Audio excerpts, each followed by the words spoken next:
We're gonna go ahead and get started. I am clicking. What's up, Diamond? What's up, King? So I'm gonna go over a few changes that I've edited in just to kind of explain where we're at in terms of the role play and the general political situation. And then I think probably first 15 minutes, I'm gonna give y'all a couple polls like I just did, which will kind of dictate where things are gonna go. For the end and for HOI4 portion, I kind of want to give you guys a lot of choices to basically the big wars that are about to happen. Hold on, turn the music down a bit. A little loud for me. Beautiful. So we are getting very close to basically the big end of HOI4 war. I'm not going to play this out forever, basically. We're going to kind of play through the big roleplay wars which are about to occur, and then there will be one, if not two, gigantic wars, and then there will more or less be a victor here, right, from which we will go on to Stellaris. So up until that point, I want to give you guys basically a few more choices, which you're going to get to do in just a minute. I'm going to explain a couple of the power blocks which have formed and some situations which are happening right now. And then we'll do a couple polls, and then I'll make a few edits, and then we're pretty much going to be in war or about to be in war. So that's kind of how this is going. At present, we do kind of have a very unexpected government. I didn't think we'd go this route, but the monarchist Imperial Party has more or less made a faction coalition and fully in power government with the Democratic Party. It's a constitutional monarchy. We have instituted probably the beginnings of a Supreme Court. Parliament has been massively empowered. The king has lost his veto rights, and as a result, the power of the monarchy is massively reduced. He's still a very well-respected figurehead, and kind of through these reforms and allowing them has become a little bit more redeemed in the eyes of the more moderates and the democratic supporters. Obviously, the left, any form of communism, anarchism, socialism, still just hates him completely. And if, this was victory, I'm sure we'd be getting more assassination events, but it's not. So that's the state of our country. Now, obviously, we know that since Germany has gone, as you can see, extremely far right and fascist. It is, the Nazi party in power. Hitler didn't exist in this timeline. He was never born. So as a result, there's a different leader who is also pushing for Nazi values, which have completely won in Germany, which is Bernhard Unglaub. Someone mentioned last week that the NSDAP and the far right may have come to power due to the incorporation of Hesse. That was a great idea, and we're going with that in the role play. So remember, Hesse was a slaver state that existed all the way to the end of Victoria III in the past. They were a fairly powerful Germanic monarchy up in the north, controlling what is now Brandenburg, all the way to Pomerania, all the way to Schleswig-Holstein, and they were a slave state. They enslaved other Germans and Poles and French, primarily as well. And they remained a slave state all the way up until their incorporation into Germany, probably around 20 years ago. But with their incorporation to Germany, which was, a democratic socialist state, they were given full voting rights and were able to, advocate for the things they wanted.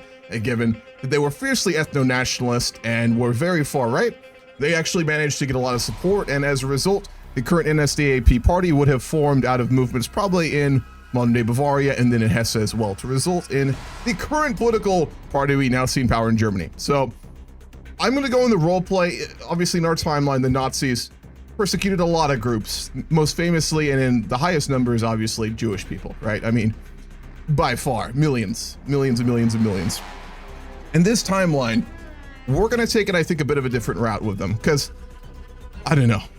I thought how much I want to actually think about the lore of the Nazi party in this alternate timeline, but I think we're going to go with a little bit of a different path, which is that they're going to basically institute a slave state, right?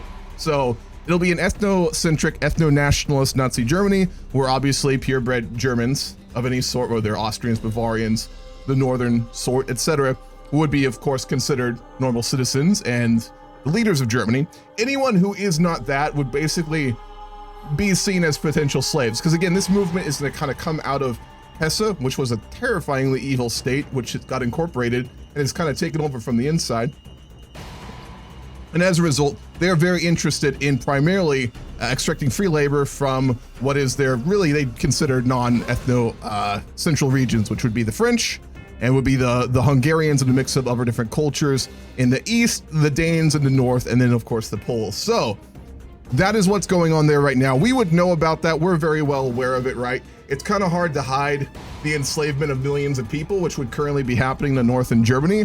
But I'm not gonna, it's not gonna be like the Nazis were doing in real life with camps and things like that, at least not yet in the role play. So slavery, we would be incredibly against. It would be horrible in the modern age. Like all current states are past that. So we would be incredibly incensed and angry about it. I'm sure our parliament would be having all sorts of speeches condemning what they're doing. But it's one of those sorts of things where it would be a little easier to kind of just look away, which we might have to, given events that have just occurred in the East. So a couple things I'll go over here.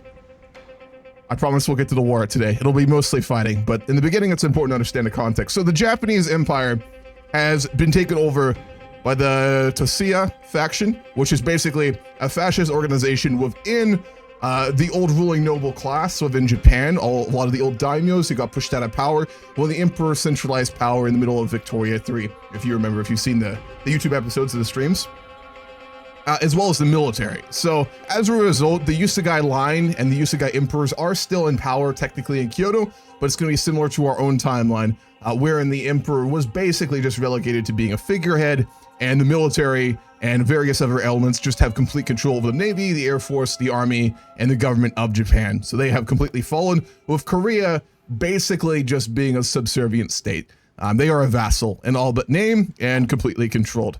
Now, as a result, there's gonna be some pretty big changes, and I want to say they've happened probably over the last year. Obviously, given that this is a safe translated game and the focus trees don't allow for kind of like events to happen in a little bit more of a realistic manner over time, given our focus trees don't do what we need to happen for the roleplay, I want to reiterate, a lot of what's happening would have happened over the last year. I just didn't do save edits since we were playing. But just now, one major event that did happen was Japan has declared war on the Republic of China. Now, if you remember, this is one of the states that we created after defeating Chagatai in the Second World War back in Victoria 3. They were established out of the Sulawesi state, which was an ex-colony of the Ming, where the imperial government, the Emperor's royal line, as well as a lot of Chinese people fled to when the Chagatai conquered modern-day China, and we did reestablish part of their holdings back in the old traditional lands of China, the ancient region, which Chinese culture and civilization formed along the rivers here, as well as Taiwan. They were given those states, were given back parts of their territory, and it was supposed to be the reestablishment of an allied nation in Asia. In reality, they have shifted very far to the left. There's a huge communist element within their country, and as a result, we are much less friendly to them than we used to be. And the faction that we created to kind of administer the region, including the states of Cambodia and Eurasia and stuff, has been disbanded. That being said, Japan has kind of seen what is happening in Europe with the rise of Germany, with our preoccupation of internal politics, the rise and fall of various parties, as well as the rise of many full-blown communist states in the West as an opportunity to expand their holdings, simply put. And as a result, they have taken the opportunity, given the falling apart of the East Asian cooperative faction that we established, as a chance to gain more land. And they have declared war on China alongside their puppet state of Joseon, being Korea. Over the last year, a number of nations have also gone full-blown communist, socialist, anarchist, or a number of varying other ideologies in the West, East, and just generally all parts of the world. And as a result, around 6 months ago, there was a conference in Jönköping, I'm saying that wrong, in Sweden, in the Union of Great Sweden, which would representatives of many of the communist parties, which had not taken power at that time but now rule, as well as the governments that had gone full-blown communism, of which there were representatives from Somalia, France, Nepal, part of the Chagatai that is currently communist, Mexico, the Anglican Socialist Union, and the Peruvian People's Republic, who all had representatives there. And they have created the International, which I don't know why it named it this in this mod, but it is the 532nd International. Apparently there's been quite a few. Given that technically the most early forms of communism and socialism existed all the way back in HOI4, and if we can assume that they had a couple meetings a year, I guess that's possible. So in the lore, we're gonna go with, this was the 532nd meeting of communist and socialist states, which is where a formal international faction has been formed. It's not centralized, it's not like the USSR. A lot of these states are very autonomous and independent, but this is a timeline where in the end, many of the leftist governments have seen the writing on the wall and realized that they need to cooperate, and they are beginning to do so. Whether or not this turns into an outright political faction that will go to war together. It currently does remain to be seen, but there is a very rough treaty signed there that states that attack on one is attack on all, similar to basically like the NATO Article 5. So that is in effect. Whether that will hold up if it actually happens remains to be seen. Many of these governments have only recently formed vanguard parties to take over their governments and try to administer their countries and are very unstable. So whether they will hold together in the event one is attacked is to remain to be seen. We don't know if that'll happen or not, but it would be a huge event for the world. It would be terrifying for a government like ours and many of the other democratic or monarchist parties. As a response to this treaty signed in Scandinavia, a number of the remaining full-on democratic republics in the world also came together to sign a similar agreement. A number did not show up or refused to sign, including nations like Britain, Lithuania, Ukraine, Brazil, Argentina, America, who did have representatives there, but in the end decided not to sign. And as a result, it is a fairly small faction of Canada, the Byzantine Republic, the Persian Republic, and the Eurasian Federation, as well as Australasia, who will be the democratic republics who have banded together. Theirs is an entirely centralized faction. They have a full-blown treaty written, they have made complete and total guarantees, and there has been some manner already of military supplies being shipped back and forth. So that is a full military faction. In the event that one is attacked, they will all be banding together. All of this has kind of come as a result of the general rise of the far right in fascism and the far left. And as a result, we have a bit of a powder keg starting to appear. Now, the first poll I did for folks who are here a little bit early is going to be whether or not the Spanish will stay independent. As of right now, Stala, now Hispaniola, because I had to name it that, is a monarchist, non-aligned, semi-democratic government who has chosen to be completely independent and autonomous after leaving the faction with the Germans when they went far right. And the question I put in that poll is whether or not they're going to reconsider isolationism, and they have. So in that case, they are going to be sending representatives and will be joining in the allied monarchist nations of the Iron Guard. Let me briefly add them to that. This is a collection of much more far-right conservative and just generally monarchist elements that are still around. Let's see if I can get this right. Which is now going to be Ukraine, Lithuania, and Spain and their colonies, who are now all in a faction as well, being the Iron Guard. This is House Torres. Yes, it is, Denise. What's up? Alrighty.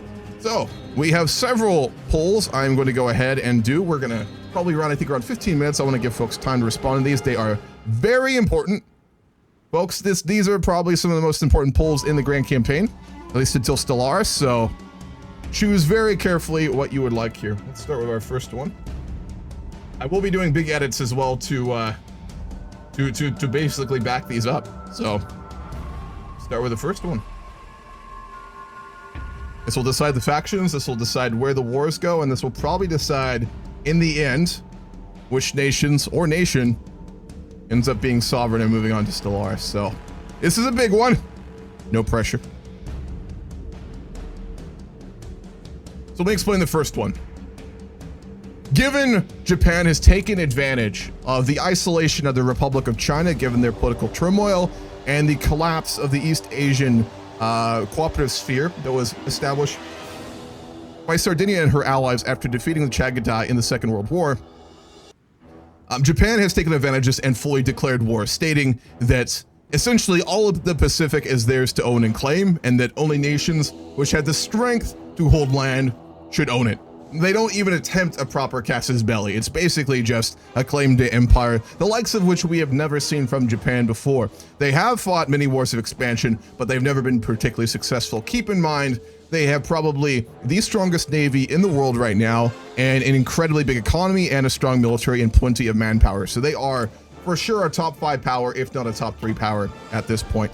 Now, given this, the Republic of China, which is in complete chaos right now, with a very large and influential faction of far leftists who have probably been cooperating with the 520th International regarding membership, as well as the currently still in powerful Democratic faction, are currently deciding and discussing in their parliament on the eve of war whether or not they will make a call for help. They have 3 options.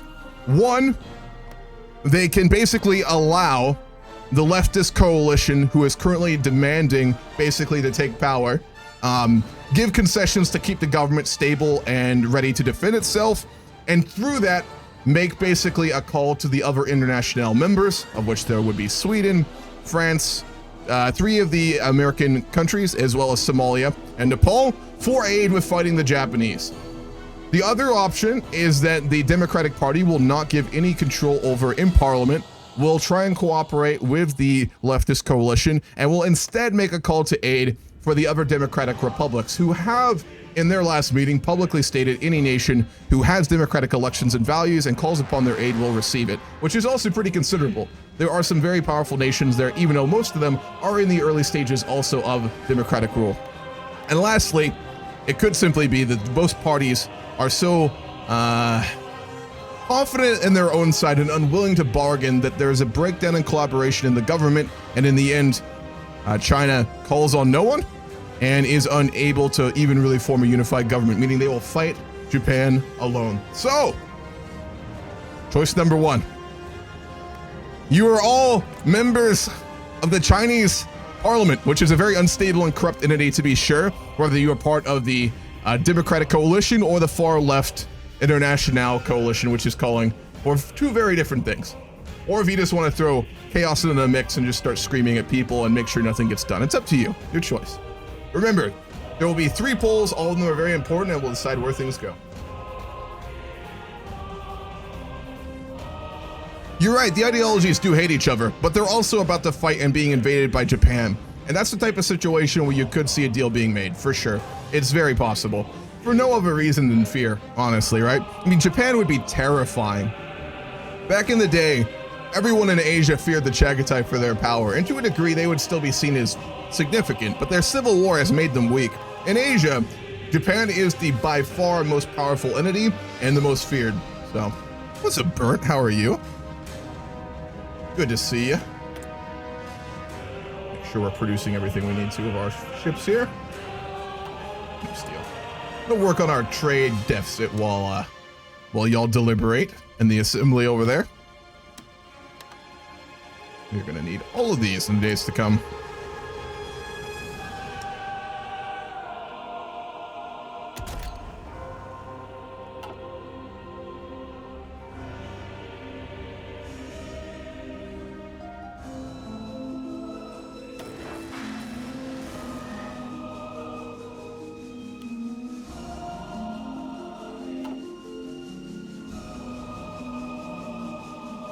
Finally starting to work on my stuff for the mega campaign. I'm actually getting around to doing it. Hell yeah. Yeah, I saw your messages in the Discord, Puffball. Hope that goes well for you. I know you said you don't want to play CK3 for too long, but just remember, at least if you're like me and you like roleplay, CK3 will be the most fun for that. Also, thank you for the resub, Walrus. I missed that earlier. You're still here. Much appreciated. I was ranting and not paying attention.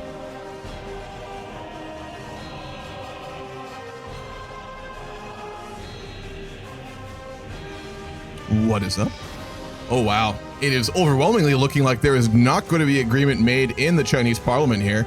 That is unexpected. Well, I suppose it shouldn't be unexpected, but... What's up, Jimmy?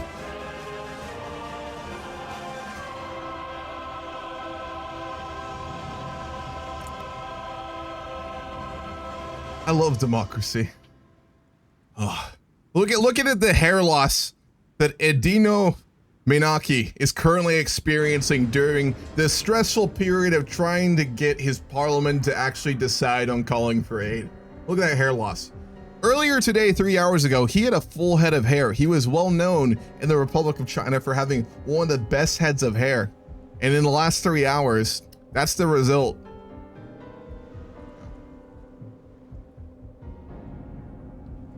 All right, I'm gonna give it another minute, and I think I'll just... All right, they are not going to call for aid.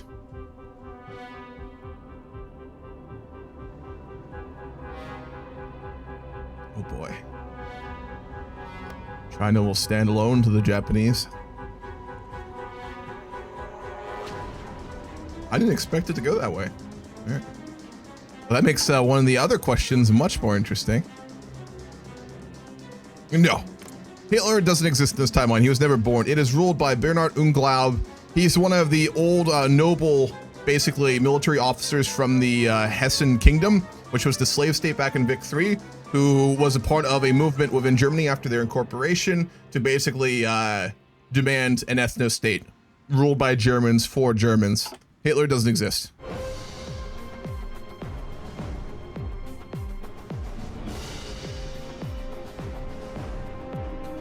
All right.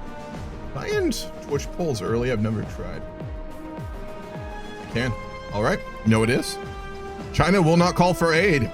During discussions and debate within their parliament on the eve of war after a declaration from the Japanese shogunate, the left coalition and the democratic leadership were unable to reach any agreement, resulting in deadlock and a failure of any sort of diplomatic response to this incident. The military is currently ruled by generals with varying loyalties and ideologies who are all making their own different defense efforts, and as a result, it is an absolute mess and unlikely that much will be done to stop the invasion of the Japanese shogunate. Very well. Well, let's move on to our second poll. My Twitch will work. That would be lovely. Bezos, please. Okay. Another spicy one.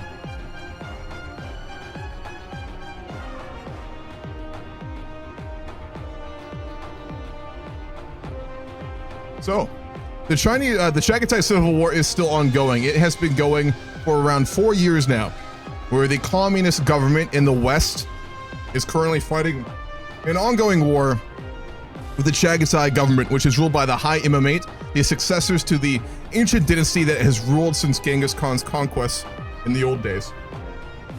Excuse me.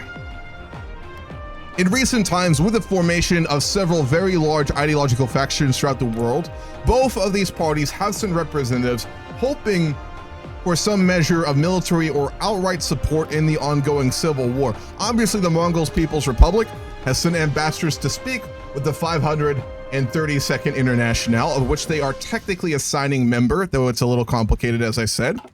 The Chagatai, in response to this mission to Scandinavia, sent delegates to speak with the Iron Front.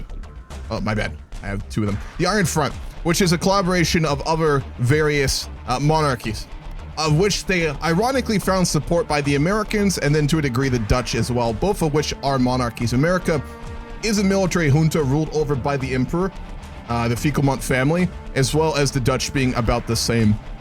The Americans see this as an opportunity potentially to take large amounts of trading power and land in Asia with success. They would be demanding pretty dramatic things from the Chagatai in order to support them, but given that their enemies are currently working with a large faction of communists, it is something that they are willing to do, as well as the fact that the Americans could have a ample casus belli to fight against the communists, of which they are a very, very fierce enemy.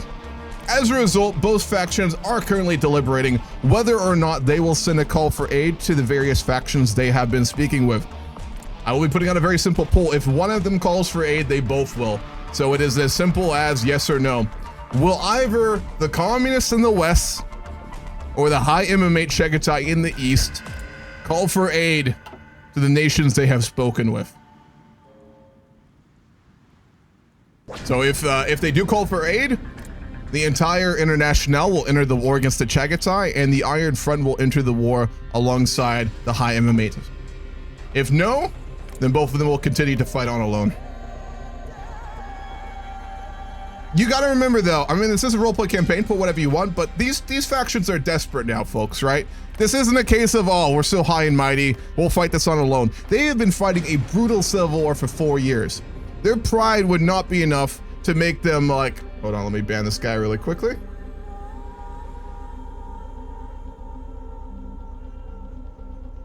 Beautiful. Their pride would not stand in their way of wanting aid, right? They are desperate to get an edge over the enemy, and they want this war to be done. Both sides would they would want to win here. So, you know, you could argue that they'd be very prideful and want to fight on 1-1, but every military and political advisor would be arguing for basically calling for aid, right? There's no way after a 4-year civil war they wouldn't take help, so. He did just want to help, Jimmy, that's right. Everything is in your hands. Oh boy. Imagine botting. Jesus.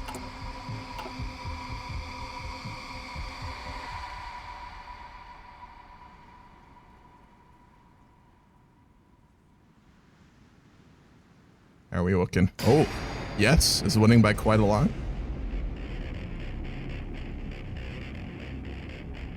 Cowabunga it is.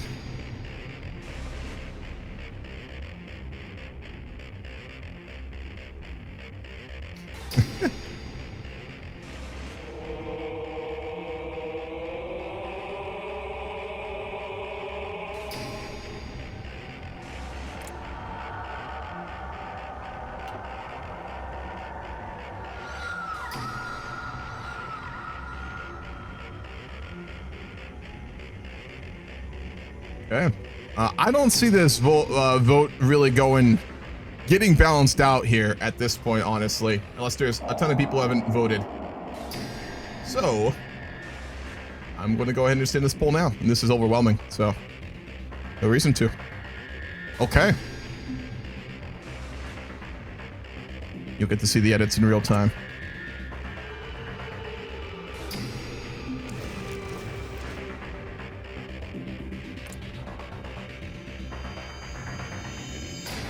World tension. I didn't realize that. Let me find a quick... Hold on, I think actually this has it.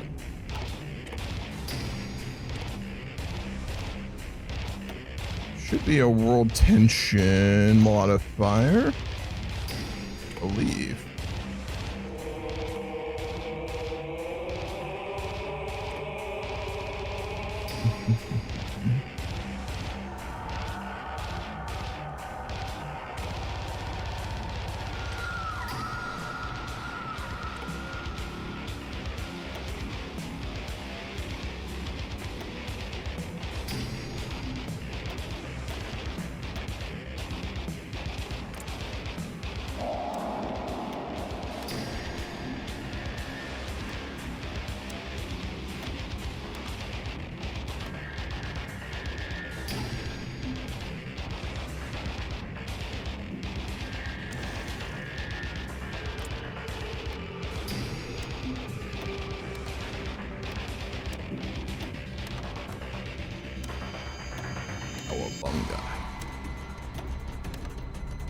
Now, you might think that the International is way more powerful because they have more members, and that's true.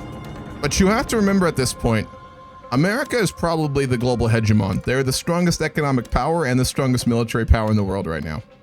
After the Second World War, of which they fought in and got the spoils of, but didn't sacrifice the amount of people and resources that, for example, Sardinia and the Chagatai did. So they are undisputedly the global hegemon right now, which means that there are multiple superpowers currently now in the ongoing Chagatai Civil War. Thank you very much, Bert. And then our last question. The last poll before we get going.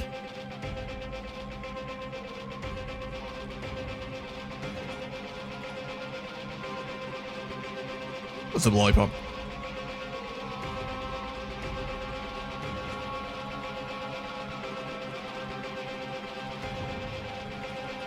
So given the recent events in China, we have not been formally asked or approached, but you have to remember the modern Chinese state was established and built by Sardinia.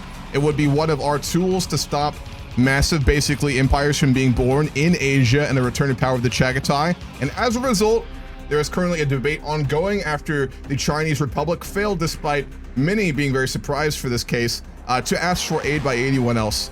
Currently, the Imperial Party, with the support of the fascists, have put a proposal on the table in the Sardinian parliament as to whether or not we should intervene directly and stop the Japanese from invading the Republic of China, given that we did establish this state. We are not obligated to. We have not signed treaties doing so, but we did build this country, and we have tried to make a lasting peace in Asia. Obviously, this situation will completely end it, and we no longer have the relations we used to with Japan. So, the final poll before we get started.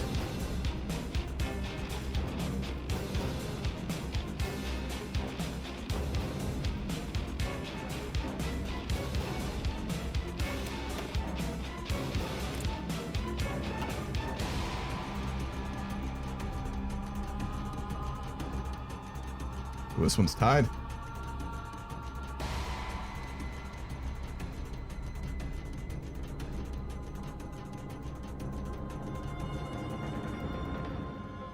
This is the big pull. This would put us into conflict with the second most powerful state in the world. I want to reiterate, folks, we're not the power we used to be. We're extremely stagnant, and our military is not what it used to be. We're probably third or fourth greatest power in the world right now. I'd say it's probably America, followed by Japan, followed by Germany, followed by us. It would have been the Chagatai like on top or number 2, but their civil wars kind of really fucked them up in recent times. What's up, OES? It is a pretty wild map, that's for sure. Will we start with volunteers? No, we go full in. Oh man, intervention is winning.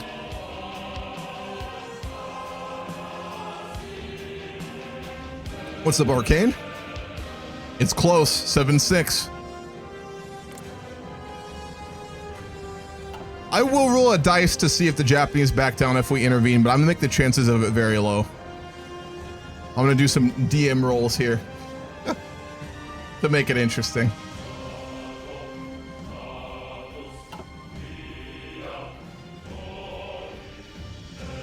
Beat 6.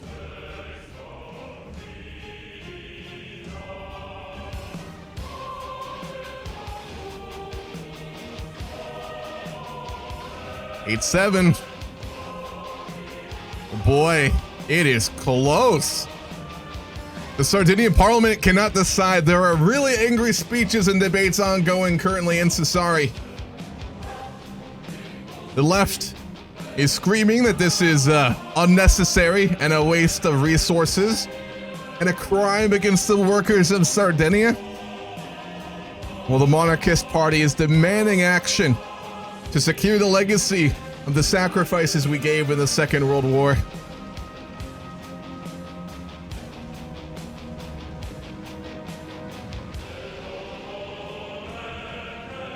Oh boy, 11-7. That looks like we're gonna intervene.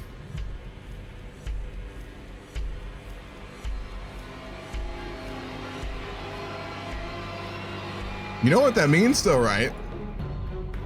We're not gonna be touching Germany. We're gonna go fight another major war while Germany sits in the middle of Europe, building a slave state and expanding their economy.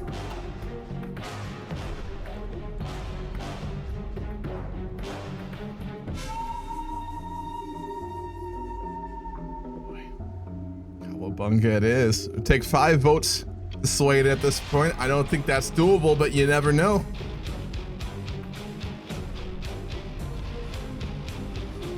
Holy fuck, we're gonna have to fight the Japanese Navy.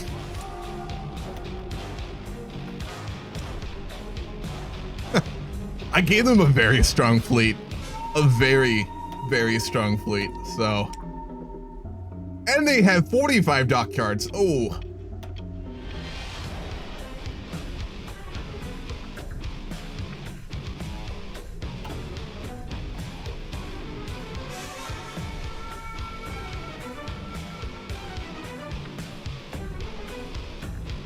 Alrighty.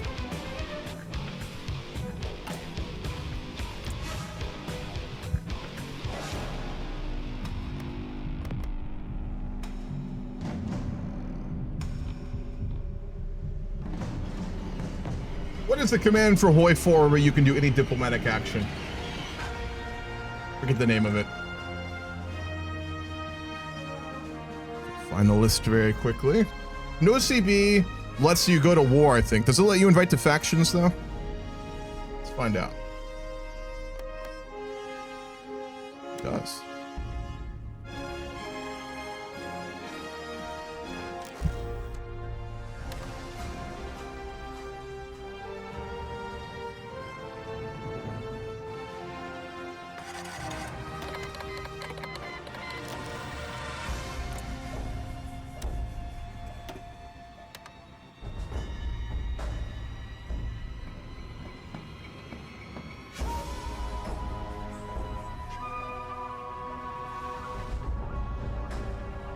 Thank you very much, Jimin.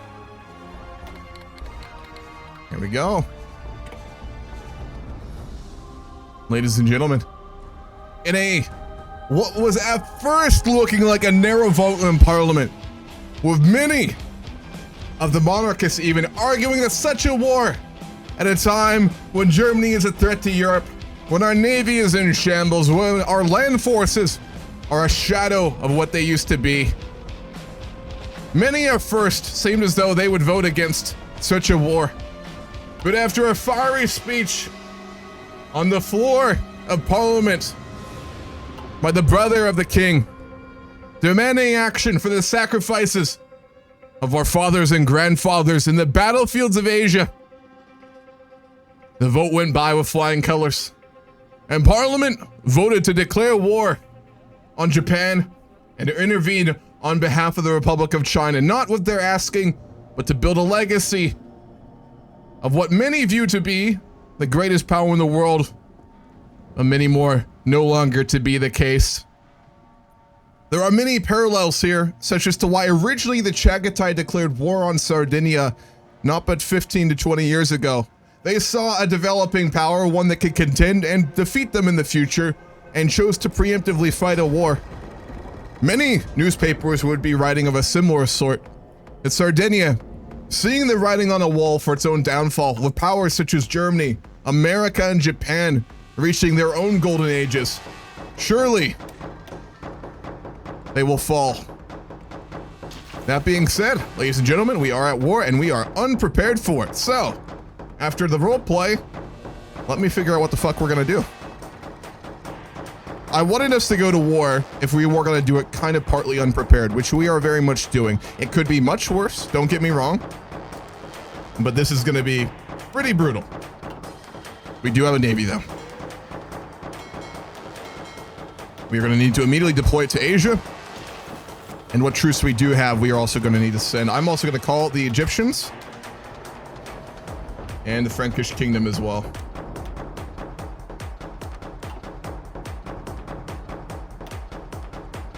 We did not make ranged fighters, so Asia is going to be brutal. And I don't think China actually has built any air bases. Oh no, they have. That's my bad. They have built a couple. Well, immediately going to send our volunteers. Not volunteers, our Air Force. We only have 1,000 planes currently deployed, which is a fraction of what the Japanese currently have.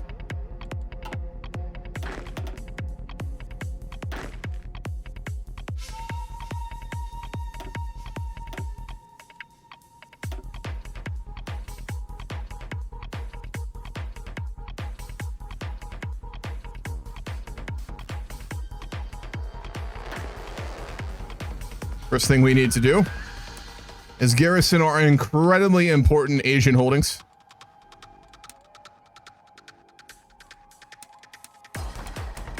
The resources that we control in Sumatra and Indonesia are really some of the most important resources that we have. A lot of our very necessary materials are coming from there, so we have to garrison and we have to hold it.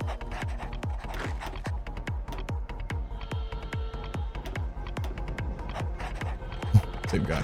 It's fine.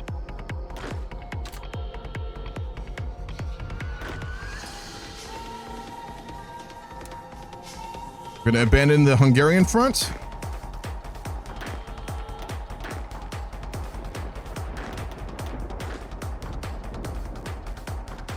Let's also try and garrison Taiwan.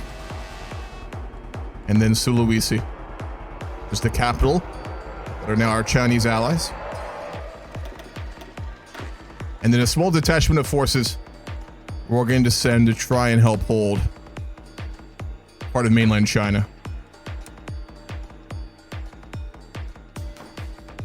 Where do we have a port? We don't have any ports down there. Oh boy.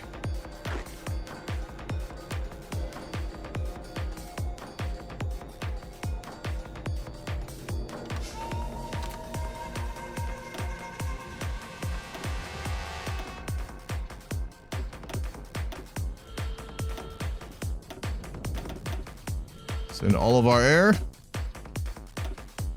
And then we are going to deploy our navy to Indonesia to try and help hold the Strait of Malacca, which is so important for our shipping.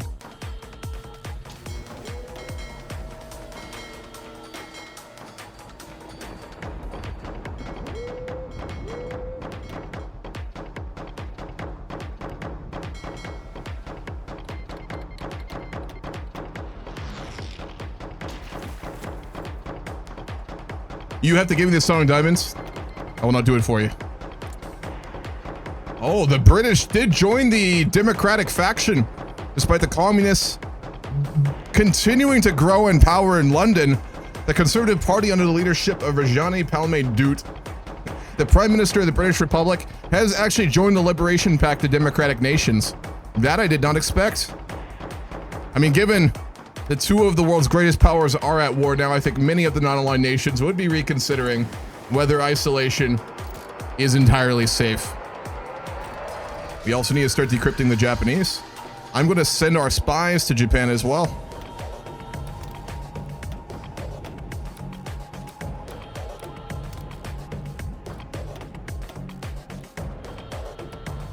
Have to rescue the other one.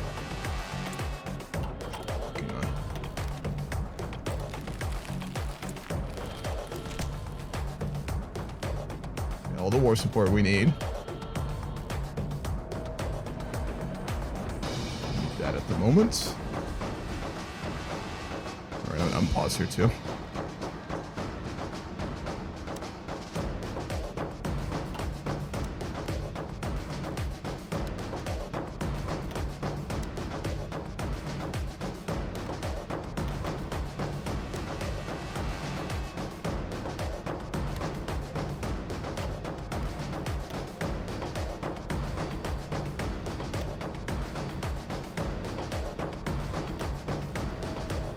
How many troops does China have?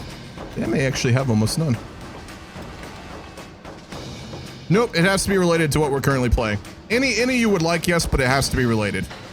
Like, I'm not gonna play a Beyonce song in the middle of a world war, that kind of thing.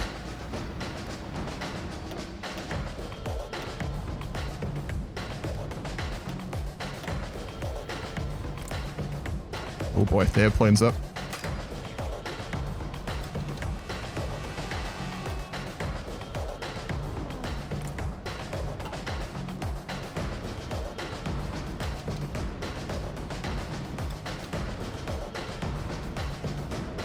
Navy is on the way to Indonesia.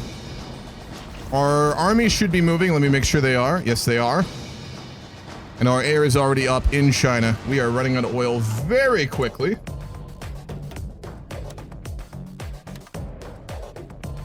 With very limited amounts, we are actually able to get here. That's going to be a huge issue.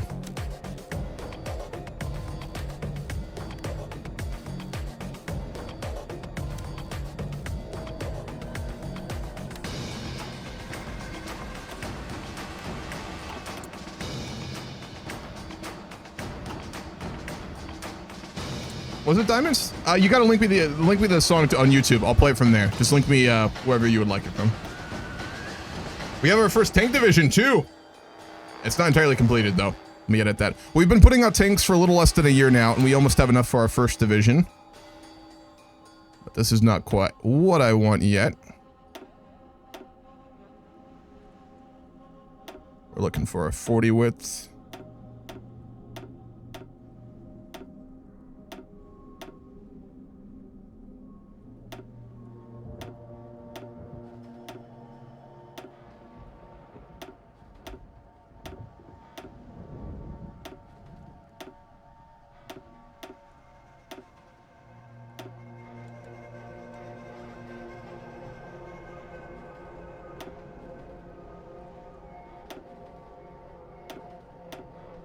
That is the division we want.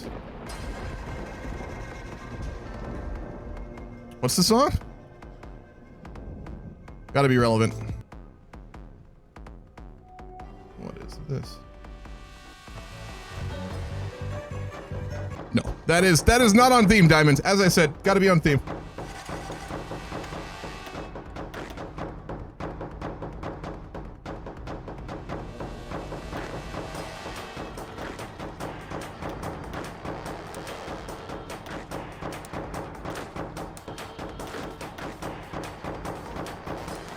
We're gonna send them to Asia too.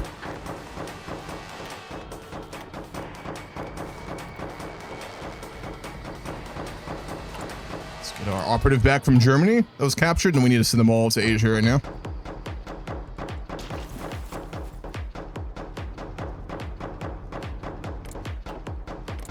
China, I think, has no troops.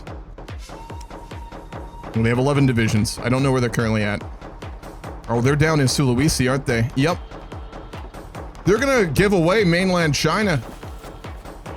Oh boy. I don't know if we're gonna get there in time. Yeah, Bella Ciao would work. No. Yeah, they didn't have any of their troops deployed in China. Okay, well that makes this more interesting. The Chagatai are also fighting a 3-front war now with Nepal and Cambodia. See if the Americans actually send enough soldiers to hold. They are fighting with the Anglican Socialist Union in the Americas as well. So yeah, for varying conflicts, we now basically have a world war. You're gonna need to start conscripting properly too. We go for extensive conscription, and I'm gonna take us into a war economy.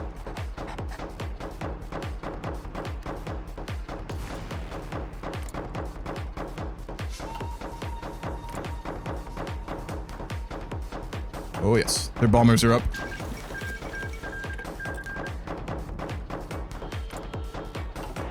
The Civil War of Persia is finally over. Oh, that's so fucking... Hold on. I can't look at that. That's not happening. AI doing stupid treaties. Let me do something.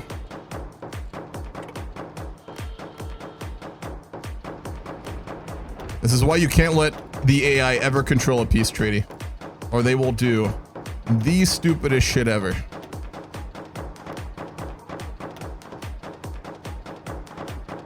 Abide.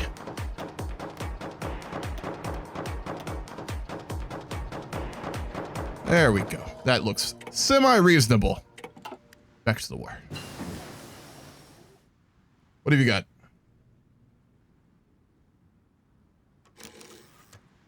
Okay, Bella Ciao it is. I can play that one. That's a good song. And it fits, actually, Tony. Mi sono alzato, oh bella ciao, bella ciao, bella ciao, ciao, ciao. The Germans are sending volunteers to support the Japanese. Oh fuck. Alright. Shouldn't be surprised, honestly. How far are our troops away? I don't think they're gonna get there in time. Yeah, it's way too far of a crossing. They're coming, but they're not gonna get there in time. We can probably hold Taiwan though. If we hold that, that'll be huge for the war effort. We're gonna have to basically just fortify that isle.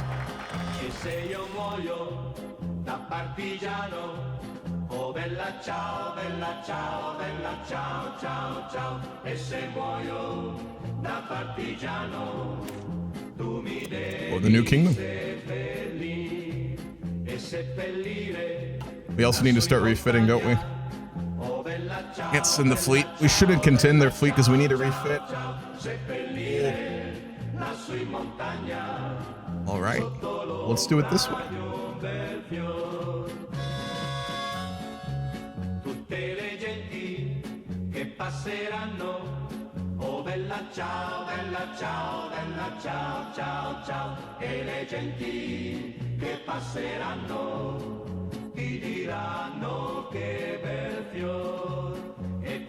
So, this is gonna be a quick poll. Everyone voting, you are now all members of the Naval High Command, who's currently debating in Sassari whether or not they should be sending the fleet to defend Indochina from the Japanese Navy, or whether or not they need to keep it at home in Italy in order to refit it. Keep in mind, our Navy is currently, most of it is outdated compared to Japan, and around half of its size. Now, obviously, we have a very proud naval history, and our quality is certainly higher, but in an outright naval battle, we would struggle to win, certainly, without modernizing what remains of our Navy. So, y'all get to decide. No, we're not playing that. It is currently in Asia, though, I will say.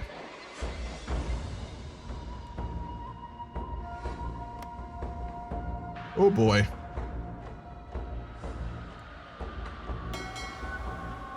The Japanese fleet is in the Strait of Malacca, keep in mind, so they might be preparing a naval invasion. So it would make sense why we would not want to refit and wait, but we may pay the price for it here.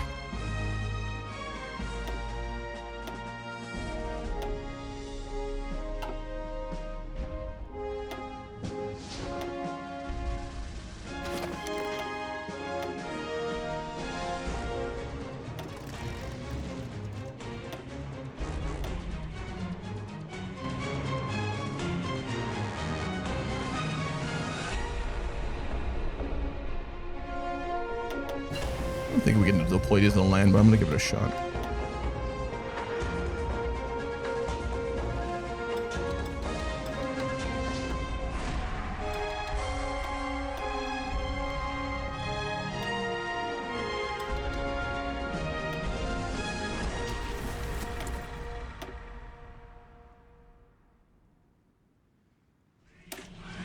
You got it going. It's the time period for it.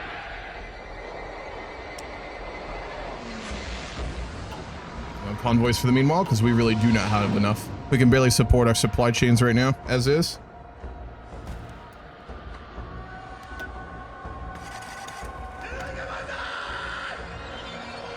Oh boy.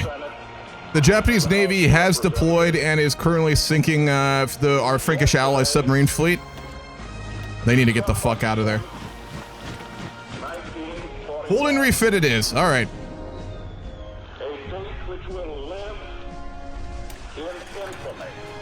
That's not the right timeline.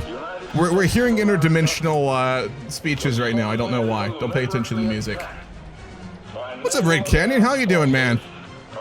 Had a very good Thanksgiving. I hope you did too. All right, now you get to watch me refit the fleet. This will be boring to some of you, but if you like Navy and you don't know it very well, pay attention. You'll probably learn something here. I'm not a master of Navy, but I kind of know what I'm doing on a good day. Okay, the most important ships in our fleet are, of course, our carriers. So we need to do a quick refit of them, giving them radar, hugely important, and we'll upgrade the anti-air to max. Secondary guns would be very cheap too. We're going to call this refit carrier. One.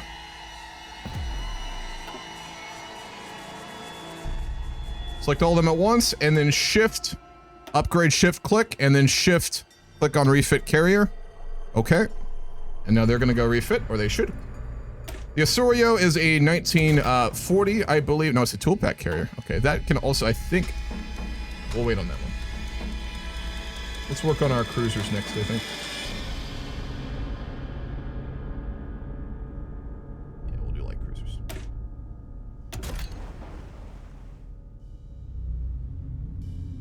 Bit cruiser. One.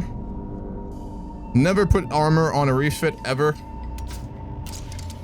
Never upgrade engines on a refit, ever.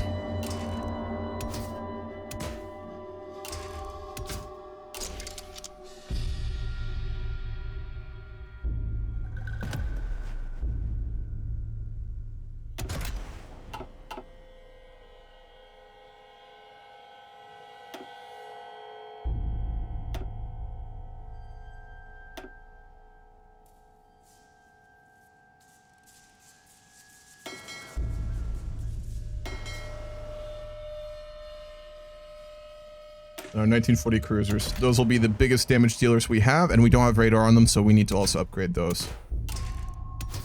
Give them the better dual-purpose batteries. The AA bonus we will need against the Japanese, so I am going to spend that extra time doing that.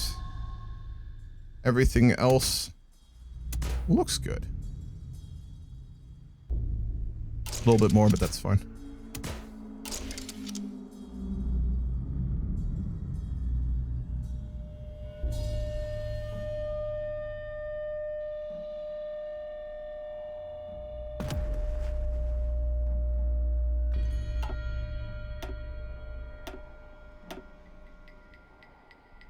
Than our heavy cruisers. Big boys. Oh yeah, these need a refit. Jesus Christ. What's the model on these? I think it's a 1936.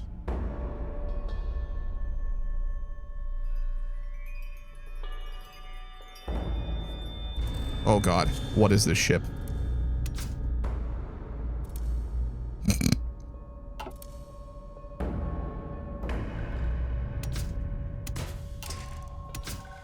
We basically have to rebuild this fucking thing.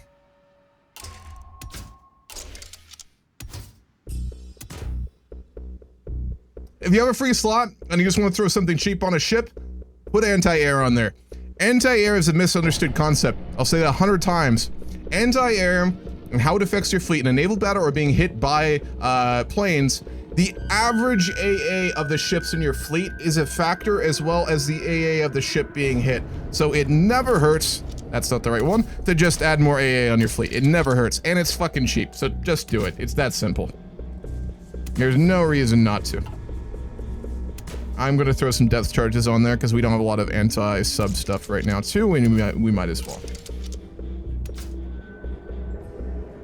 The engines are not worth it. This ship is gonna sink really easily. That being said, we might not be able to. Because we are actually almost at naval XP.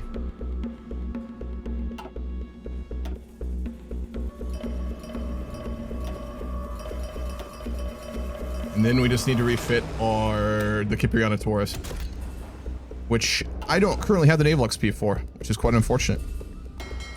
The main fleet, we are going to turn on strike force, so it doesn't immediately just get engaged and sunk. We're gonna vibe.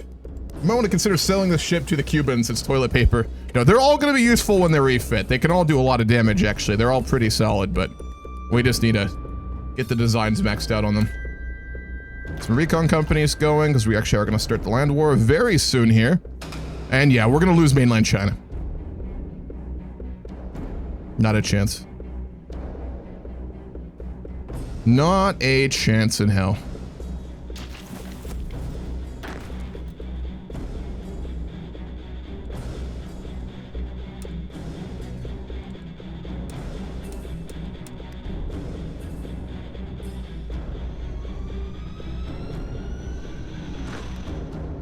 We're gonna send them to Taiwan. Oh, that's not Taiwan.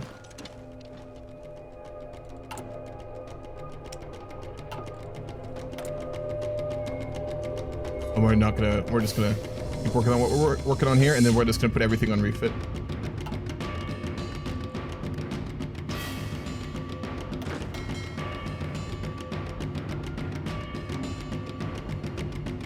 They're probably gonna go back to... They're going back to refit in Italy. Cool.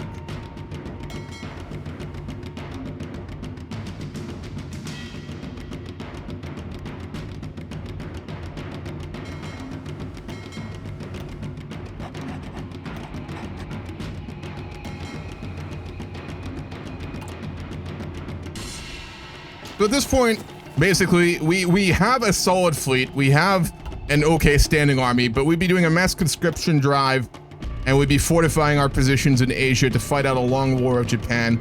We will have completely given up mainland China, given that it has been lost already, and there were not enough. There were probably just a few garrison forces there by the Chinese, who had most of their soldiers in their capital in Indonesia. And it looks like this war will really be on us to fight here. We are going to fortify the islands in Sumatra and Malaysia, and we're going to hunker down while we wait for the fleet to refinish. And then after that, our Admiralty will probably look for a decisive naval battle with the Japanese, after which we can take back China, take Korea, and then potentially have to land on the Japanese Isles themselves to win this war. Some trucking here. We're at war with the Japanese. We intervened to protect the Chinese Republic, which we founded in Asia after they got declared war on. There is now, the International Communist faction has intervened in the Chagatai Civil War, as well as the Chagatai's allies, which are the Iron Front, which is the Americans and the Dutch. So, a lot of really big wars ongoing right now. Let's free up some dockyards.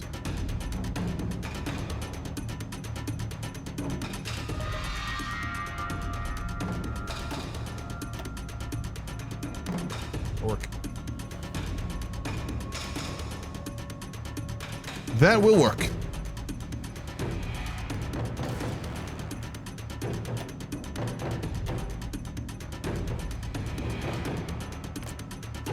We don't have planes in Asia anymore, or sorry, in China anymore. They have all fled to Taiwan and then all the way down into Sumatra. I think we're gonna have to bring most of them down, and we're gonna need to upgrade the air bases we have in Taiwan, which we don't own, but we can build in.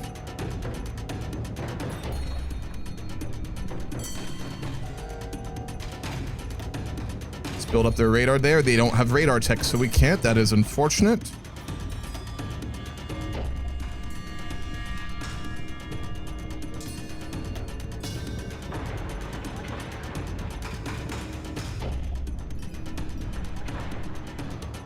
Barely have a fort there too. We're gonna need to build that up. We're gonna fortify Taiwan to start off with here. And then we probably want to upgrade our holdings in Sumatra too, come to think of it. That's gonna be pretty key here. We haven't done that. Radar, we currently almost have maxed out, which is huge. AA, I don't think we're gonna be getting bombed. They actually probably might have the range there. We also aren't going to be holding all of our Asian islands, so we're going to let them take them if they want. Like I said, hunker down and build up the military and the navy is the plan of our central command here. I will build up a little bit of anti-air just in case we get hit. Just so we can attrition their bombers a little bit.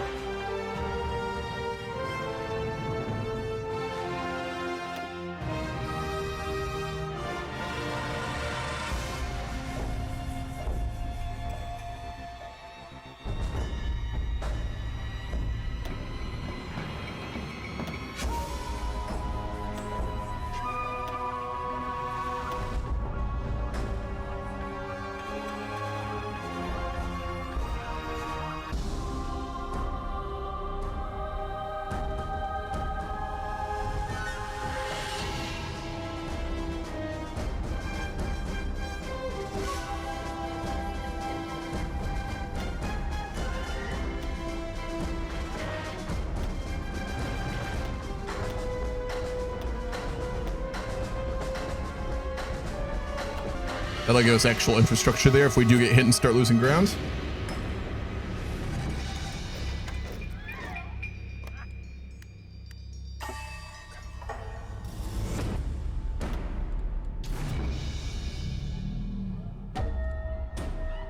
Good. Yeah, they do have bombers on us. I wondered about that.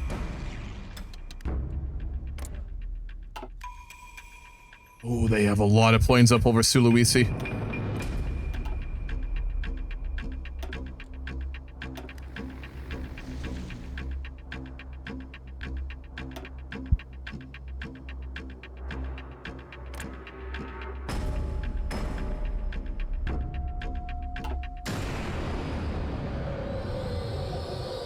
I always forget how many Indonesian holdings the Japanese had. You guys remember back in EU4 when I said that Japan will be one of our most dangerous enemies in the Indonesian area and Pacific? Absolutely is the case. All those little islands and the holdings they have are going to make this war so much more difficult too, because they can set up air bases there and just pound us into the ground. All right, let's send more air up to Taiwan.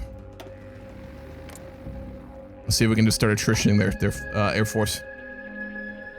Dogfighting over the East China Sea.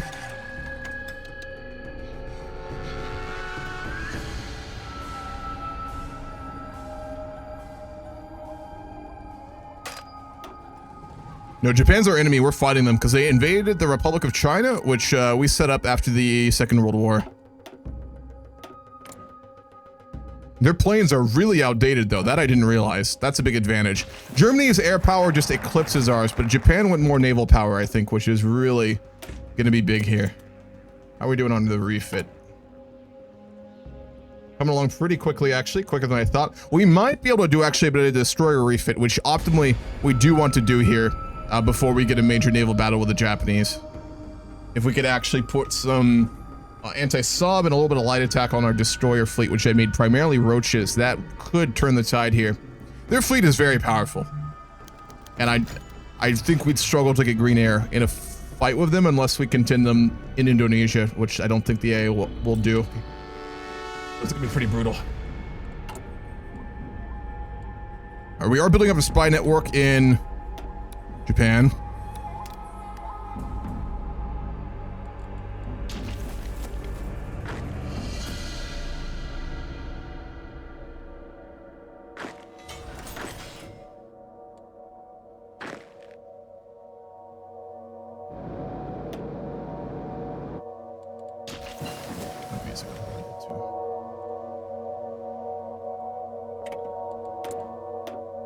We almost have all of our really important naval techs.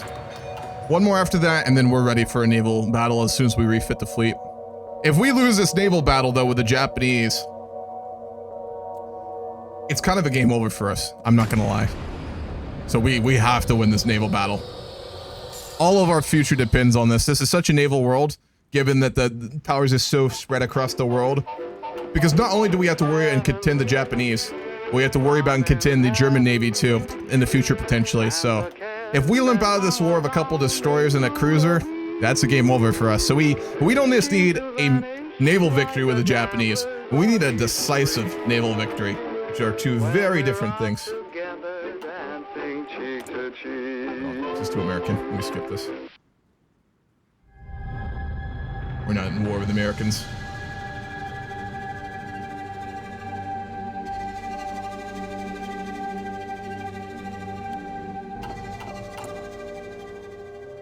We have our first tank division.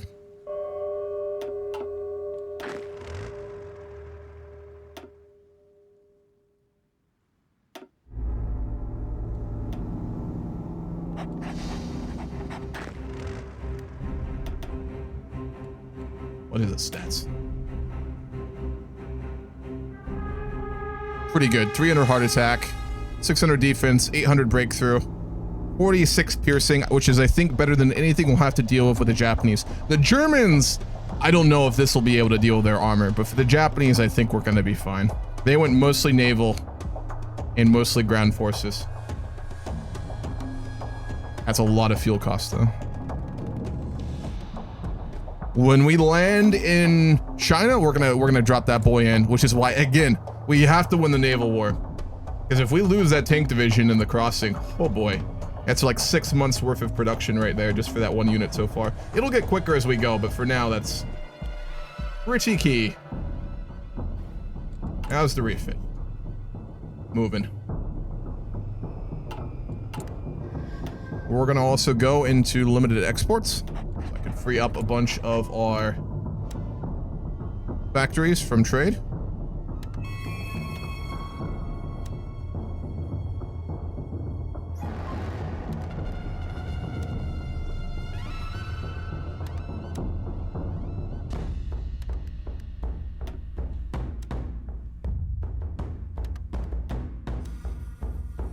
A lot of factories. Big. We have 1,400 rubber from Sumatra and from our African holdings. What's up, mage? How are you?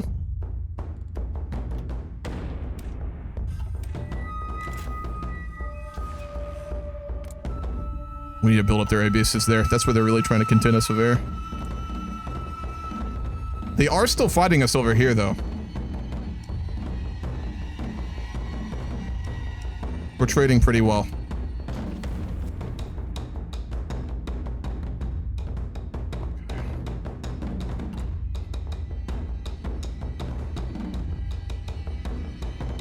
Throw up another poll, because our military command would be in the planning stages.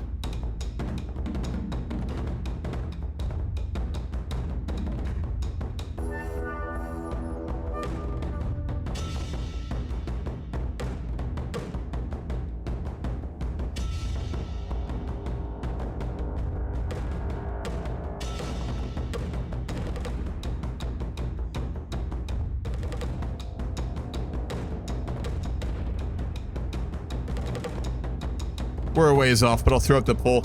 Everyone voting, you are members of the military high command discussing where, assuming we beat the Japanese Navy, we're going to look to land first. Our first naval invasion. And the Chagatai are starting to lose against the Internationale. How are the Americans doing? They are pushing, but barely, actually.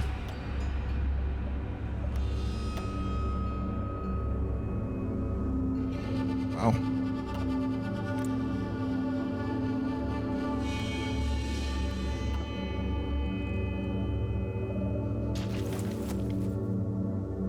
Let's keep developing in Asia. This could be a very useful area. If we... These two islands, I think I am going to try and get us to hold here, actually. Hold on. I think we don't have ports on them, though. No, we don't.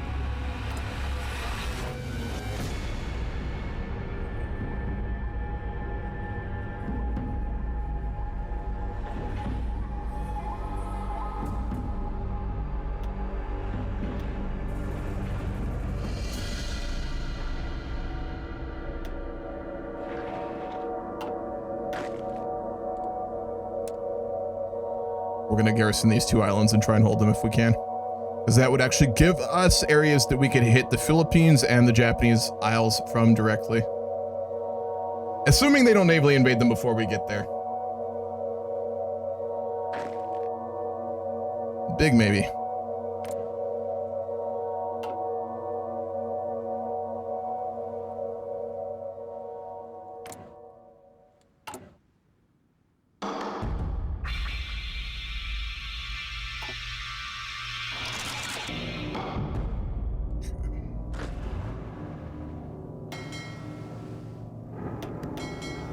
Training, the last of our fleet we produced before the refits. We are almost done with our refit, actually. I think we can start to do a refit on our destroyer fleet.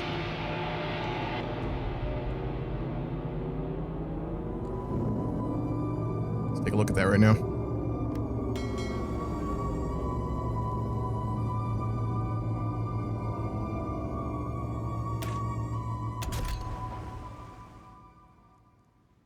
These aren't bad. I'm going to refit them second. What I want to refit is the roaches. These boys right here.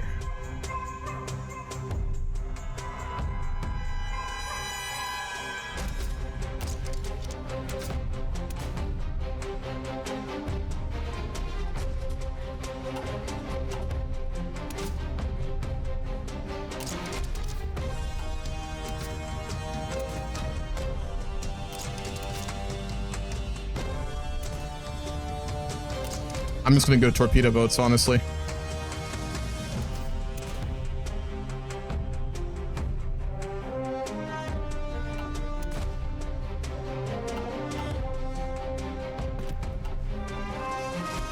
Cheap and effective.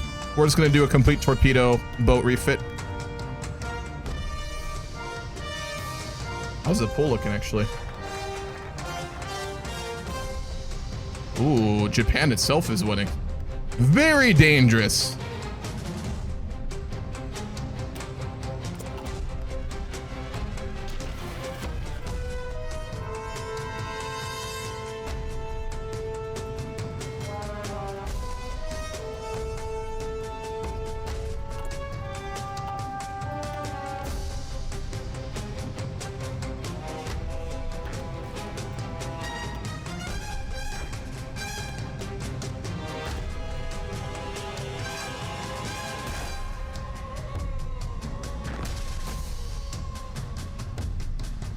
I'm actually just going to combine these into one garrison force in Asia right now, given that's what we need. And the Frankish kingdom is just losing their entire subfleet over here. We do have some submarines, but not too many. Let me see if I can actually start to hit them in deep oceans.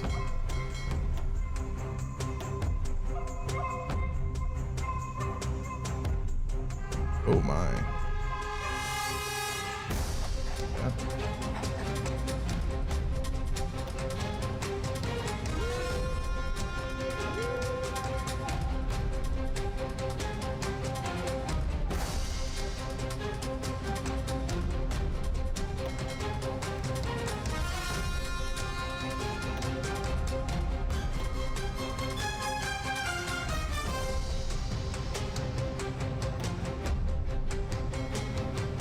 And herself it is. All right. In that case, I think we'll probably try and hit Kyushu. It's doable. It will just be very rough.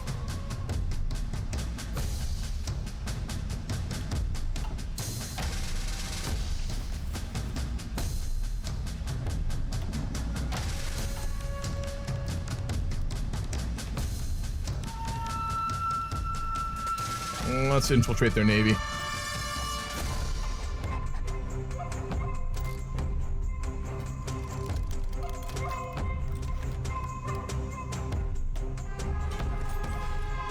Decrypt Japan. I'm going to put all of our code breakers on just working on only Japan right now.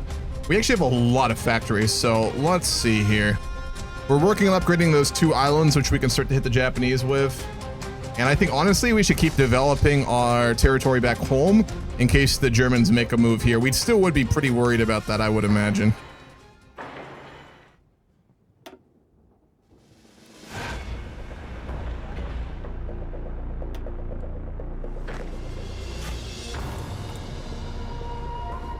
given especially we deployed a lot of our troops to Asia at this point.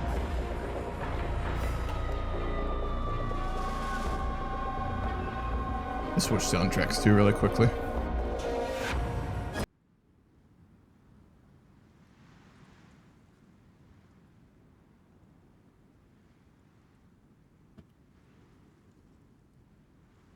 If my YouTube will work. There we go.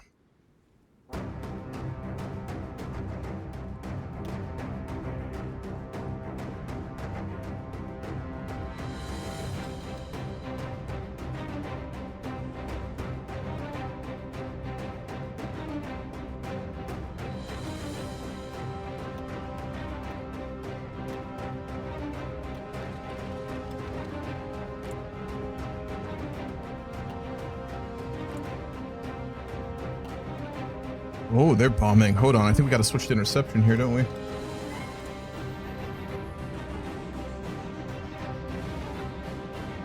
Yeah.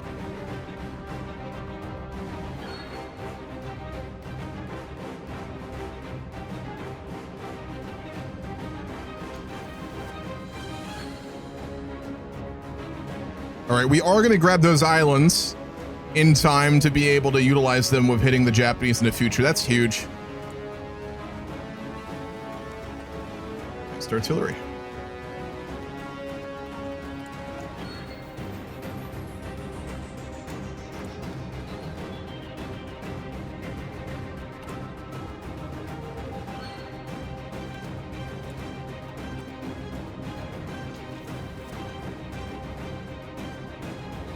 The Dutch have pushed the French back too. They've lost more land. What are the Americans doing? America's pushing now, fully. Look at that.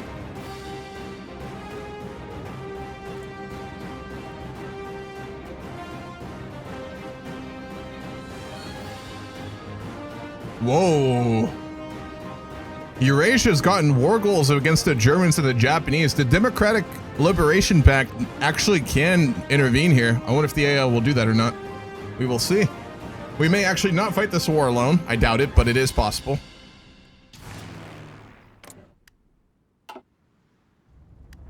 Even more.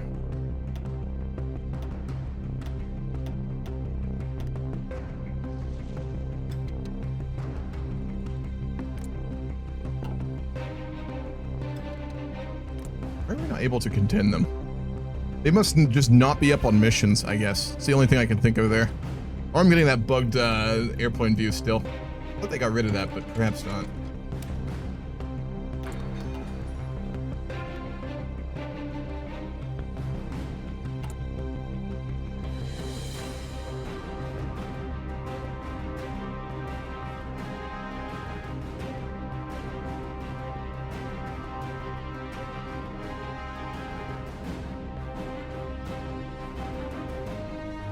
I think we'll have this refit done by June, and then we're going to look for a naval battle.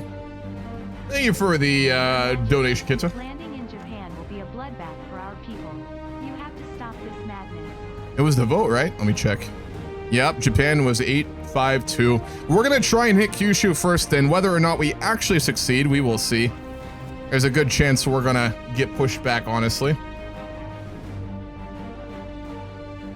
Chagatai aren't holding very well either.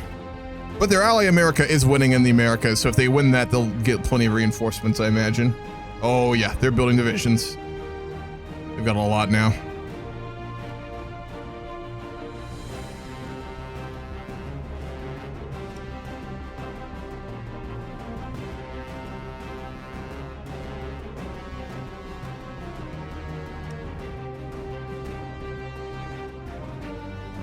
We have really good intel on the Japanese now, at least. This, folks, is why you actually should build your intelligence agency when you play HOI4. So many people ignore it. And I mean, sure, if you metagame enough, it doesn't matter, but it is very useful. Okay. Working on Navy.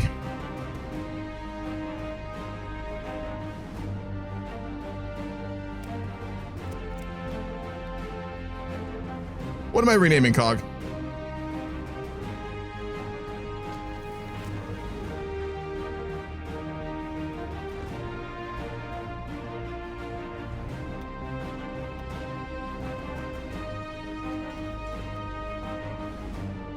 Oh, their fleet is out there. They might be trying to navally invade right now. I hope we can hold that. Ciprianus Rangers? Sure.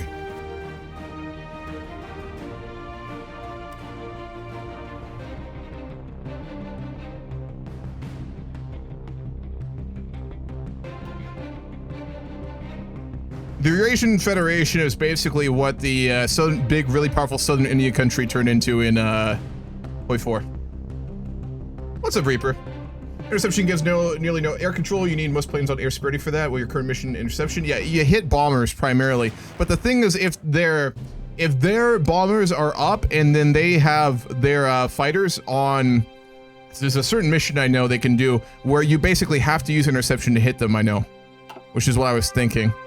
So they must just not be on mission because I've got air superiority right now and we're not contending or hitting any of their fighters. So they must not be on mission, which is fine. Not sure why. They're definitely on mission up in the East China Sea, though. We are dogfighting over the ocean there. They're mining it too. Oh, Christ. That is not good. I'd never build anti-mining ships. Okay.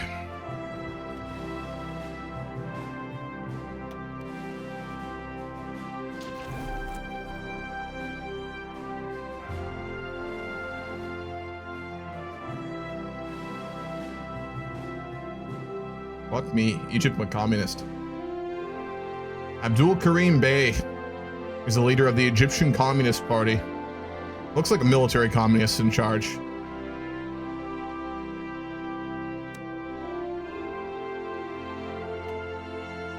Full time.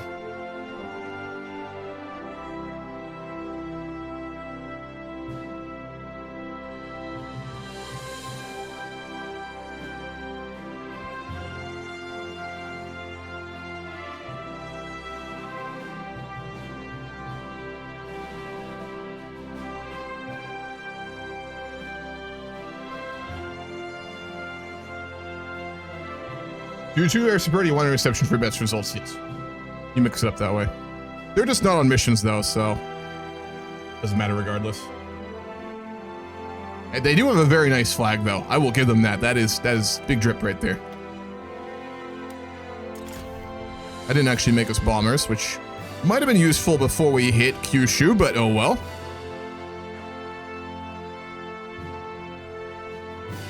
We're in it for basically stopping Japanese Empire from getting strong in Asia and to uphold the treaty at the end of World War II against the Chagatai and to like uphold the legacy of our nation's attempts to build a stable order in Asia, and also to stop a major fascist power, which Japan currently is, from just getting outlandishly powerful with resource and territorial acquisitions in Asia. Mind you, we are doing this all while Germany, the slave state in the influences of old Hesse, continues to just grow in power with their 423 factories.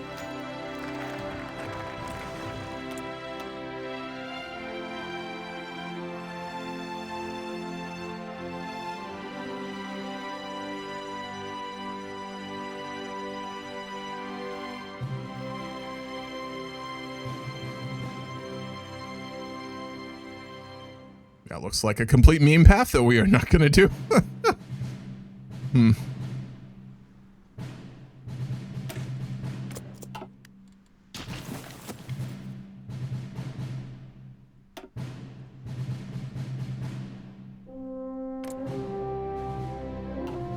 How's the refit going? Going pretty quick. We're almost done, actually. And then we are going to have the fleet that we're going to have to win the war with. All right, last call for names on ships before as well. We've got basically the fleet we're going to have. So I think we have some unnamed big ships. If anyone has some names, yes, we do. Let's start with the big cruisers. Who's got a ship name? I'm going to start naming them. Remember, if you name a ship something and it has the most kills at the end of HOI4, I'm going to let you all name something really fucking cool in Stellaris, which I haven't decided yet, but I promise it'll be fucking cool as fuck, so. The peanut butter? No. Gotta be contextual. I mean, Mariona. It is. Any name people call out, I'll use. So, Leonidas. I can see that with the Hellenic worshippers still hanging out in Tunis. Pineapple pizza equals bad. I'm not gonna name a ship that, but I do agree with you, Reaper. Pineapple, the one type of pizza that's okay on is if you get a little bit of pineapple on a bacon pizza. Not the worst, but not the best either. I had a pizza job in college and I didn't mind that, but why have that when there's so many other options, you know? Laguna. Laguna? Absolutely. And we got a fuck ton of light cruisers I need to name, so. We've got the Cordia. We have the Trident. We have the Kuara di Sassari. Something of Sassari. I don't know what the first word means. We have Il Grande. I'll let it slide. That sounds Spanish, but I'm too American to be able to tell the difference. We have Maxime. So what's up, Green? We have Laura Mia Smart. We have a Korean is a white flower. Oh, that's nice. Oh, yeah. Brazila. Oh, I like that one. Our old allies, who are unfortunately in the process of falling to fascism. You gotta Egypt forever. If you convert that to Italian, I'll do it. But you gotta find the name. The Vento.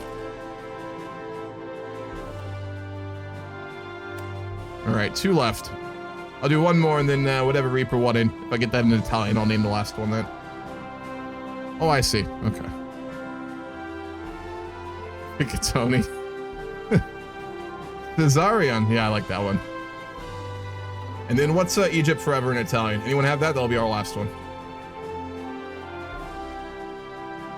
Unless we have a few more. We might actually on the other fleet. Sardinian. Let me see if we got more unnamed ships. No, we are not going to remove them. Very well. All right, we got a carrier. We'll go the HMS Sardinia on that one. Got another battleship. I'm going to do Rigatoni on that one. The Shito. Sir. Got a couple more heavy cruisers here too that are being refit. Bertoli. You're being slick, I know what that is, but I'll allow it, because why not?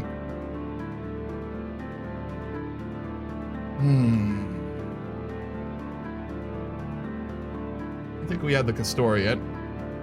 Big Tortellini.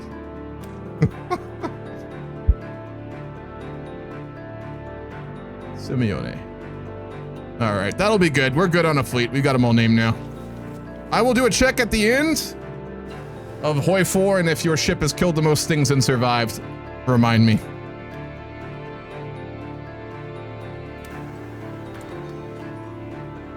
Alrighty, refit is almost done. Actually, we got a ways to go. It's a lot of destroyers. How goes the war in Asia? It's primarily just an air war at this point. Our fighters are facing off of the East China Sea. There's occasional dogfighting going over on the Java Sea as well, over Sulawesi, the capital of our allies. There were bombing raids on Sumatra, but there are very few now, and most of them are getting shot down. Let's knock him out here too.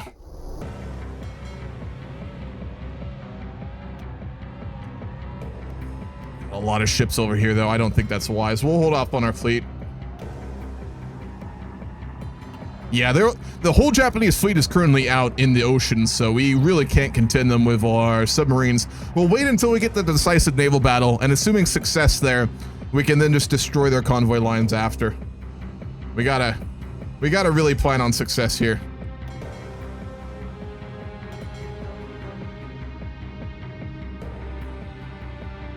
Shaolin or Monarch? Neither of that's for CK3 Reaper.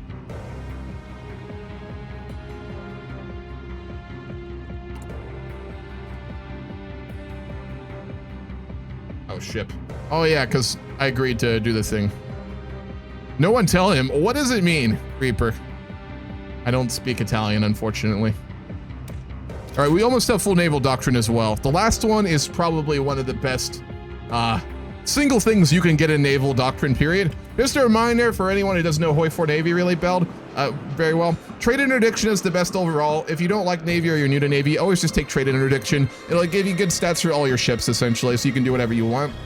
If you want to go with just pure battleships and heavy cruisers, fleet and being, it also makes your destroyers pretty solid, so you can actually fit them out to be pretty good, and it gives them all right substats. And if you want to build carriers, like entirely carriers, or you just want to build basically naval bombers, right, and not build a major fleet, go base strike. So, yeah. We went trade interdiction because I made a very mixed fleet. We've got primarily our damage dealers are the 4 carriers. We have, I think, 5 now, actually. A couple battleships, a super heavy battleship. We might get a second super heavy battleship depending on when we keep playing this too. And then we've got a good amount of heavy and light cruisers. So all around our fleet will be pretty good across the board, which is what I wanted here, given we kind of couldn't specialize with what we were doing. The Godfather, ooh, that's good. If we get another heavy ship, if that super heavy gets out in time, remind me, Reaper, I'll name our second super heavy that. That's a good fucking name. Because we are still working on that last super heavy, which comes out in 43. Which we are actually not too far away from. So, gonna follow Crispy.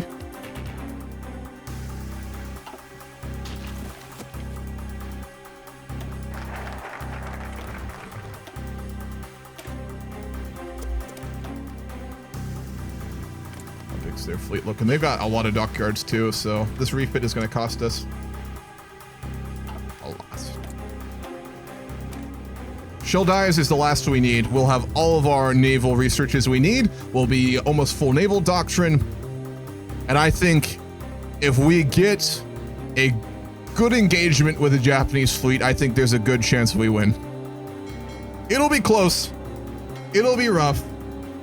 But I think we can pull it off.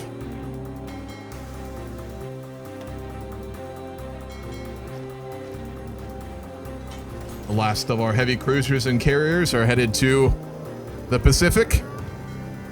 And then we're just waiting on our destroyer refits. Well, I'm excited.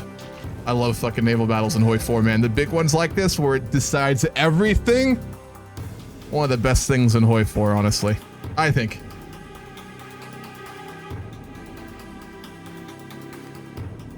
Okay, let's keep building up our defenses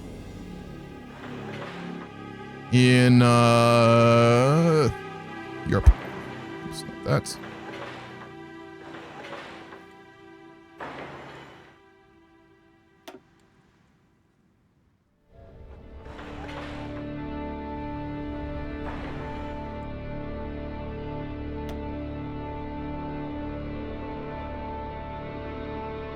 Just in case the day comes where Cagliari and Sardinia fall or are invaded, we should prepare for that.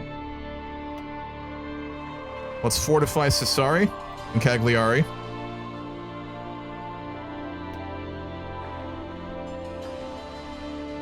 And Campania. I know these are not the most meta choices, but I'm going to do a little bit of roleplay building here since we have so many factories, honestly.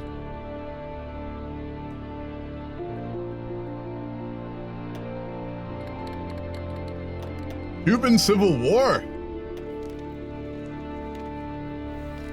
Cuban Revolution. Oh, it's a communist. We have the Fidel Castro of this timeline currently revolting in Cuba.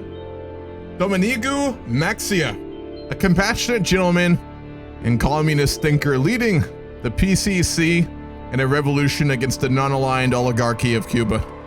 One of our old colonies, but no longer our problem. America's continuing to push really deep into the communist allied nations in North America, while the Chagatai continue to lose ground. You can see other communist nations there.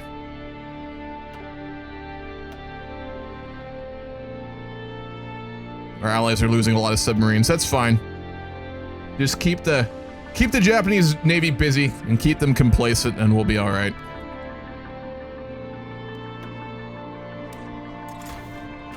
Should have another tank division at this point. Yes, we do.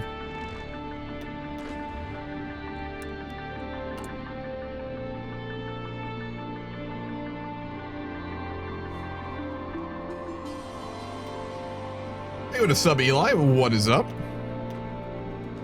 Oh, yeah. We're going to have 5 tank divisions here. We're looking good. You know, that feels like we're doing really good, but then you got to remember it's 42 and Germany has like an ungodly amount.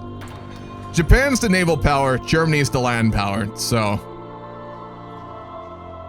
And America's both, but thankfully they have the type of government that we don't hate or hopefully we'll get into war with, at least not early.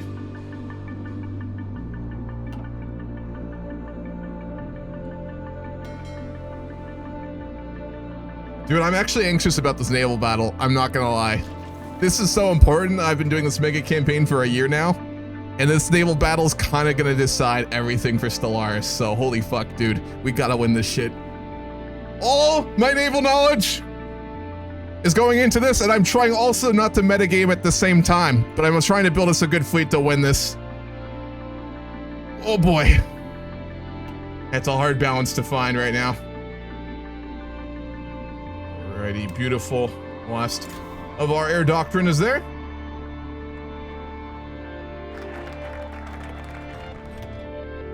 See if we can get any other naval focuses here that might be useful.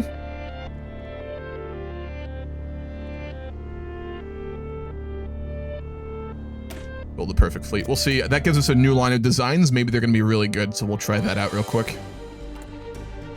More war bonds to support the war effort at home. And we're going to start utilizing our Italian film industry.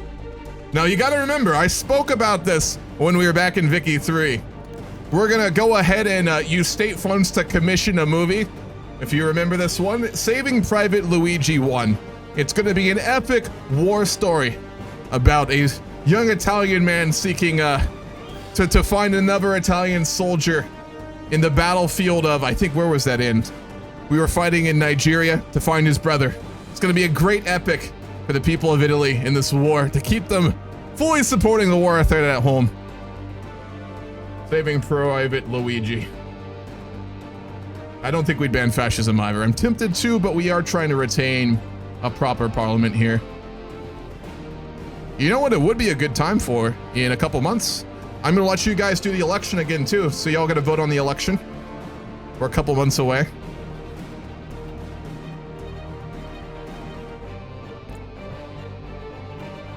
See how we're looking. Looking good, looking good. We're both just stockpiling our air forces. Speaking of which, I need to keep putting out our air so we have it trained for the war. I'm getting a little complacent because this isn't an MP game.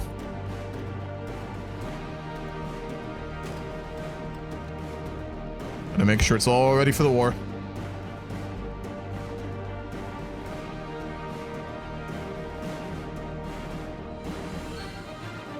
Now, what I'm going to try and do is utilize that airbase that we have built up over on the island of, that's not Kyushu, but the island over there to the south of Japan as a staging point for us to get green air over the ocean regions, hopefully allowing us an optimal naval engagement with the Japanese fleet, which has been spotted patrolling the oceans over there. Yep, still there, supposedly. If we have to fight them off the coast of Japan, that's when we're going to get into some real trouble here.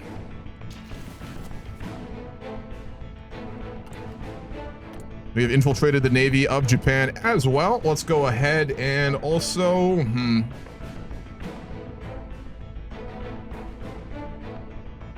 infiltrate their army.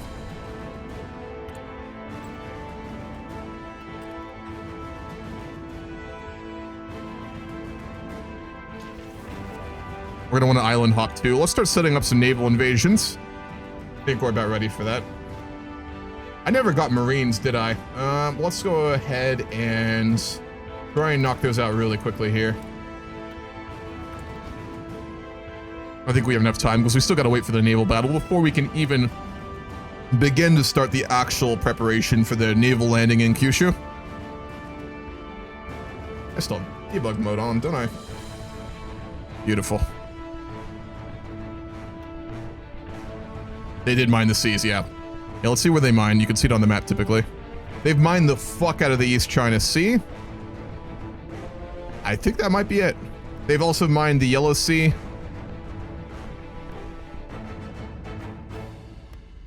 Yeah, 5% mined. Pretty good.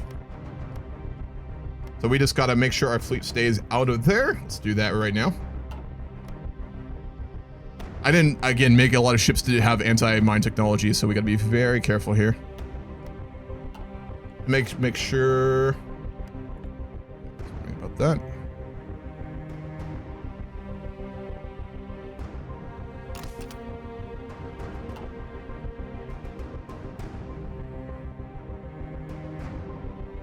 Yep. Good.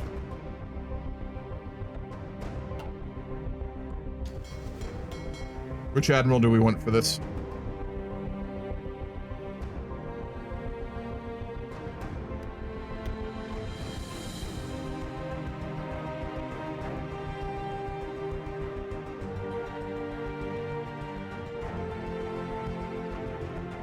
Honestly, let's keep Smaducci. He's the son of one of our greatest admirals in history, and he's got pretty solid skills. Those are pretty good. Reduction of critical hit chance is big because we have a lot of heavy ships and critical hits will knock them out, especially if the Japanese fleet have a lot of torpedoes. That could absolutely kill us. And that leader XP gain is massive for getting higher levels in these big naval battles, which we will need. So yeah, he's a Nepo baby for sure. But his father, again, was one of the greatest admirals in history, which for our country and our almost 1,000-year rule is saying something. Let's be honest. It really is. Their army. How many ships left do we have? 69 to go. Nice.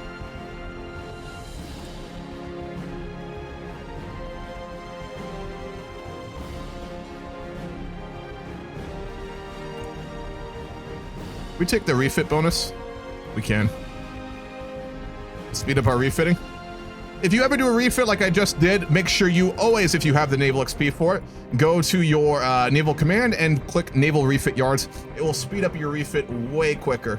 Also, after you lose a naval battle, this will allow you to repair quicker, both of which are really useful in naval warfare in HOI4. So always remember to do that if you're doing what I'm doing, which I didn't do. So super heavy ready. It's in May of 43, so you got another 8 months or so. Reaper. We may have it out for this naval battle. I'm not too sure. We'll definitely have it out for the naval battle against Germany in the future, which will be rough. They got a big navy too. It's higher quality, I believe. Yeah, I gave them a lot more carriers. Ready?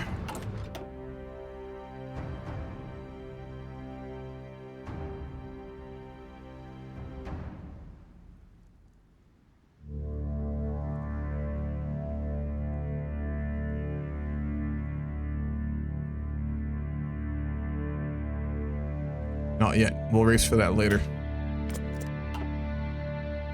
One of the cool parts of HOI4 is when the AI start to develop a nuclear bomb, you get a whole mission thing going after trying to keep up with them. But no one has done it yet, so I assume the AI at least are not actively developing nuclear weapons yet. Germany is very strong. They're very strong. 446 factories, around 100 divisions. Their navy is probably, I think, around 180, and they have around 10,000 aircraft at present, which are all very modern, including naval bombers and heavy fighters. We're not thinking about that right now. We got a bigger problem to deal with. They're enslaving an entire region of Central Europe, but they are not our biggest priority yet.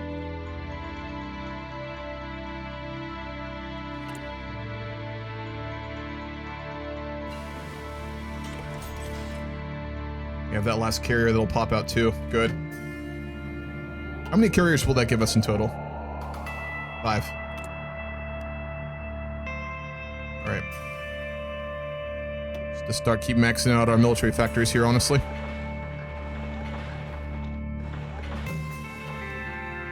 We're going to need to try and keep up with the air production. Speaking of air, we are working on the advanced small airframes. 30 days, we'll get really good fighters. If we can put out enough of those, we might be able to contend Germany. Maybe. Or at least hold off their ridiculous fucking air force. But that is assuming we go to war with them. We're 2 hours in already? Jeez.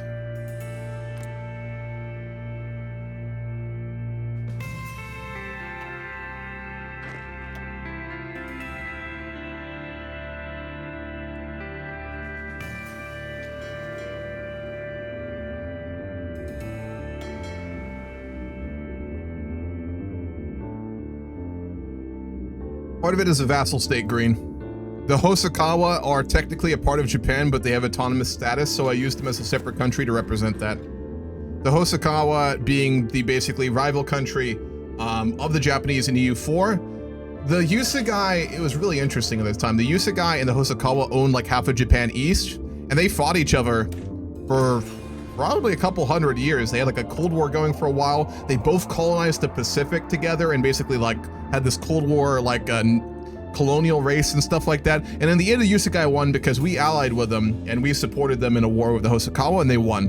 But in the end of Vic 3, roleplay wise, the Hosokawa basically were diplomatically integrated into Japan, but they did so with like special status. So yeah, that's the Japanese timeline in this grand campaign has been so fucking interesting.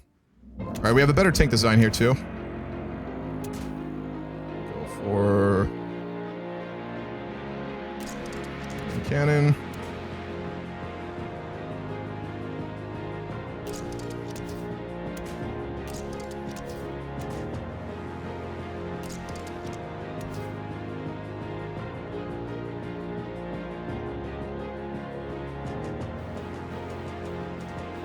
Would like some speed here. These.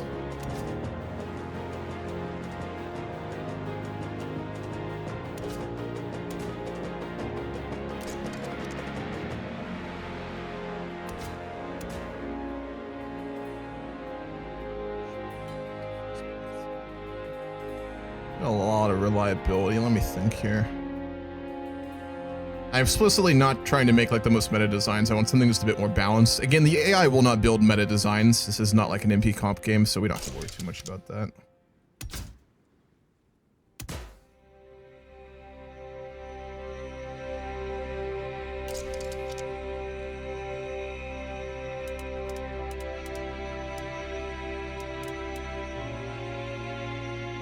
It's a little high on the reliability.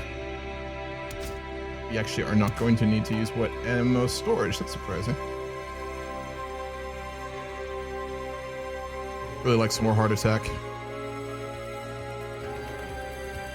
Gotta follow Stalker.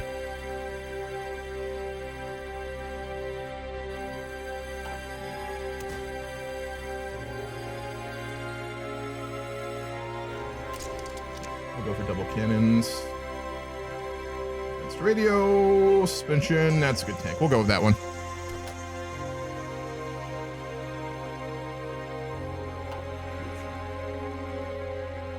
That's pretty fucking slow, but I don't know how to speed it up, honestly. So I'm missing something really obvious. It'll work though. Let's replace our production.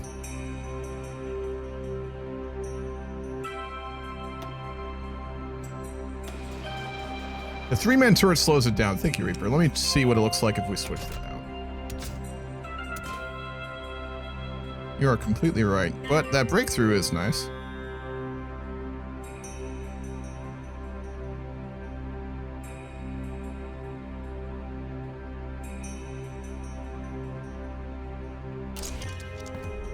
We'll go with that. A little bit of an increase. I do want something a bit quicker, but not like these are super heavies or anything. Okay, cool. We'll keep putting those out. We can all pop out our next 3 tank divisions. We are up to 5 now, which is very nice. But to use them, we are going to actually have to land. Pretty key there.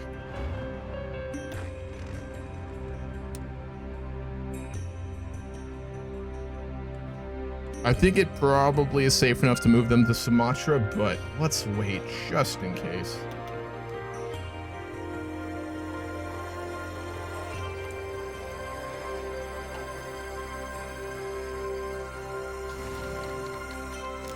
We've decrypted Japan, big. That's really important for naval battles too. If you decrypt the enemy and just hold on to that decryption, it'll give you an increase to your spotting bonus against enemy fleets, which again, whoever spots the enemy fleet first gets a huge positioning advantage in naval battles. Positioning is good for a lot of things, but the probably most important reason you want high positioning is it dictates the efficiency of your screens, right? So in naval battles, you want technically you want 3 screen ships, which are destroyers, to every 1 capital. In reality, you want 4 to 1 because you're going to lose them quickly in the battle. When you have a full screen efficiency, I mean, your capitals basically will never get hit. All the attacks from the enemies will just hit your screen line, which basically guards your back line. When your positioning is lowered, it will reduce your screen efficiency, meaning even if you have the optimal amount of destroyers to give you screening for your backline, it'll still reduce it. So hits will go through and your capitals and even your carriers will get hit, which is one of the biggest reasons you always want high positioning and why I recommend you always take efficient communications for your naval command.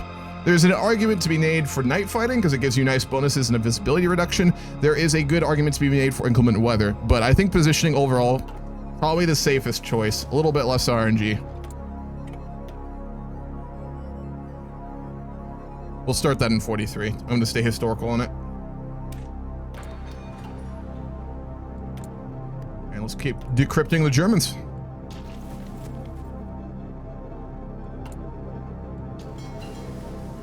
All right, we got our advanced airplanes. Let's make a good fighter variant here. I'm going to make a good carrier design too.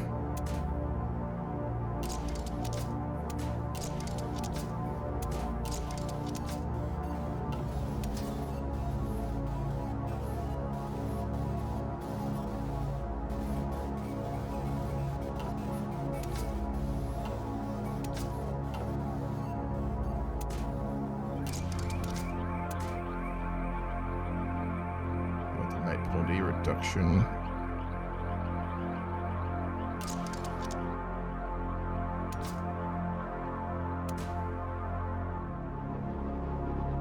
I do need that range in Asia though, not gonna lie.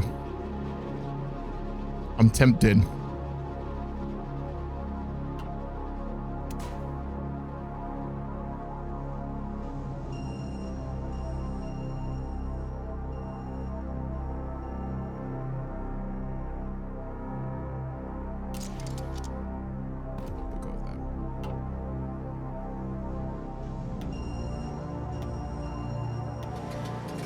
Make our carrier.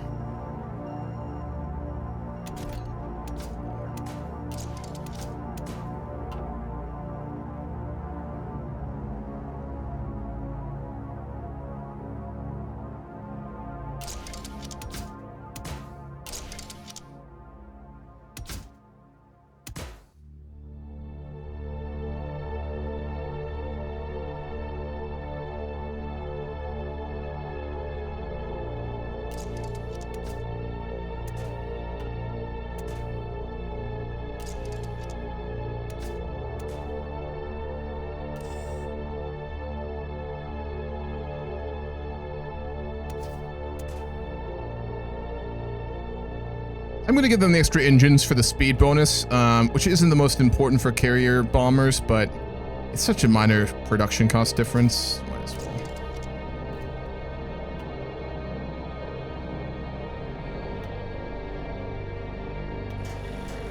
And then I'm also going to make sure that I have the best engines on our fighters, just to make sure I did not do that. Okay. That could have been really bad. I'm glad I remembered to do that. Speed differences between your fighters and the enemy fighters are an important statistic in air combat. So if your speed is much lower than the enemies, they will get bonuses and will outtrade you. So you don't always want to put the best engines on there, but you definitely want to have high speed, otherwise you will get outtraded. 100%. 47 ships to go. All right, we're going to go as soon as we get that super heavy though. If we still have refits to do when we get the super heavy, we're going in.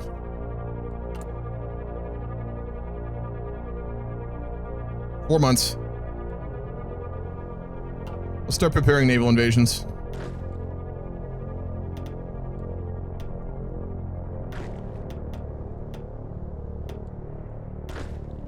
You do have the tech for naval invasions, actually. Let me check that. Something I didn't even think about.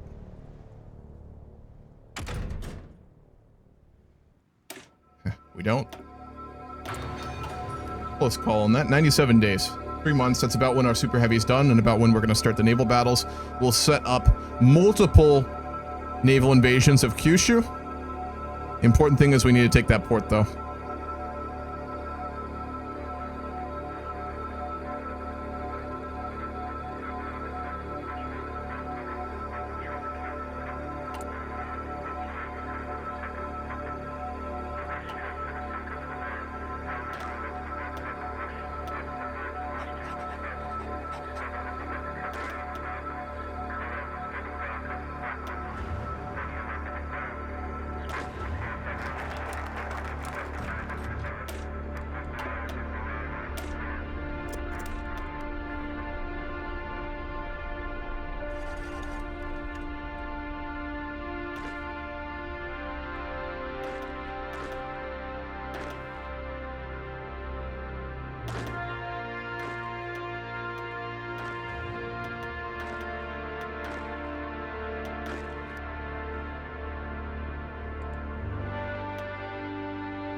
U4 PTS moment from the African battles. Oh yeah. Oh, when we were getting hit by Yorubaland like over and over again, that was brutal. What's up, Rose?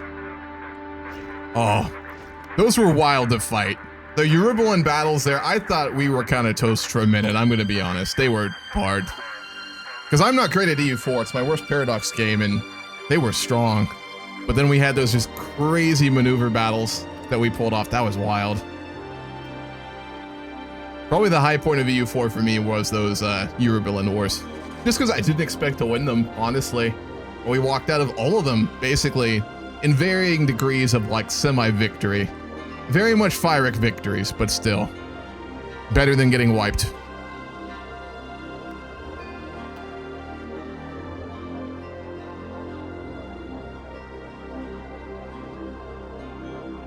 We might get wrecked. The Japanese Navy is much bigger and much stronger. We're going pure quality here, folks. That's what we're doing. We're counting on that because we can't outproduce them. So I'm just trying to give us the best fleet possible, and we're gonna go balls to the wall. And if we lose that naval battle,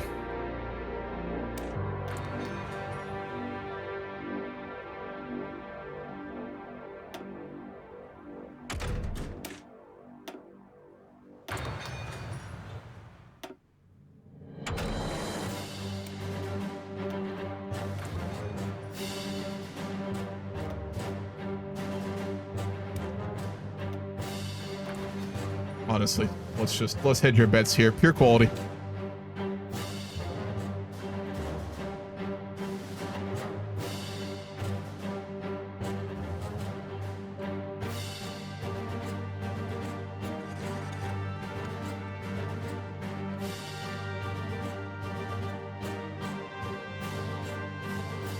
All right, I'm gonna go to the bathroom. I'm gonna let the dog in really quickly, and then we're gonna continue. One moment. Be right back.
Alrighty.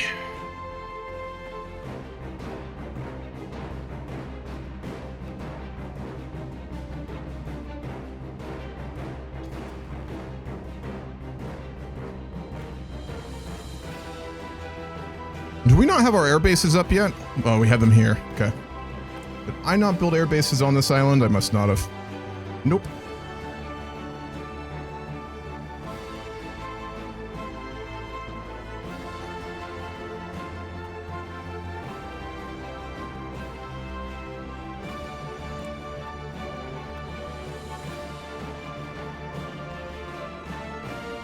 Yeah, these fighters just don't have a lot of range. I probably should have made heavy fighters, but I really just did not think we were going to fight the Japanese first, or if at all. I was preparing us for a fighter war against Germany, which we probably still will have to fight, where quality is going to be key over range.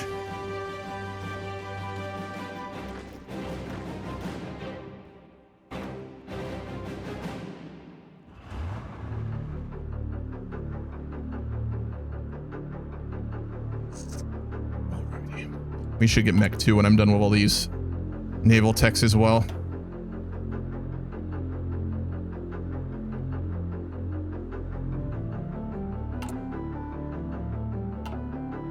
Yeah, but we need naval bombers on our carriers for this battle.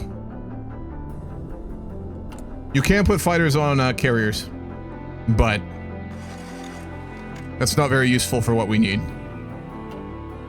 We would need long-range fighters to control these air zones, not just moving a carrier force around, which if it got hit, will get into a battle, right? It will get into a battle with the Japanese Navy, and then we need actual naval bombers, not fighters anyway. So.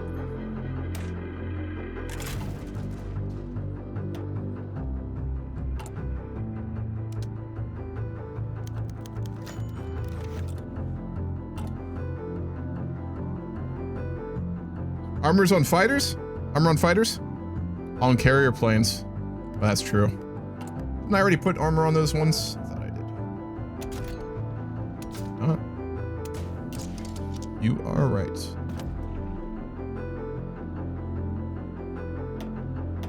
Because air defense does matter when naval bombers are trying to hit carriers and battleships with the AA on there.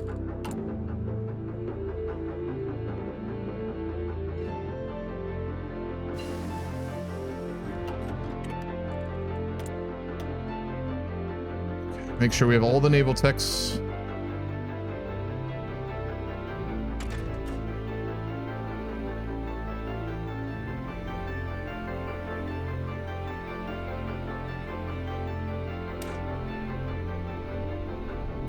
Useful, but we won't need it in time. I might grab that before a naval battle with Germany if we actually win this. That we are going to 100% need. We're going to need to try and pop out some Marines like immediately.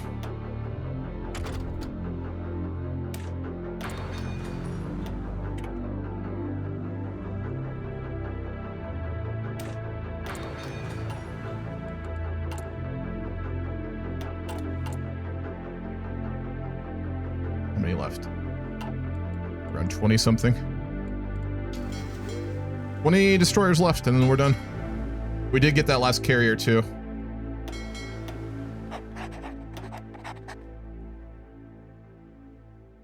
Carriers start overstacking at 4, right?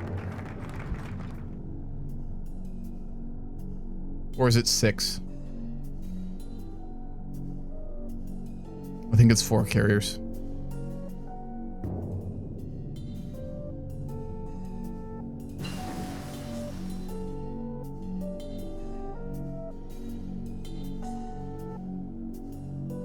Yep. So 2 of our carriers will have to keep basically back in port, which is good if we get them sunk, I should say. And then we're going to use the later models. That's how we'll do this. We need Mech 2 as well.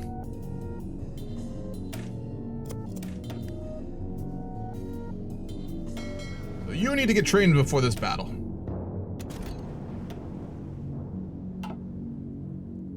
Then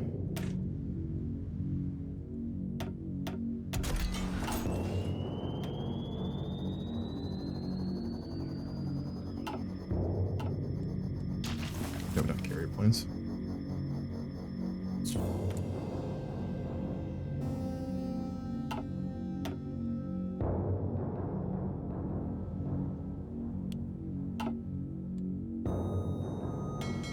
Here we go.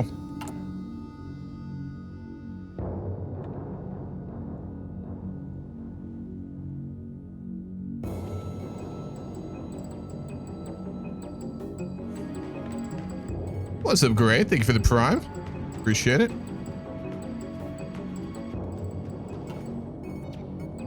Here we go, folks. Here we go.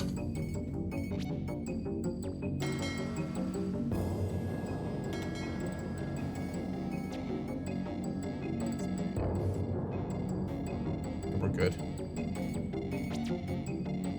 I'm gonna put the subs in the main fleet too. Fuck it. We're gonna throw everything in.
Now they're contending us. Okay.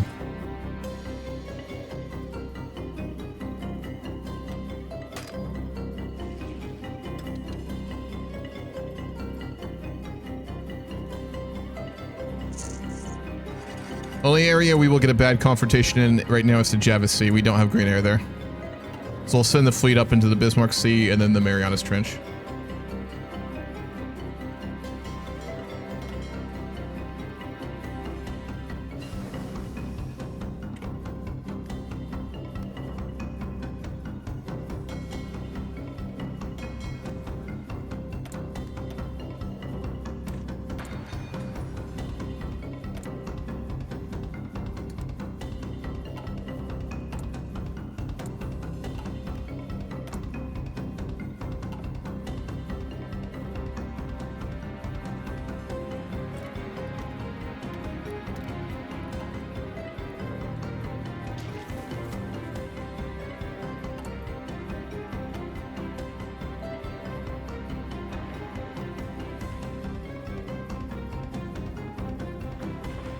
Set our radar.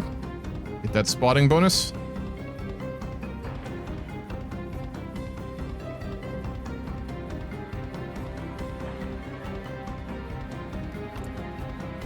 Start up all our new productions as well.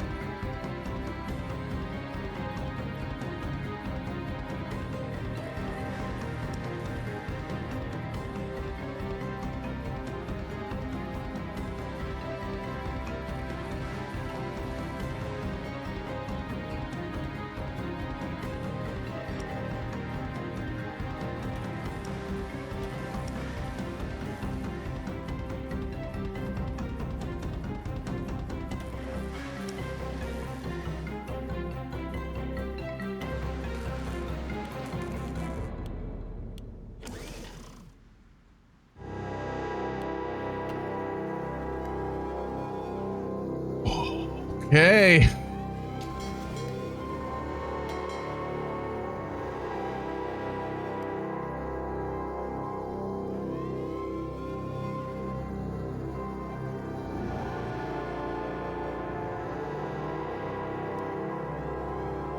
Oh, we gotta repair. Part of our destroyers are damaged. Ooh.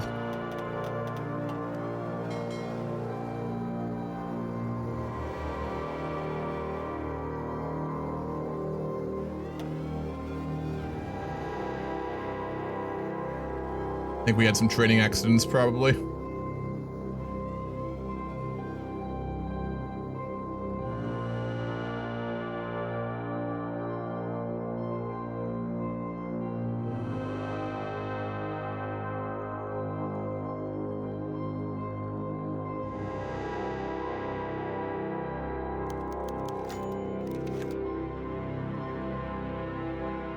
Oh, one of our agents got captured by the Hosokawa spies.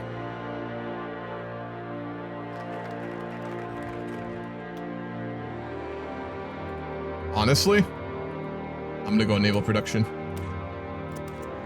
Because if we get our fleet wrecked here, we gotta try and rebuild something of a semblance of a fleet. Which is very possible. We decipher Germany, we decipher Japan. Let's start deciphering the Americans. They're potentially dangerous too.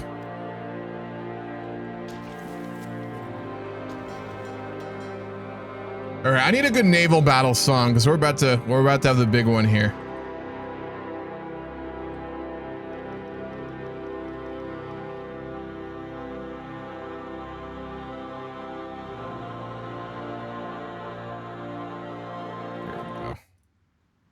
I think I've heard this one before. It's pretty good. Remember right? Yeah.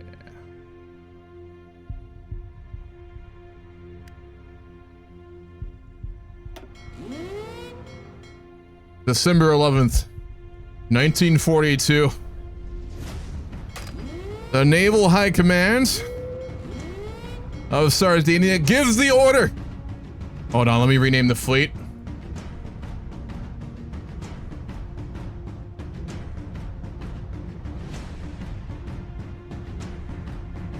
For the primary First Fleet of Sardinia to move out from port in Singapore towards the middle of the Pacific, where reports say the Japanese fleet is currently patrolling the sea.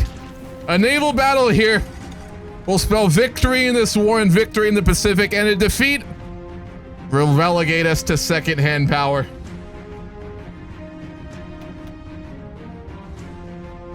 Let me cross all my T's here, make sure we're good.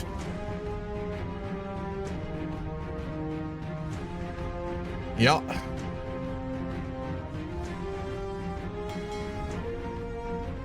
Yep. Ladies and gentlemen, let's do this. Augustus Meducci has been dispatched, and we have begun seeking the Japanese Navy for a full confrontation. Come what may. Here we go.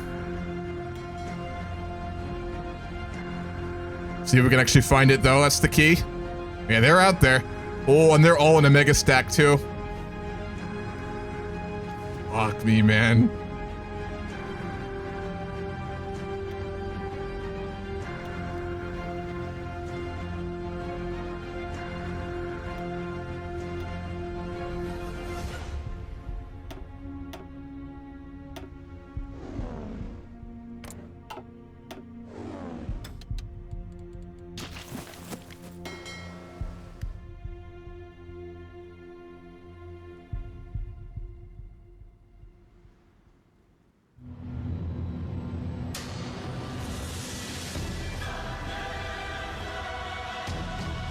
Boy, come on. We gotta find him, though. We got radar. We should track him down pretty quick here. Where are you? I know you're out there. If I was smart, we would split our fleet into a couple different types to look for him, but we gotta fully engage over our whole fleet. If we start reinforcing and reducing our positioning advantage, we're fucked. There's no way. Come on, baby.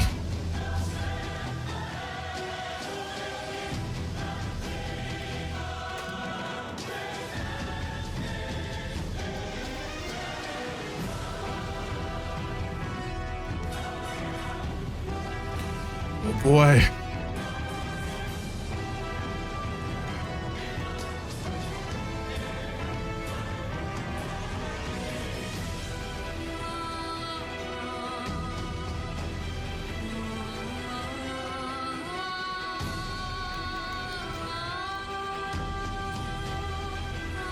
Where are you? God damn it.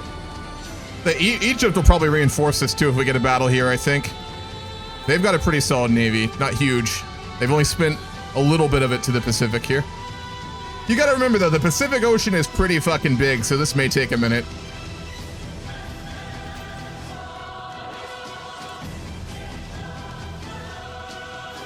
Sure, shoot me the song you want, Kenta.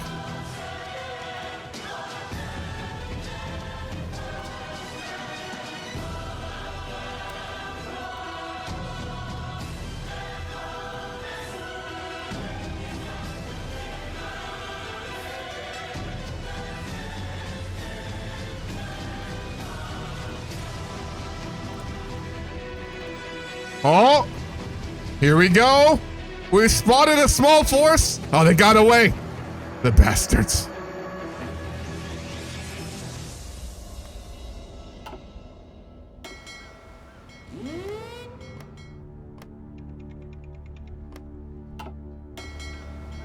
Let's go wide.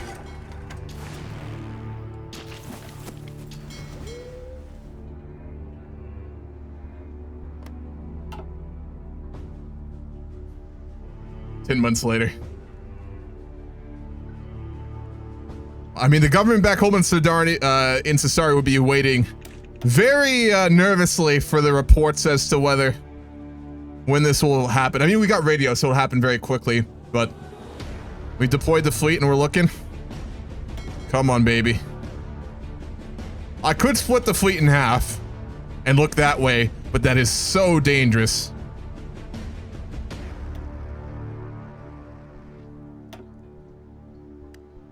You know how we do this, actually.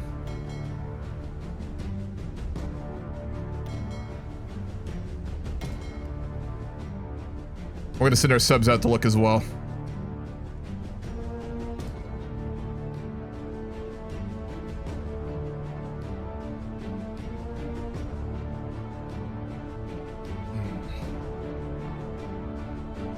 They've got over 200 ships. If they combine their whole fleet, they've got around, I think, 260 to 280 ships.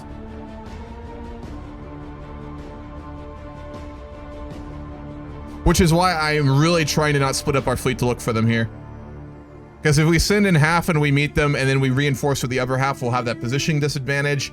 And I don't think we win that battle, I'm going to be honest. So we gotta be patient. We gotta wait for the engagement.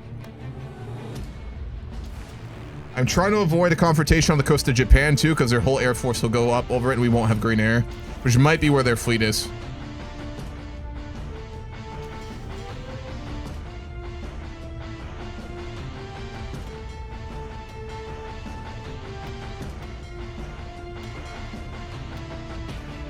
We're gonna start convoy raiding them too. That'll probably pull their fleet out. But it just gives us more time to get some more of these naval techs done though, so that is very much a good thing.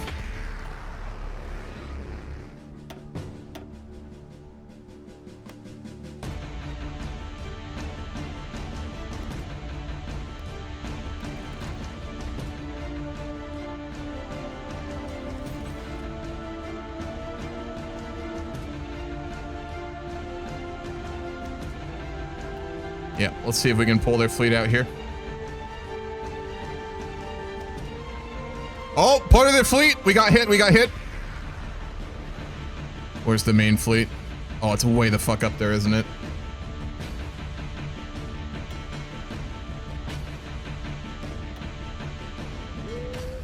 I don't think we make that, but we're gonna hold it. Here we go. Come on!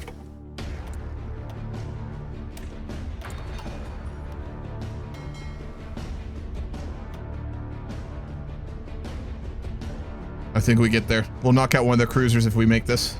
Here we go. They're running. We got some of their destroyers, though. That's big.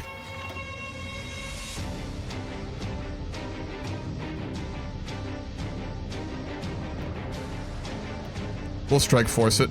Fuck it.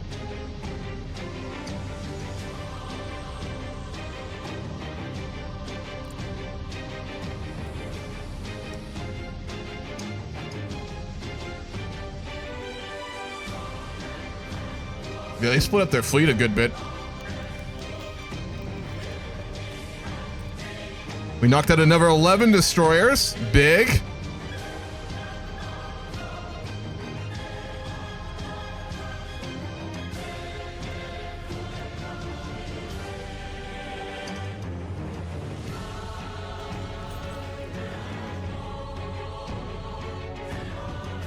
You know what I'm tempted to do? No, I won't. I'm kind of tempted just to make Japan put their fleet together, so this is fair. All right, I'm gonna go to the bathroom again really quickly, and while I'm gone, I'm gonna give you guys a poll.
Perfect timing. All right, we're doing it.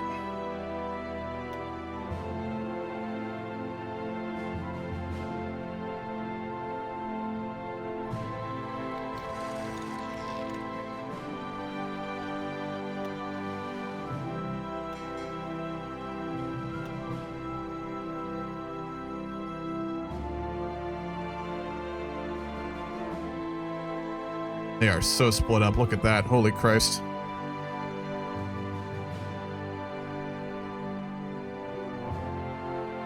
I'll put them in the Philippine Sea where we won't have a lot of air power.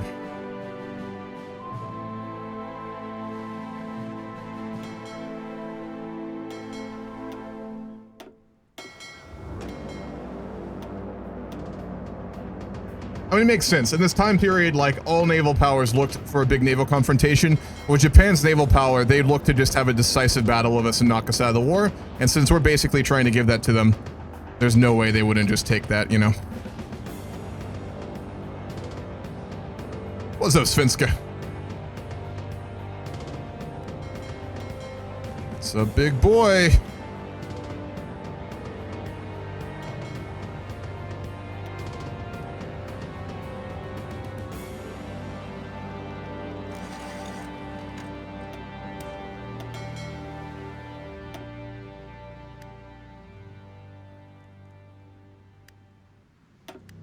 Oh, yes. All right, let me get the badass music because this is it. This is the big one.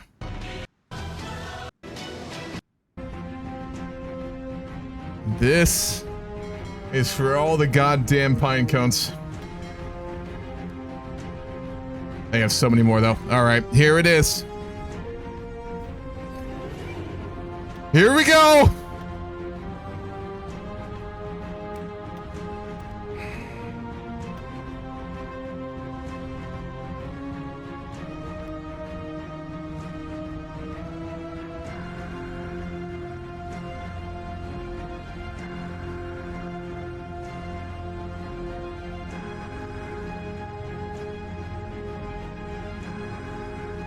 Make sure I didn't fuck this up.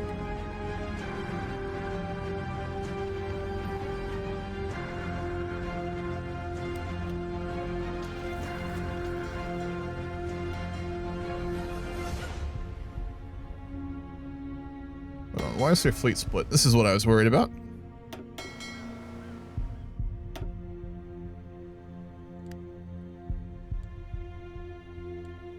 Where is the rest of their fleet? Oh, okay, I was worried about that. There we go.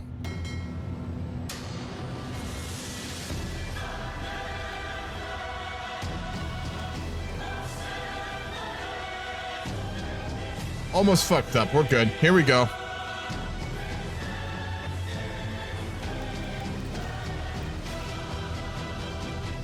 We engaged a little early. I didn't intend to do that, but their reinforcements will get here in a minute, so...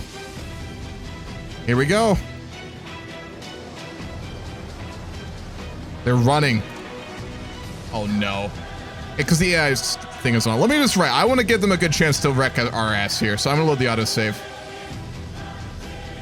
I don't want to just take this victory. If we lose here, we lose here. So I'm not gonna let them just get a shitty battle with us. Because I think it'll be interesting if we have to come back from that. Okay.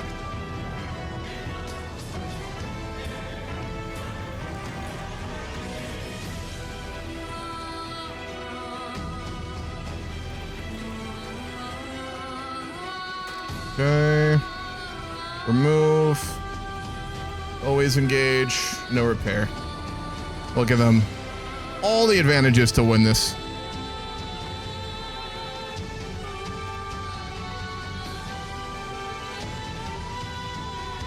Okay.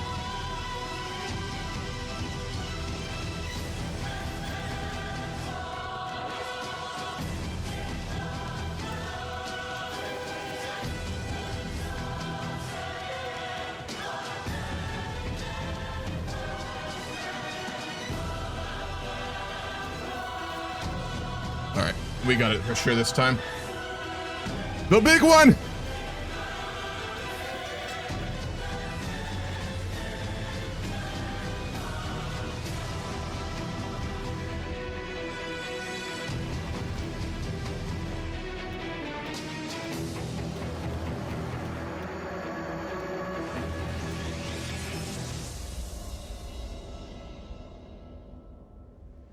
Holy fuck, they have so many heavy cruisers. All right.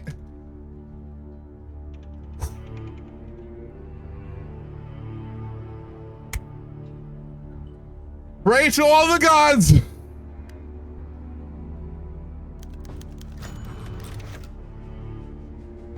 Come on. Come on, baby. We got a cruiser. Let's go. We got the positioning advantage.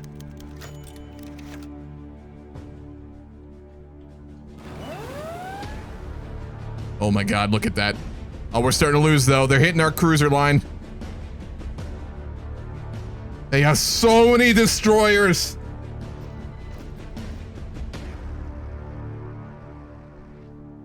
Come on. We're getting a beating. Almost all our cruisers are gone now. It's gonna be close.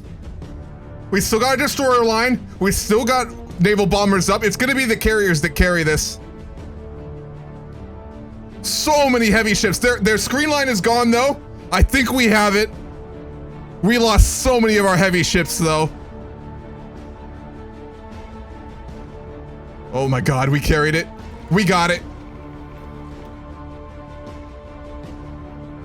We got it. Oh fuck. 1 of their carriers, 4 of their battleships, 2 of their heavy cruisers, 32 light cruisers. No, that's, yeah. 145 destroyers. Let's fucking go. We lost almost our entire back line though. Let's try and finish the job though before they retreat. This is when I gotta turn AI on though, so they have a chance.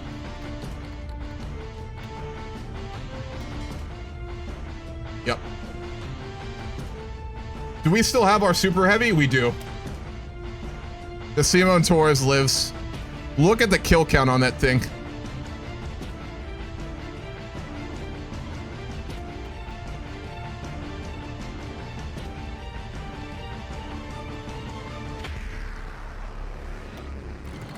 We chased down part of the retreating fleet, wiped it.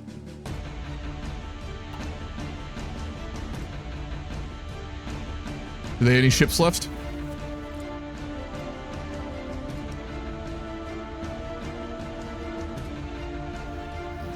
We pulled it off.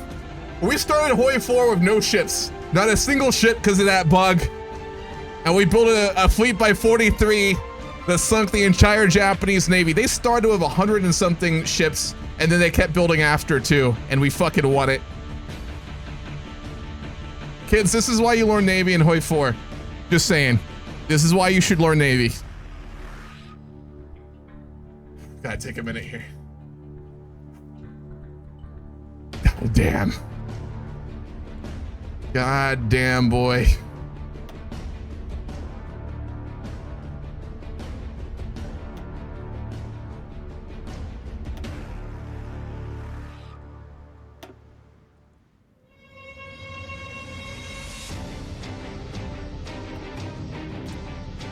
Alrighty. That is the first big victory of the war, and it'll allow us to begin Operation Q Shoot. Let's set up the naval invasions.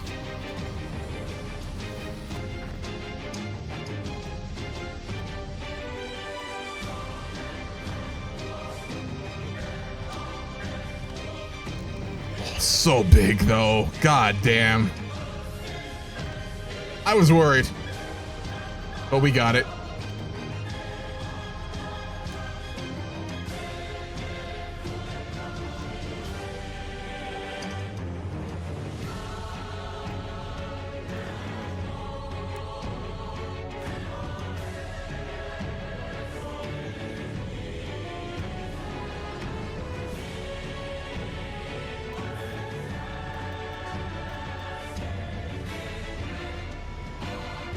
We got this.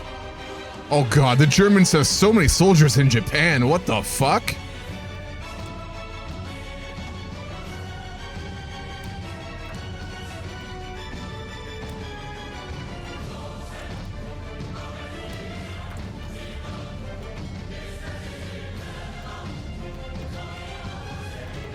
All right, let's go repair our fleet.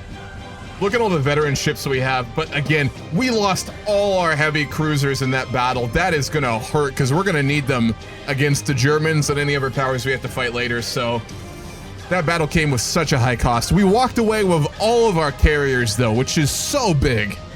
And a lot of our screen line, too. Those torpedoes did so much there. We lost all our carrier fighters, too. Or carrier bombers, I should say.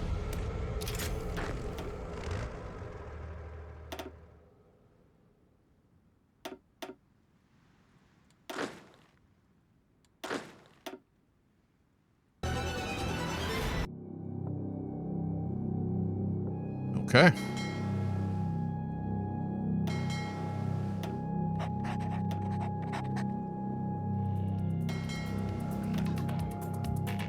Gonna follow Bosucks. Bosucks.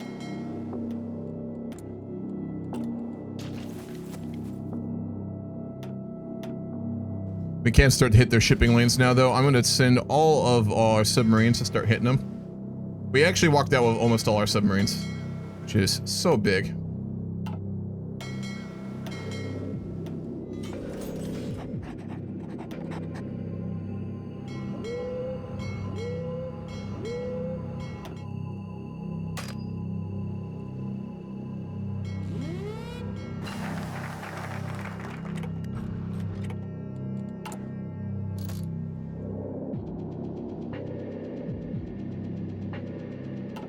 All our agency upgrades.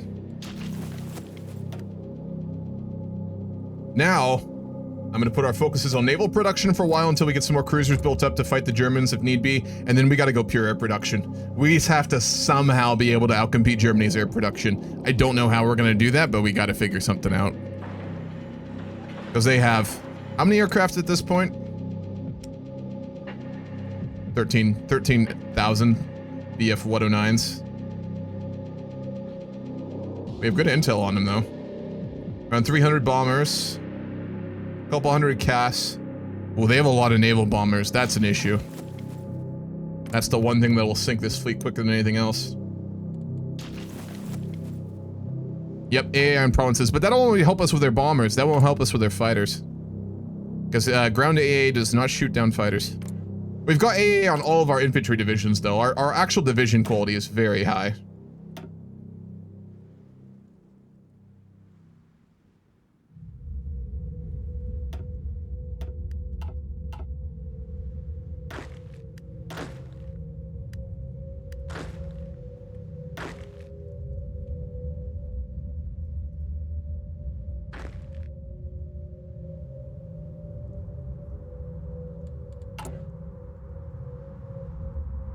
I just realized. I still haven't completed transport ships. That's why I can't set up my naval invasions. We haven't got the tech yet because I changed it to the other naval ones. All right, gotta speed up on that. Oh wow, and the Chagatai did lose the war. The Mongols People Republic is victorious.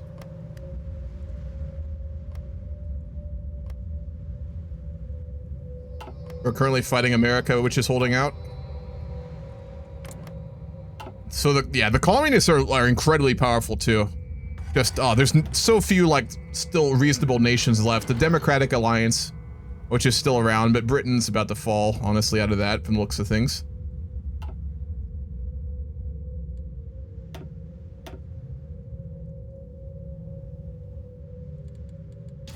We don't have the range to get fighters up over there. Nope. We'll hit the Ryukyu Islands if we fail the naval invasion of Kyushu.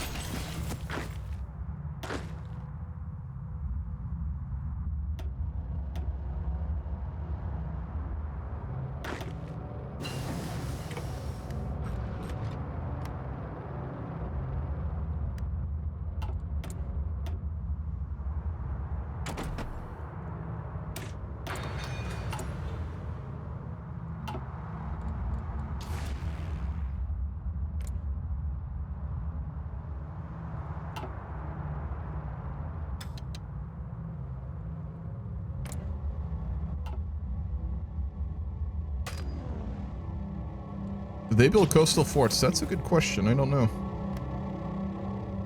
No. Got like no supply where we're landing though, unfortunately.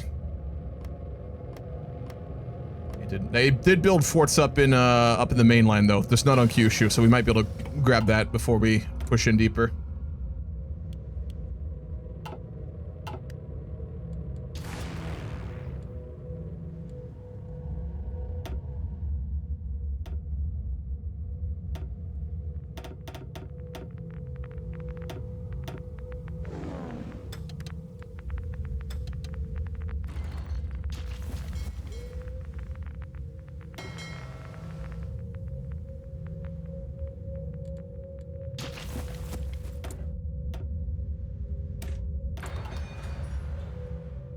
How many days for the naval invasion? We've got 44. A little over a month.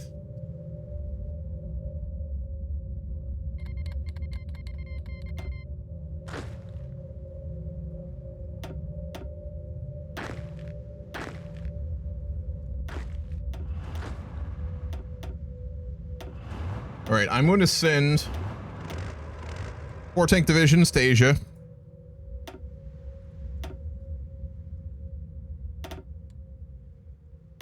And we'll send them to Kyushu if we land successfully. We don't have any... We have 1 tank commander. We're going to go with Sebastiano Persico for our... Oh no, he's a field marshal, isn't he? Shit.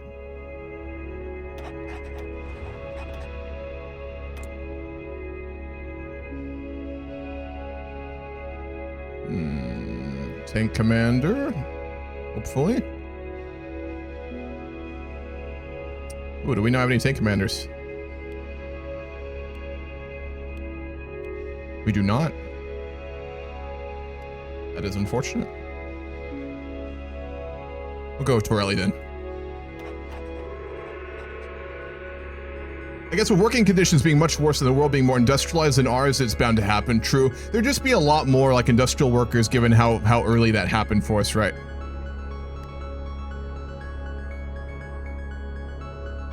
Hungary, how'd you get in a war of America? Wait, no. They got in a war with the communists.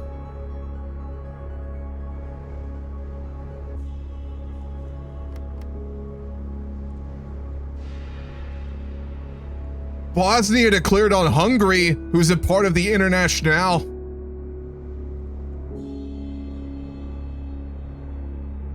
All right, Parliament is convening for an emergency session, I would say.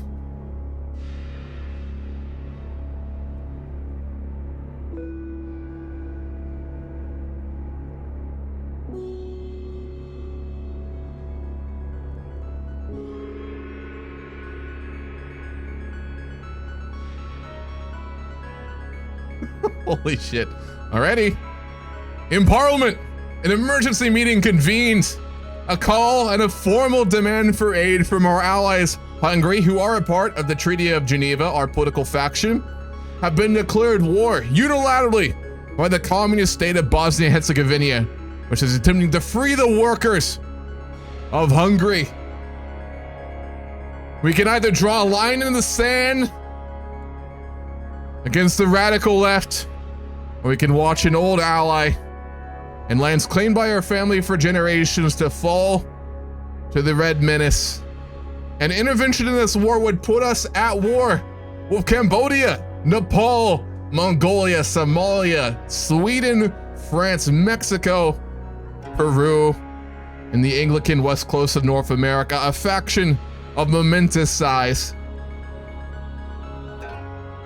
We would fight on alongside the Americans, our old allies though. Oh boy.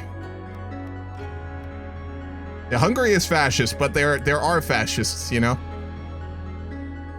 They're part of our faction, and they're a pseudo-vassal state.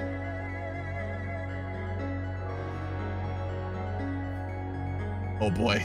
It's about to get spicy. Our fleet is repairing in Indochina and Sumatra too. They've got some big fleets, folks. Don't think that these guys don't have big fleets. They do.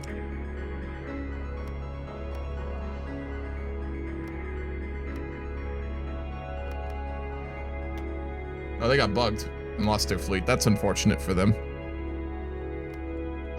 Now, their fleets actually aren't as big as I thought they were.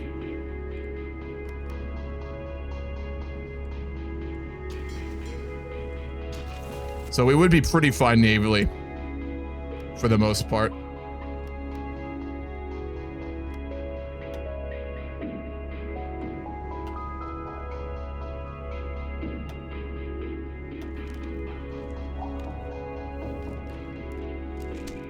They've taken Serbia already.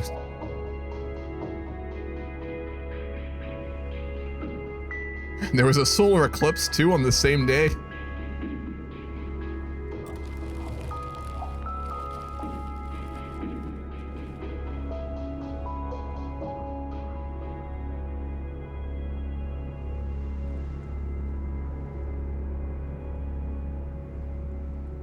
All right, we're going to honor our agreement.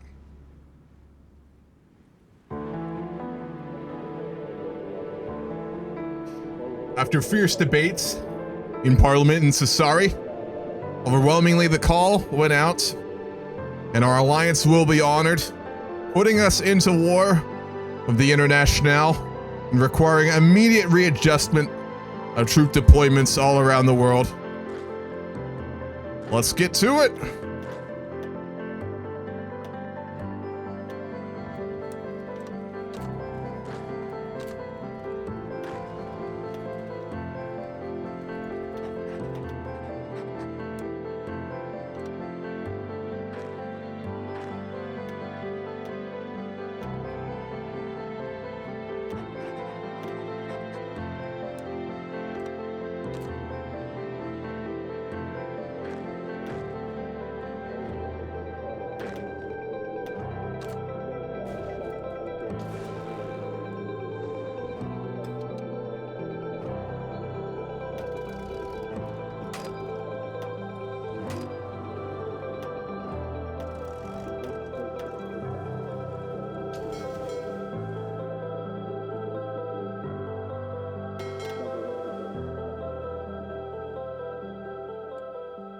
We might have to delay the invasion of Japan here too.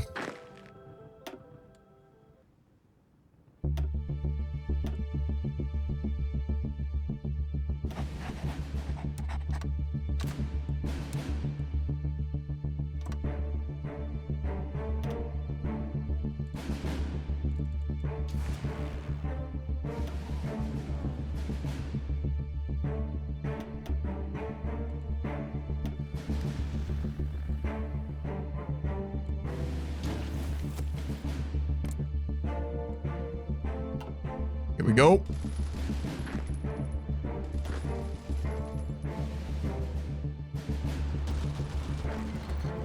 What? Absolutely. Never thought I'd see that day after the Second World War, but it seems we are fighting alongside the high imamate of the Chagatai once more, as in days of old.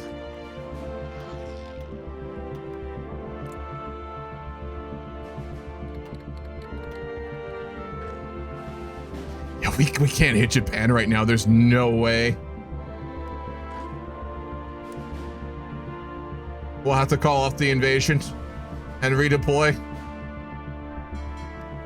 We got that super heavy battle fit. Reaper, what was I naming your battleship? The NMS... I forget what the whole name was. Let me know and I'll rename that for you. We do have our second super heavy.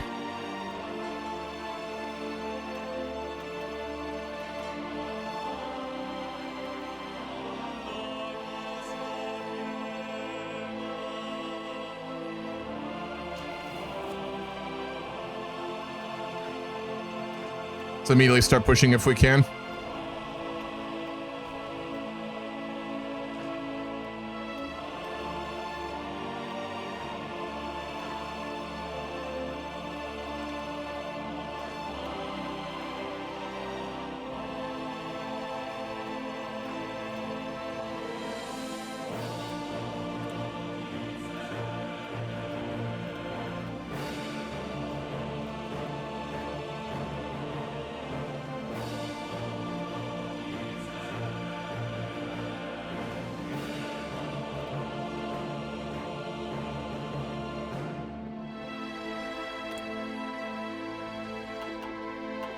Manpower to get some more generals.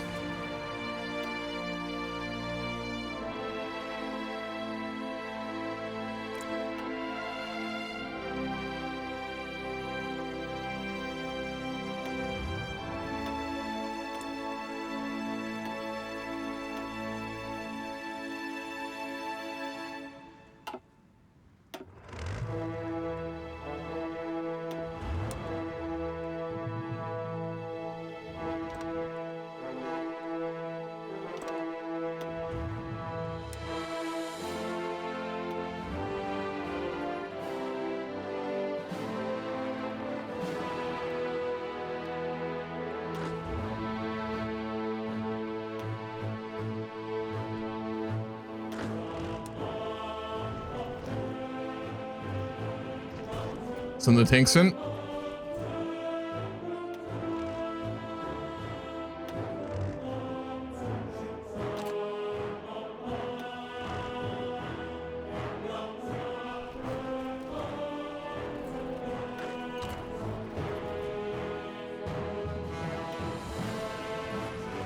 That way. We shouldn't have much trouble rolling over the Bosnians here, I hope. Unless they get a lot of volunteers. A lot of support very quickly. All right, let's start pushing.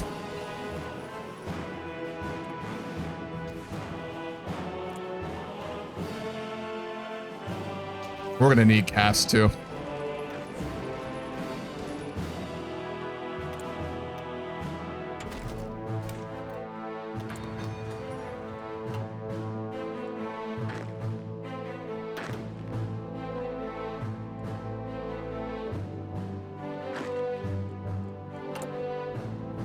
I'm going to prepare a naval invasion from Taiwan, and we're going to try and hit Annam in Vietnam as well. Open up a second front with the Cambodians. We got to secure some of those jungles and the mountains in the south of Asia there before they get entrenched. Oh, fuck, the French in the Frankish kingdom, I forgot.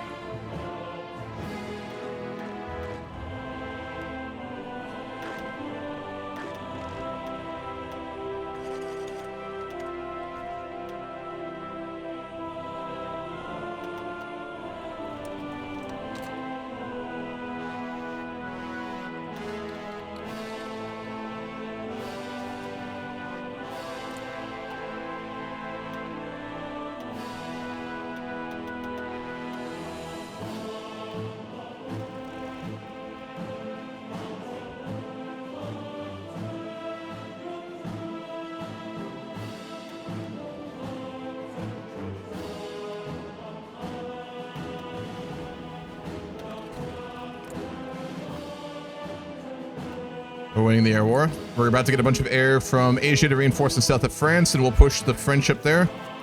The other French? The communist French? No, they're democratic now. Interesting.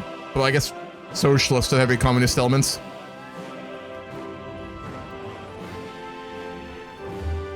Yeah, our tanks are just smashing them here. The tank program is really paying off. Yeah, look at him. Look at him go there.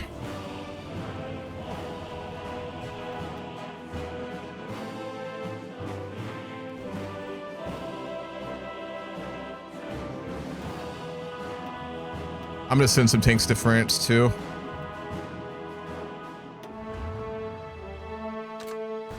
We'll send 3 tank divisions. I could micromanage them, but I'm not going to. Unless we really need it. Probably with the Germans later. I think we'll follow flu. More war bonds. Start exhorting heroism, which we're gonna need because we are losing war support here, actually. Oh, fuck, look at Africa too. Jesus. We need more divisions and we need them now. What are we missing? Infantry equipment. Okay.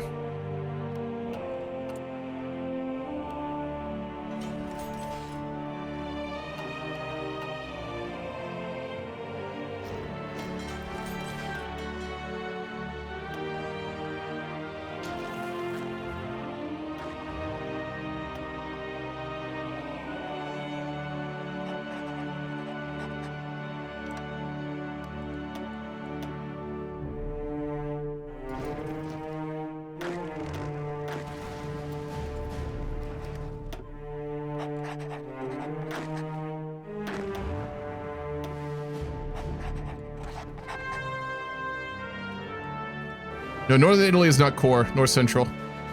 It's supposed to represent like the huge political and ethnic issues we've had in Sardinia, all of victory.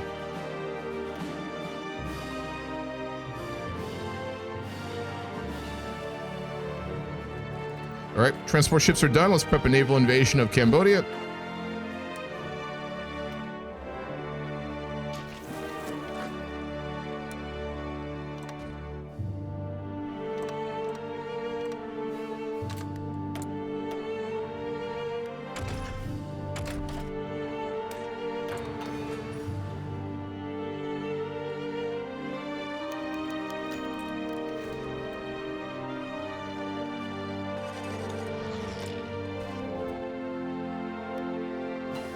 How are the Americans doing?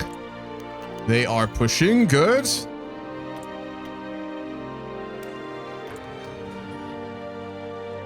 Let's move on to infantry 3.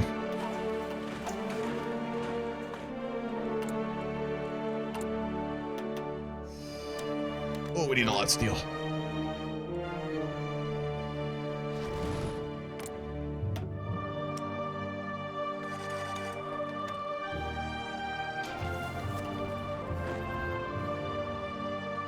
Why is one of the cities on the east coast of Indochina so confused? What do you mean?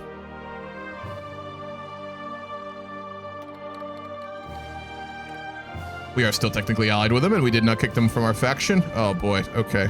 Yeah, we don't have supply lines up here, do we?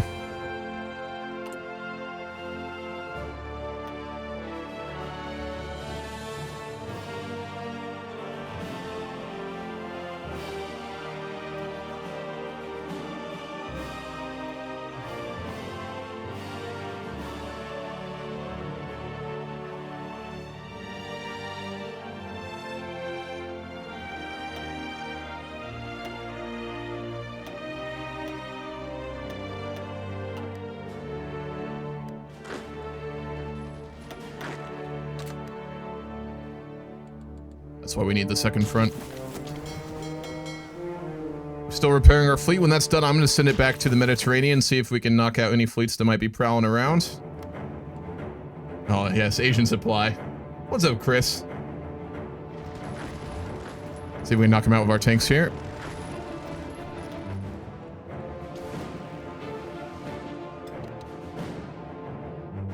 We got green air.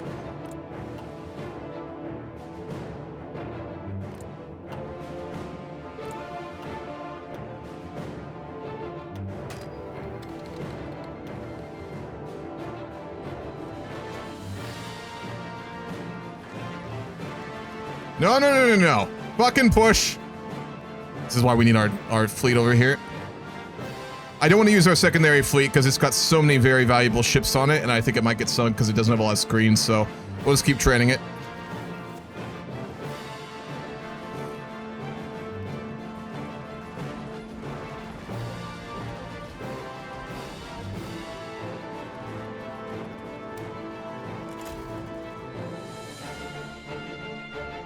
On the doorstep of Paris. Beautiful. Bosnia is falling. And we have to start. I think we'll probably send some soldiers to help the Americans push over there. And then we want to reevaluate probably our naval invasion of Japan. We also need to send soldiers to support Egypt with the Somalians. Bosnia's out of the war. Beautiful.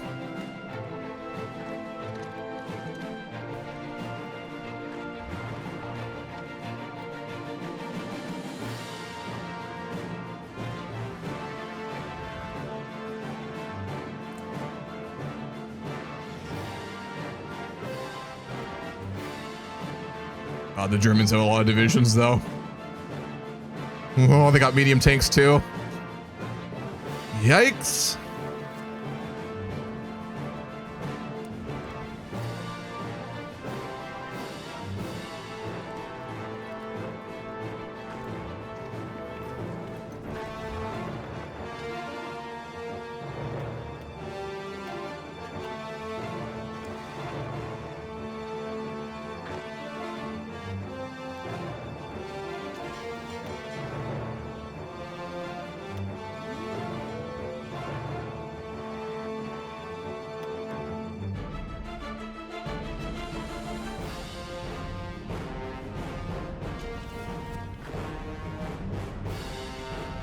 15 days.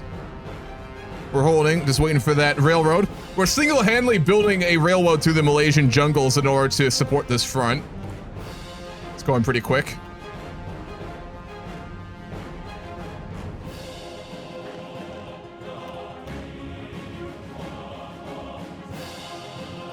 France is falling. Bosnia has fallen.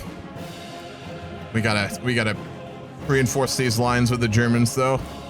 They're technically looking inward, but I don't trust them not to just start a war with us for no reason.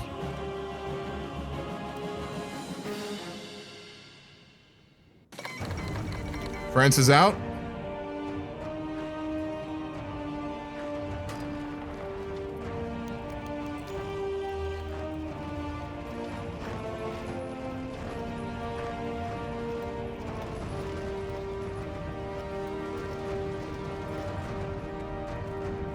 Stuff. Yeah, the communists aren't as strong as I thought they would be, honestly.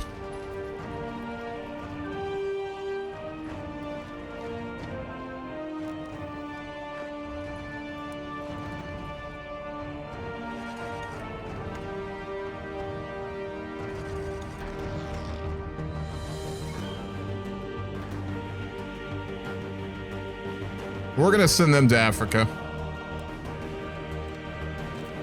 They're gonna help push the Somalians.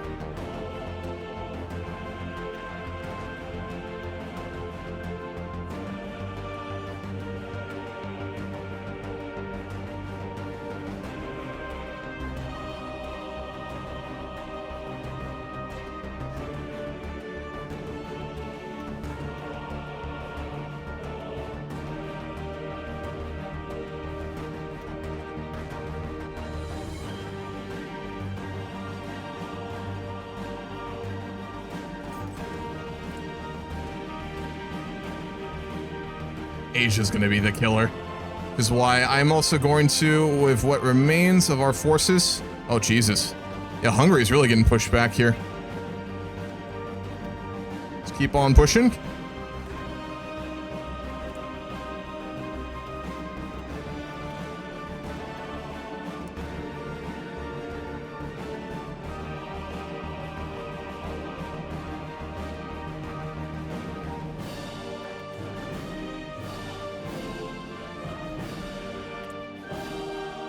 Promote when we can.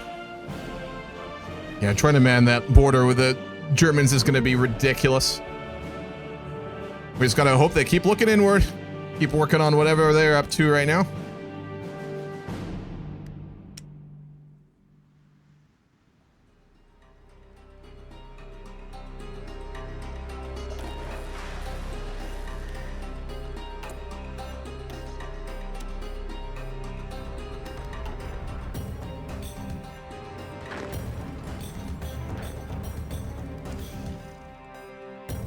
These I am going to send to America.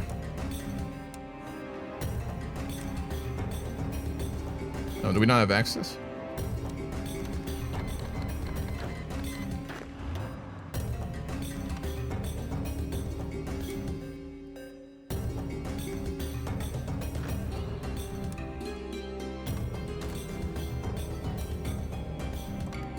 We'll send them to support the Americans, push to the coast, and then we can hopefully get those American divisions to come help us in Asia.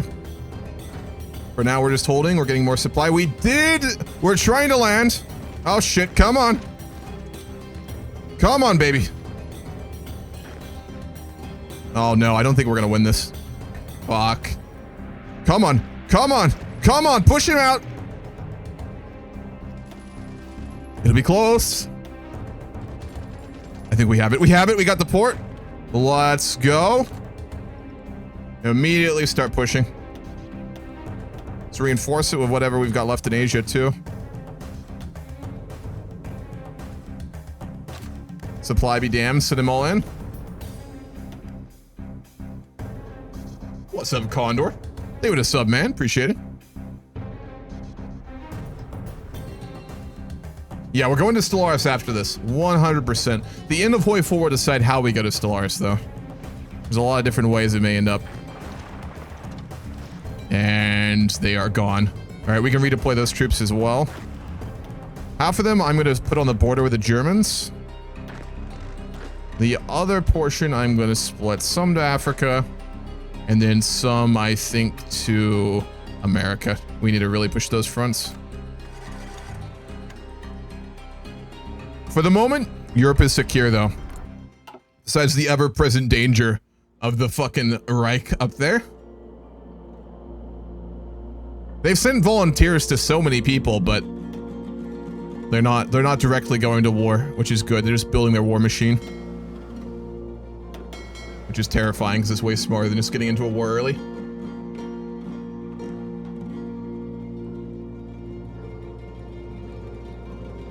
We are rebuilding our navy, though. We're getting some more cruisers. We lost so many cruisers in that battle.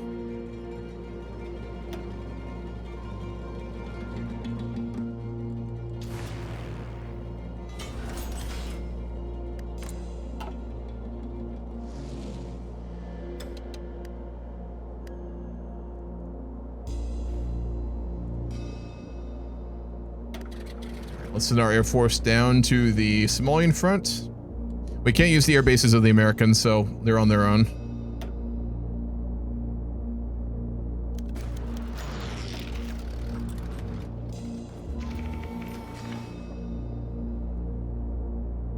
We got a naval battle. Uh-oh. A little bit of what's left of the Japanese Coastal Defense Force. Not much. I'm gonna micro this a bit.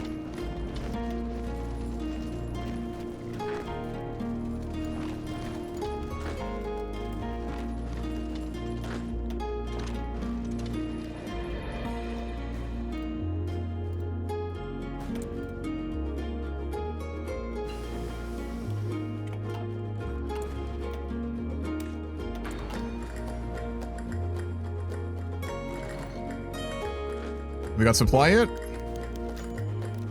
Technology sharing from the Germans? Our diplomatic efforts have borne fruit. Germany has shared technology with us as a token of friendship. I mean, they are heavily supporting the Germans, but I mean, sorry, the Americans. We'll take it.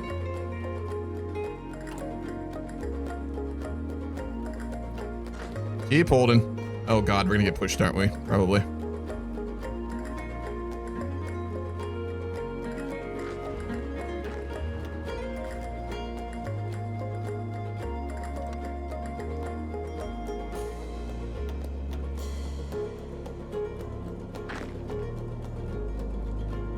See how those tanks do in the desert. Pretty fucking nice. That's how they do. Gotta love that breakthrough.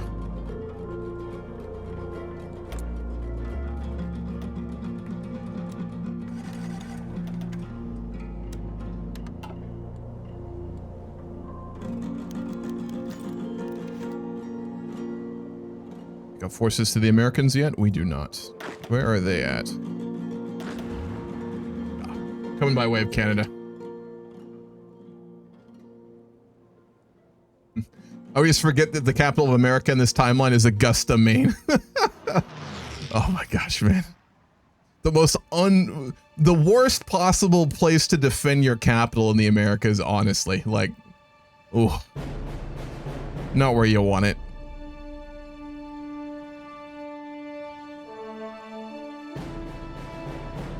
Oh God, look at all those medium tank divisions on the border now.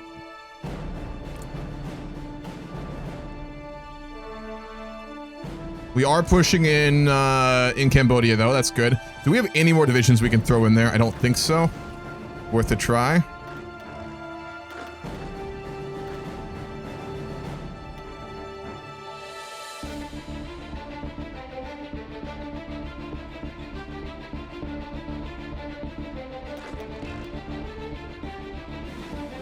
The Socialist Norwegian Autonomous Zone of New York was incorporated back into the American Empire after the Second World War, when the Parliament of America was dissolved and the Emperor took power of a military government. He centralized all his territories very quickly.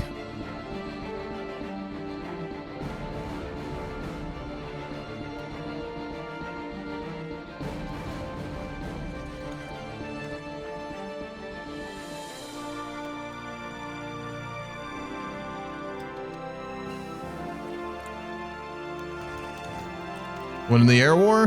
How are we doing on the air war? Oh God, okay. We gotta do some redeploying here.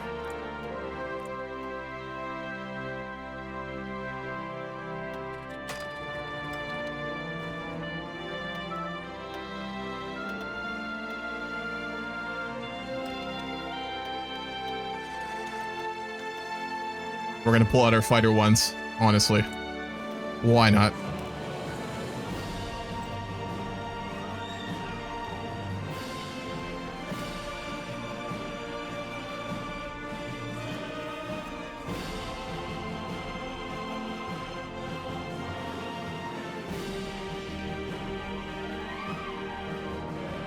Oh shit, he's a field marshal. Okay. We can use him in the American theater.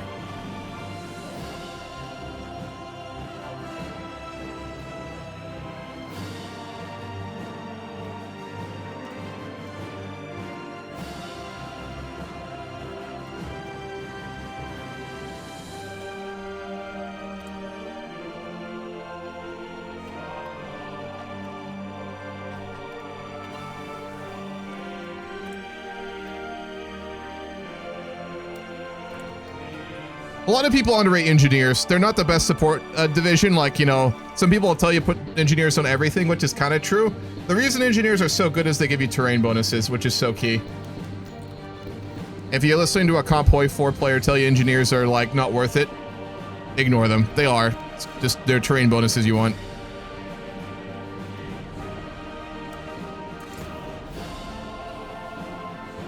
All right, our Navy has all of its upgrades now, I believe, too.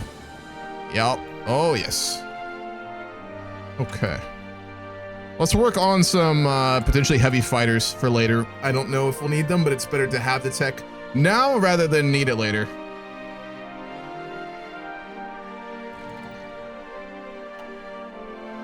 Entrenchment bonus is very nice too, some of these. Absolutely. How much longer? That supply hub. January 6th, we got a ways. I think our Navy should be good now too. It is not. We don't need the naval supremacy for the naval invasion, so let's get it back to repairing, get all those battleships and heavy cruisers up to speed, and I'm gonna deploy it to, as I said, the Mediterranean. Garrison divisions will have to be good. We got 2 million manpower, which is nice.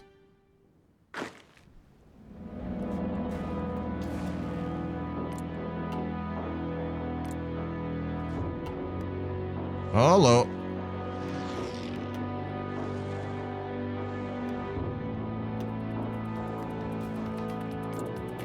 Gonna follow Lexicon. We are out trading. Our air is way better. All right, I'm gonna send a bunch from Taiwan. And I think we can probably redeploy a little bit from Africa too. We're doing really well there.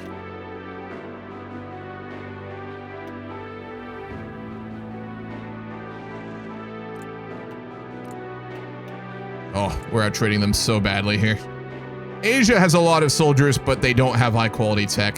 The Chagatai spent so long fighting a civil war that they've really gotten so far behind. And we have modern tanks now too, which will be our saving grace against the Germans, honestly. If anything, will be.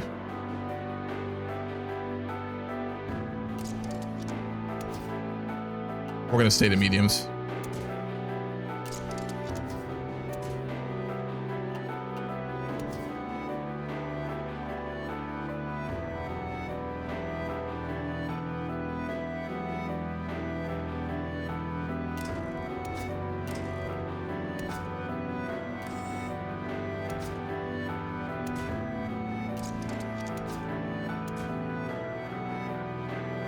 Don't need reliability. We're gonna need piercing on the German divisions for sure. Armor bonus to stop us being pierced wouldn't be the worst idea.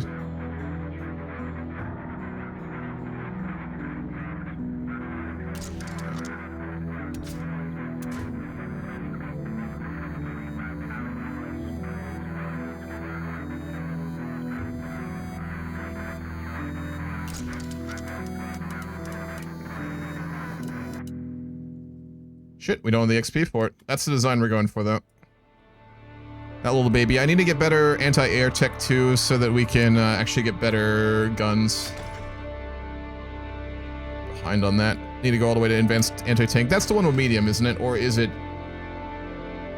Let me double check. Give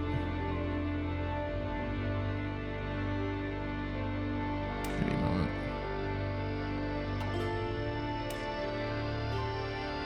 No, I think we actually have the best medium guns we can get, don't we? Yeah. That would be nice for doing some AA tanks as well. Could produce a couple different types. I think this Germany will actually have very good tanks, so I'm kind of thinking we might want to cover our bases here and make some really good tanks for multiple things. So with their anti-air designed armor explicitly would be a very good idea. And we are getting bombed, apparently. Fucking hell.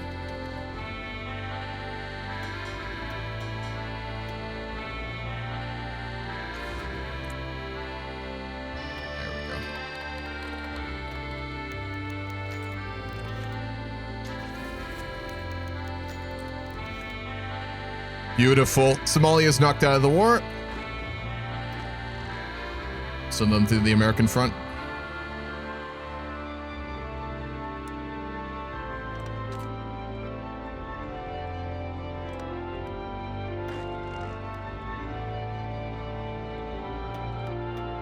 Let's begin.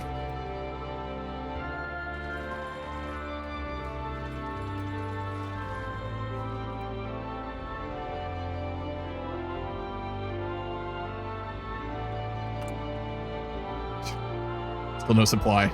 Honestly, we're gonna get there from our Cambodian front before we're gonna have that supply hub built. From the looks of things here, I'm kind of tempted to send a tank division to Asia too. We'll send 2.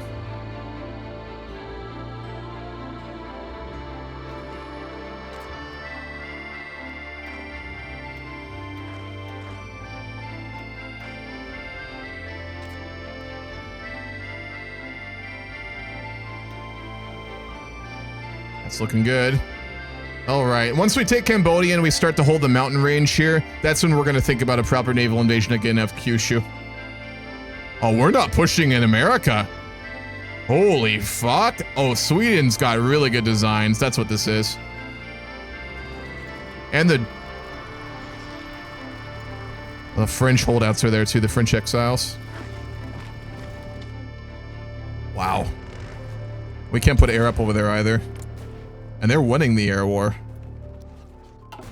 Yeah, I'm thinking we might want to look for a naval invasion of California even. Because we have Hawaii, actually.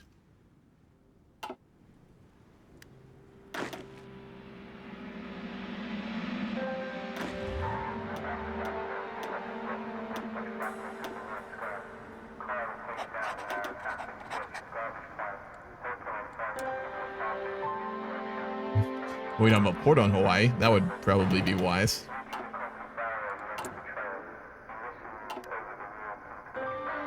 We'll build a port in Hawaii, and then we're going to try and navally invade San Francisco or San Diego, I think. Because their capital's down there. Their capital's in Tucson, Arizona.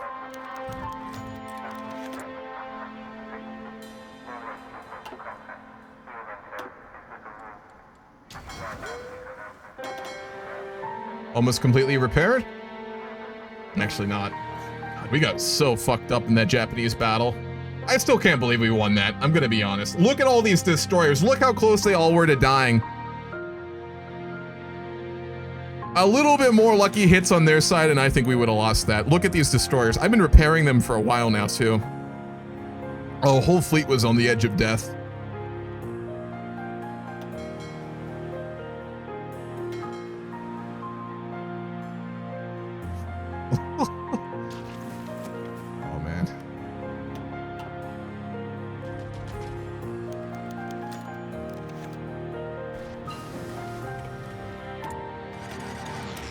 We're gonna rush AA3. I'm gonna start putting out AA3 for our infantry divisions, and then I'm gonna make an AA tank design that we're gonna put into our tank divisions too. And then I'm gonna probably also, when we get the anti-tank 3 tech, make us a, what's it called? Anti-tank designs also for our tank divisions. Just so, again, we hedge our bets with the Germans. They will have more tanks, They will have a better air force. We're going to be fighting against their air superiority, probably the whole war with them. Let's see what they're up to. Yeah, 14,000 air. We have 5,000. I think theirs is better than ours. More naval factories on repair? That would be a good idea. Actually, we have most of them on it.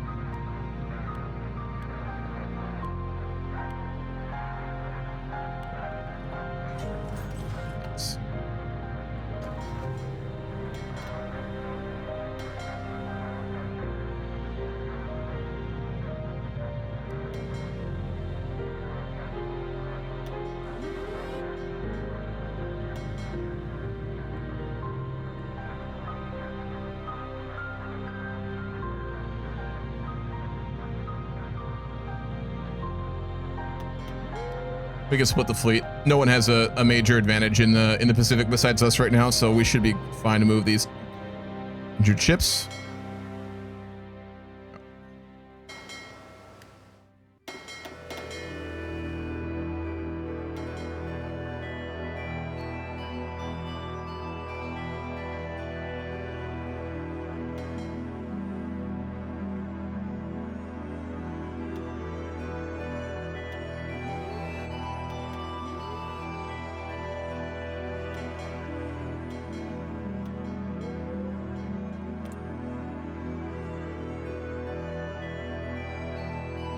You'll auto-allocate? All right, thank you.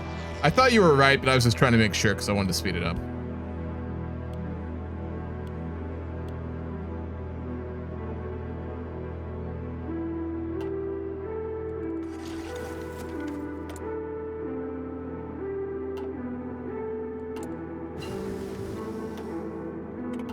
Two. Let's put that on the production lines.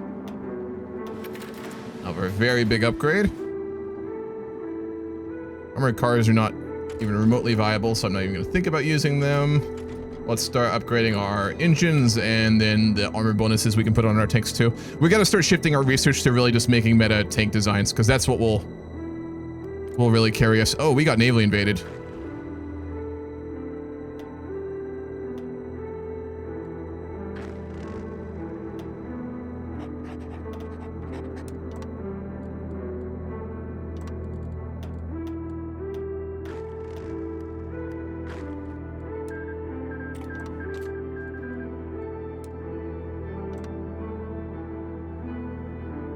I didn't man the Southern African front, so I'm a dumbass.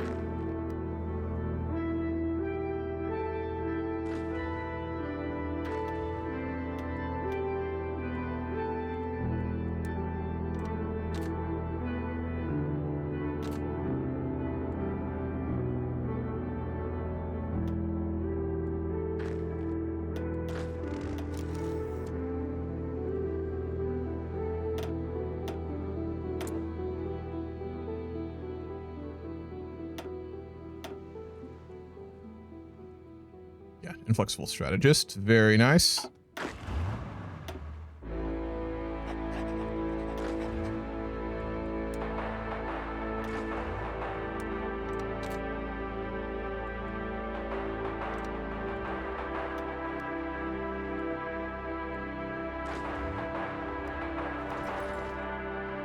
We'll send these reinforcements down there too. We should be able to push to Nigeria pretty quickly that way.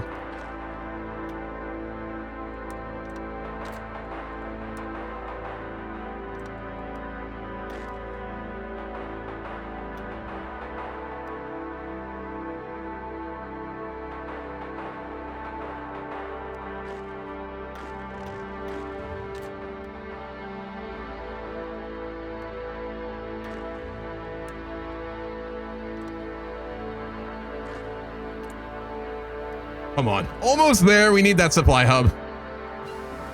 That's pretty key here. Not gonna lie.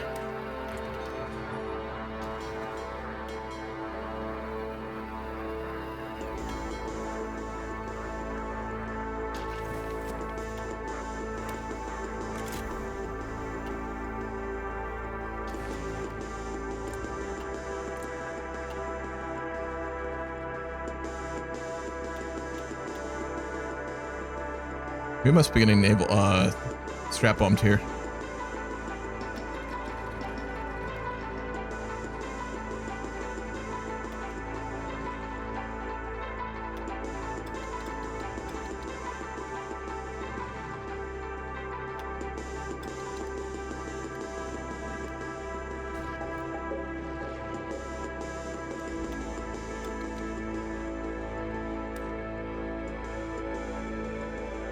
Uh-oh.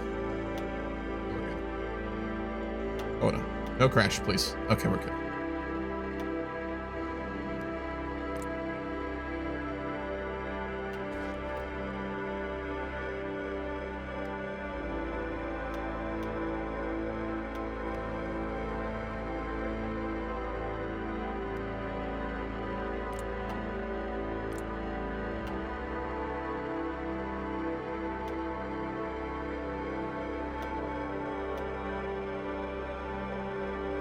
The communists actually do have some fleets in the Pacific. We got to be a little bit more careful with them.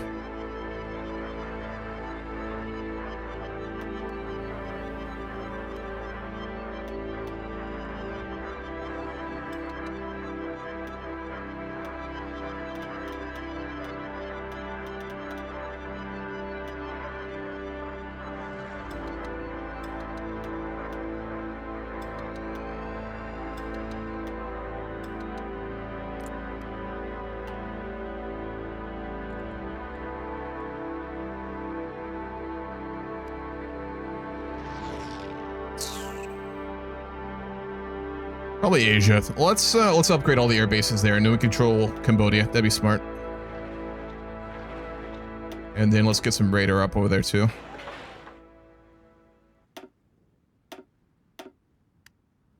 And we're gonna be looking pretty good. And get all of our air up, then we can push the Cambodia front, and then we can start to hold the Himalaya line. Thank you for the sub, Chris. Much appreciated. The World War is due to the Japanese shogunate, which has been taken over by the fascists, invaded the Chinese Republic, which is now fallen, besides their holdings in Indonesia, which was one of the states we set up after the Second World War in Victoria III as like basically an independent democracy in Asia to make a lasting peace. The Sardinian parliament decided to intervene in order to restore Asia and the Chinese Republic, and in order to stop the Japanese shogunate and the fascist party there from taking a lot of Asia. Similar to why America would have probably eventually intervened in the Japanese wars in Asia in our own timeline, regardless of Pearl Harbor. Similar reasons. We just did it a bit earlier. It was in 41 though, so not too early.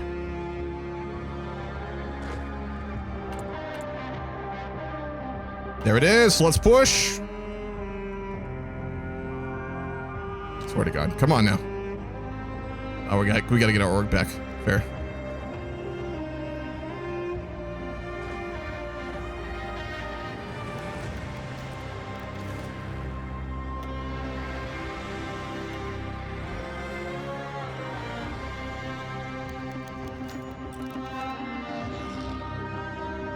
Start pulling in air from Africa.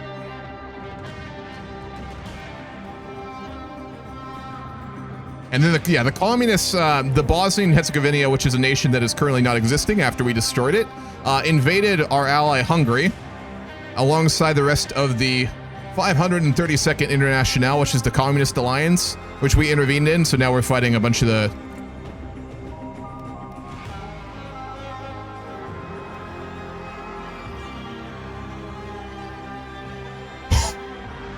what the fuck? The Chagatai just declared a war to puppet Germany? Have you lost your goddamn mind? What? That's a big ball play though. That's the fucking balls that the Chagatai have to start that war. What the fuck? Well, we're fighting with Germany, technically. Chagatai are like, you know what? If we're gonna go down, we're gonna go down fighting the goddamn Germans. Jesus Christ. Alrighty. Well, that's not terrifying at all. It definitely won't result in Germany's military getting even stronger for the late game.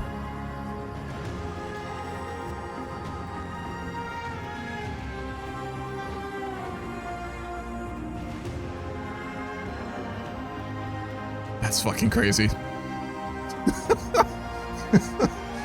Jesus, man.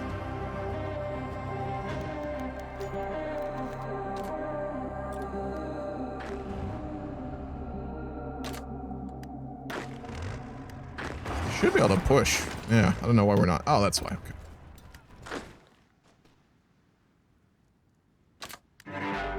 We can actually put some air up over there, can't we? Yes, sir.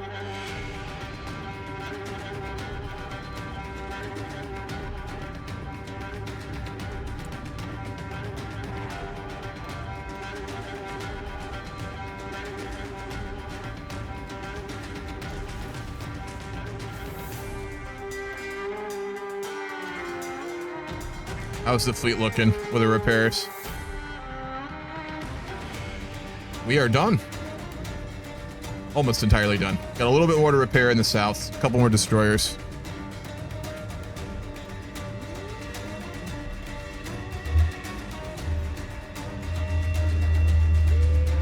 All right, let's try and make it back to regroup the fleet in Singapore. And then we're going to look into taking out the rest of the communist fleets, which are sailing around. I've seen a few of them.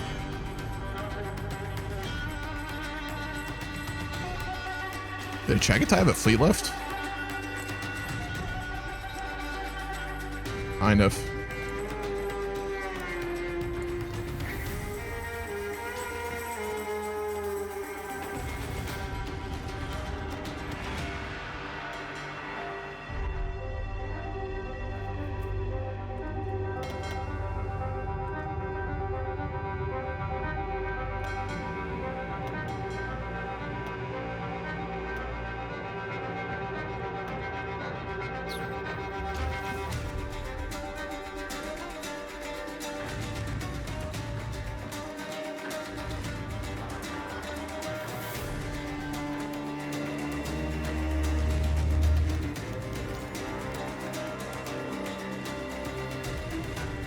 No supply over here either.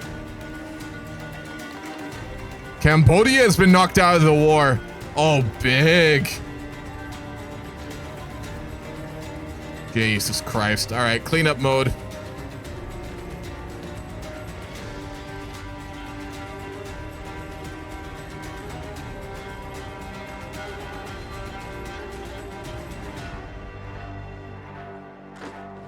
I love it when they cap and then you have to figure out how the fuck to deal with all the remnants like this.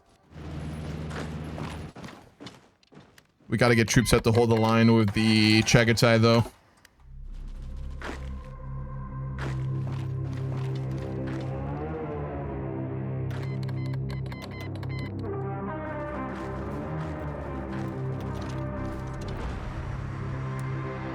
Our one tank division. You know what? Let's just start pushing them, honestly, if we can get away with it. I don't know where their troops are. Now we are currently still fighting the Chagatai. Nepal, Japan, Korea, Sweden, Anglo, Western North America, Mexico, Peru.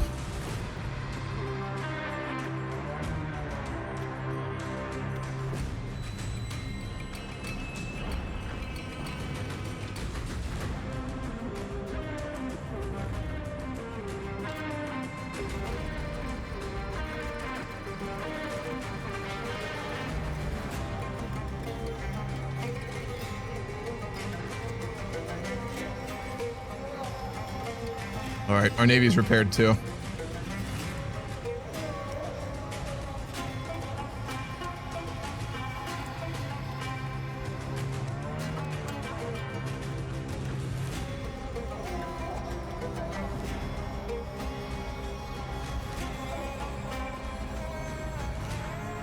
Do we have the equipment for these garrisons? I sure fucking hope so. A good question though. Yes, we do. We got a lot of equipment, we got a lot of manpower.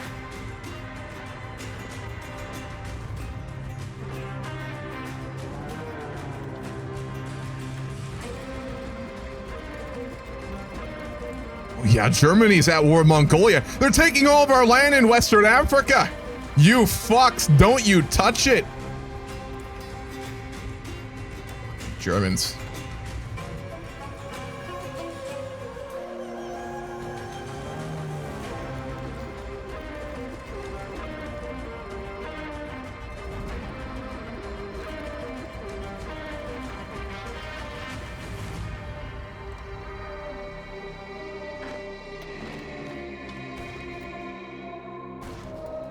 Imagine if Germany declared.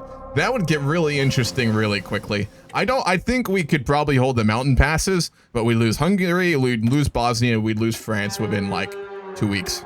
Easily.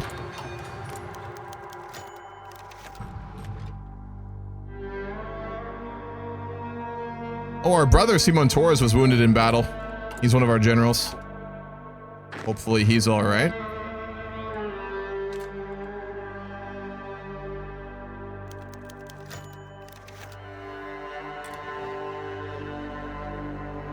We're really struggling to push still as well. Jesus Christ, let's hold. We're just throwing away equipment right now. The Americans are pretty strong. The Anglican socialists.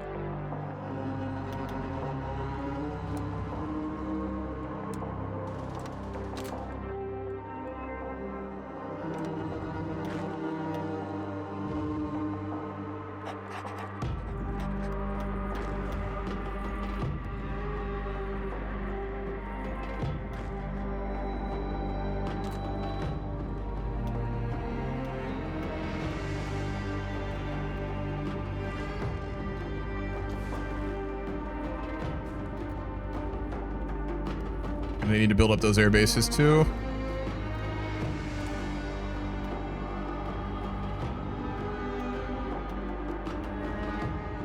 Where is Simon Torres deployed? That's a good question.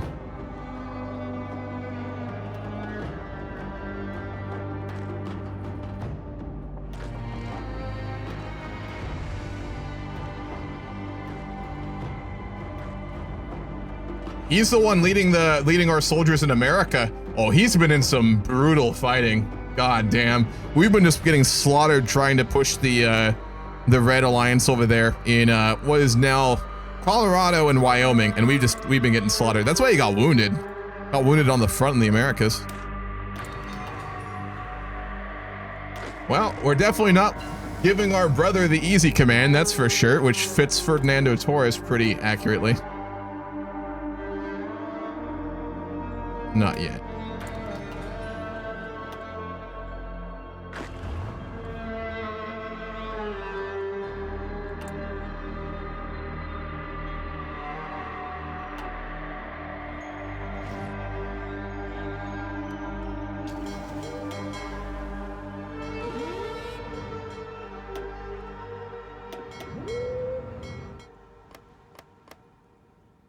See if there's any fleets that we can go after here.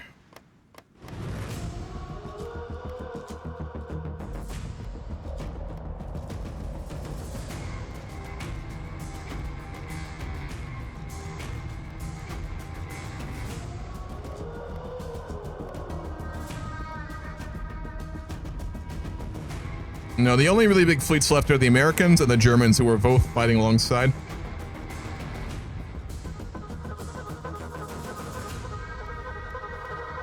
Swedes should have a fleet, though. No, it's gotten sunk. Okay. Wow. All right, then let's do it this way.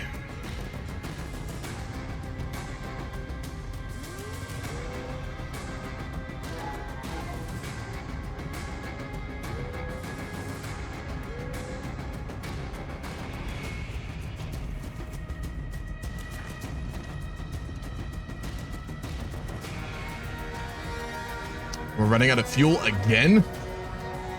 Oh man, probably the Americans are just using so much.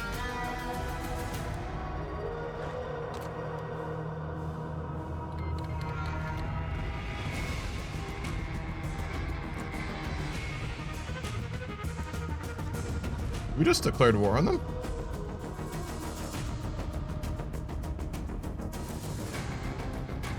Oh man, the Red Alliance just declared war on Japan?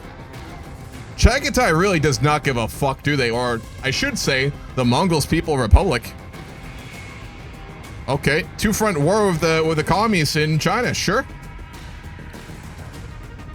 Big brain.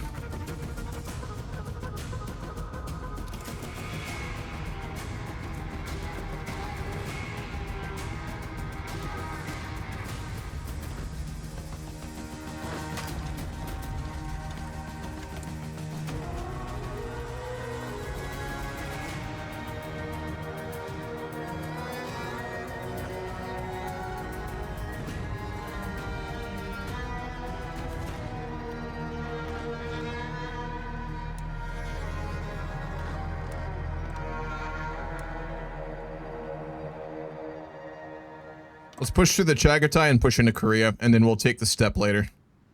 That's the plan.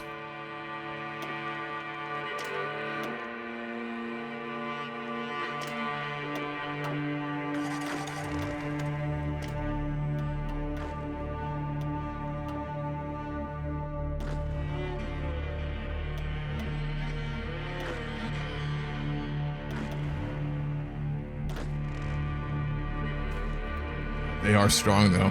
How the hell are they this strong? So many divisions, too. And tanks.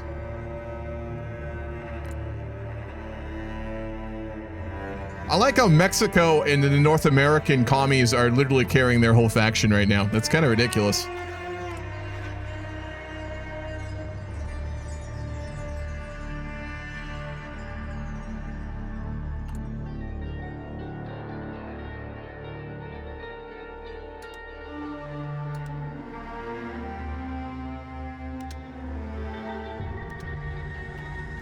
California naval invasion is the way to go for sure. Yeah, we have that port in over there now. Let's set that up. I am not going to throw away a tank division on this though. We're going to hit San Diego. There's no port there in this timeline. Okay. Are there any ports on the West Coast? No. No, there are not. That's one strategy to stop a naval invasion. Just don't build any ports. Okay. Soundtrack now too as well. Huh. Well, yeah, we're not going to be able to invade him now. Okay. Backup plan. They've got to have something on the East Coast.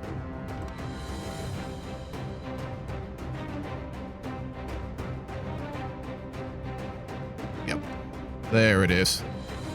We'll try and open a front down in south of Mexico. That's doable.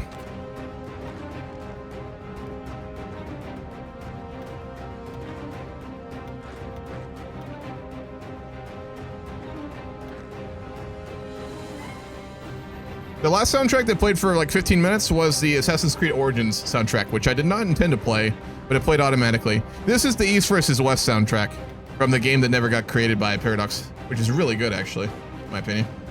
Let's go to air production.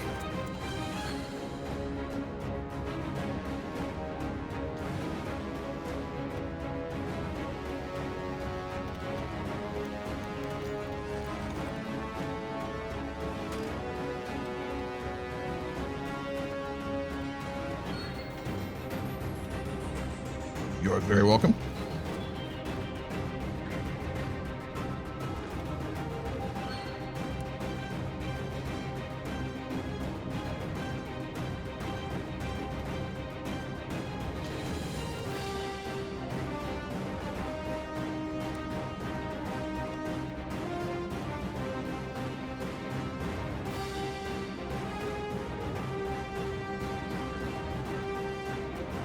There we go. Okay.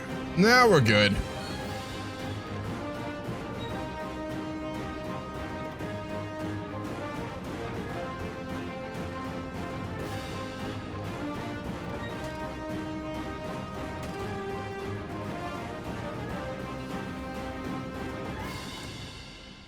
All right, we've got 2-3 AA. And then I can design us when we get the air, the ground XP fort. I'm going to design us an AA tank for our divisions as well. I'm also going to build us some 1944 cruisers if we get them out in time, because we'll need those for Germany.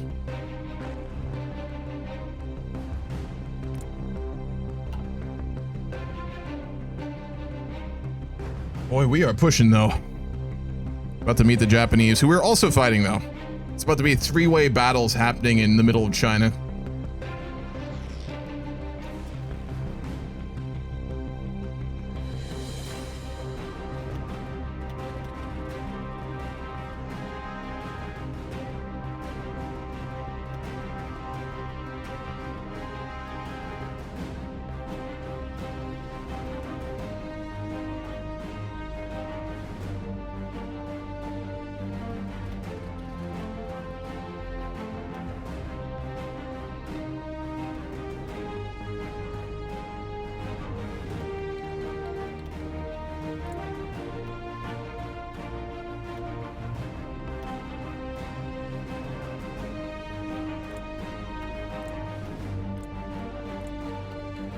Oh boy. Hello.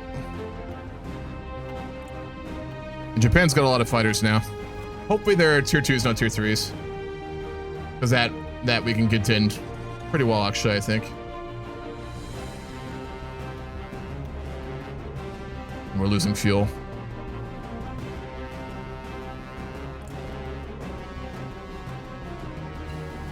Germany went to war with Iceland?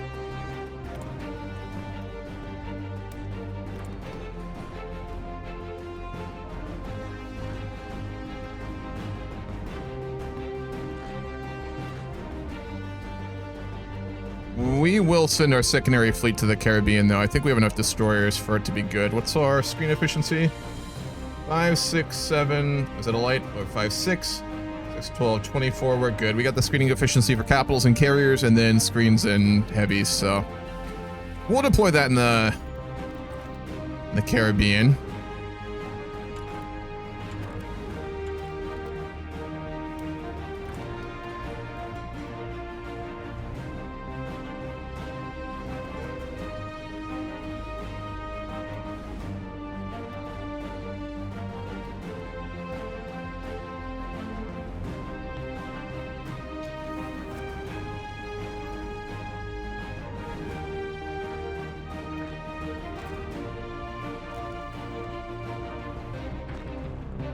Why are they so strong?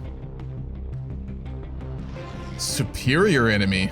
I mean, this terrain is rough for sure, but even then, for example, we should be able to push this. We can't.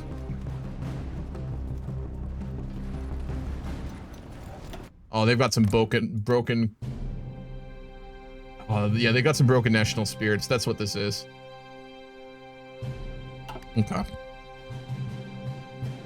We're gonna probably need the bomb for the Mexicans. Unfortunately.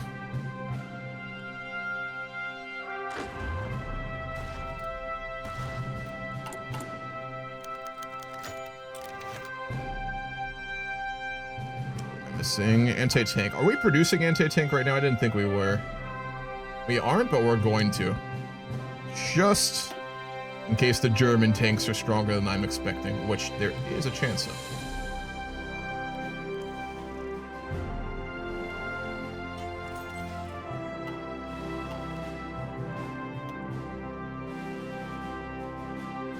Would need probably run 60 XP for the AA tank design. We are really doing well in Asia, in China, but as soon as we hit the Japanese lines, we're in for a tough one again, I think. Oh, yes. Absolutely. I am 4 hours in. God damn. Britain, that's a good question. It is currently Rajani Palme Dutt, who is the Prime Minister of the Conservative Party of the British Republic. After a very tumultuous couple decades in the end of Victoria III, they seem to have a pretty stable democracy, actually, which is surprising.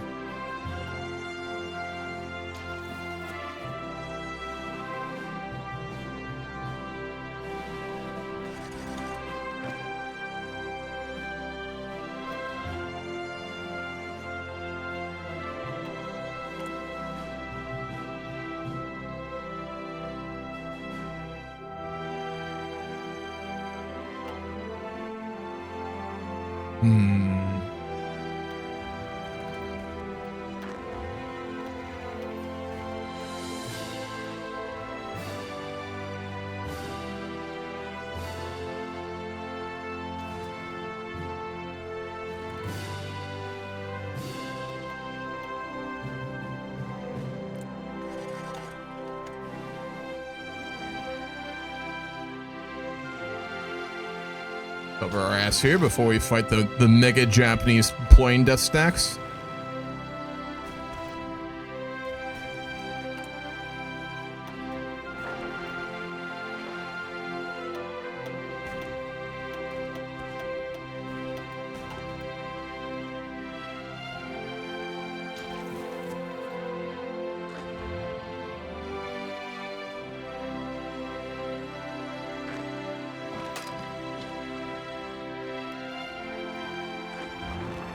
Has fallen. Germany has a dangerous amount of land there, though. We should probably start thinking about a first strike on the Germans, though, honestly. Oh, we encountered the Mexican Navy and we're putting it at the bottom of the Caribbean. Beautiful.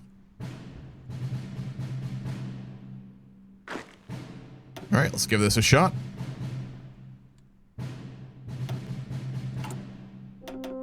We really need to land this, not gonna lie.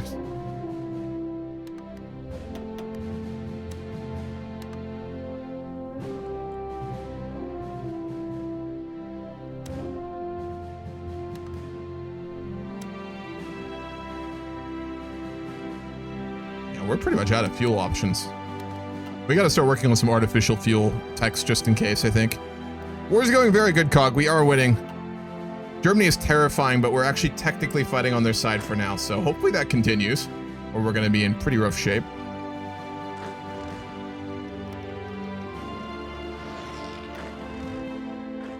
Here we go. Force attack it. I have a carrier group there, don't I? Yeah, but no fighter planes. I should probably make some.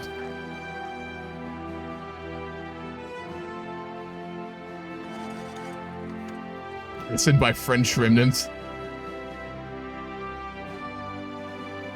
Oh, yeah, that don't look good. I don't think we're landing that. 5 divisions on there.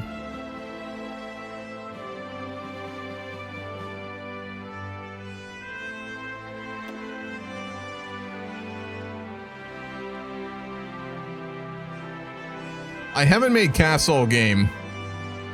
And I am tempted to right now, but I know realistically, it's more important that we get lots of fighters to fight Germany if that happens. So I don't think Cass, even a little bit, is worthwhile. Like, we just got everything on tanks and on fighters right now, which is the play. Nope, we're not making that. They are way too strong. We're gonna struggle to push into Mexico. I think we're gonna have to just get some broken fucking tank designs and push them there. That's the only way I see this working.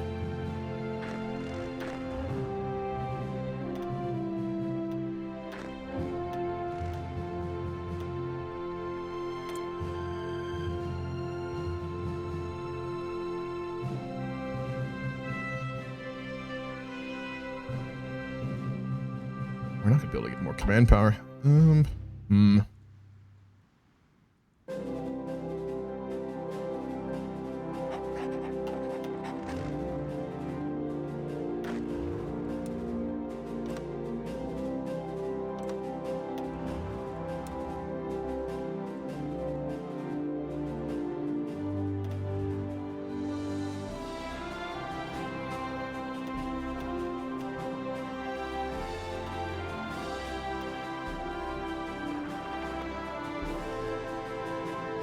Let's see if we can push with some tanks here. That's about the only option we've got.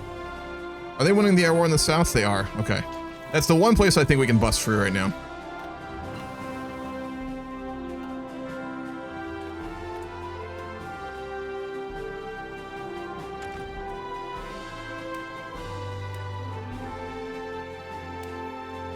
Those last two, and then I'll make the final cruiser variants.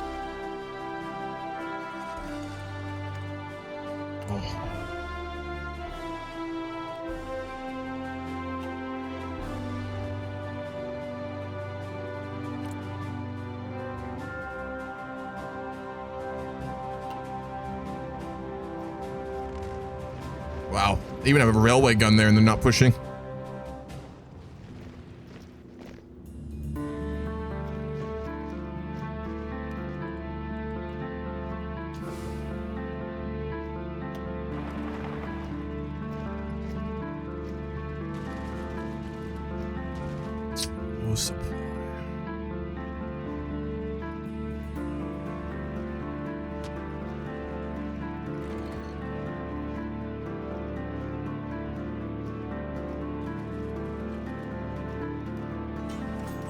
Well, yeah, we can't push across the river here either. We got to push down that way.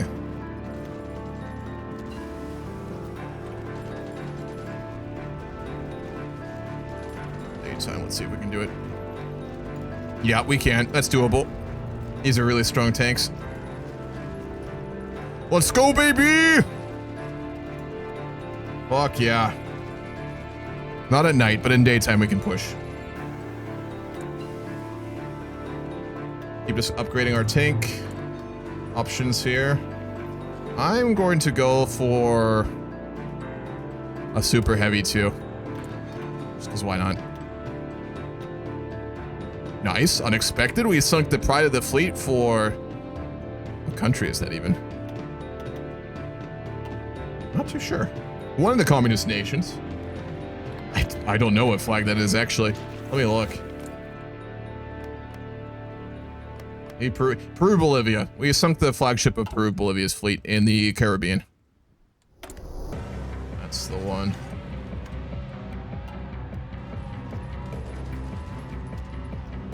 Yeah, we're running out of supply now. That's the problem. Yeah, if America won't fix its supply lines, that's just kind of on them, I'm gonna be honest. Is there supply up in the north? No. No, there's no supply anywhere.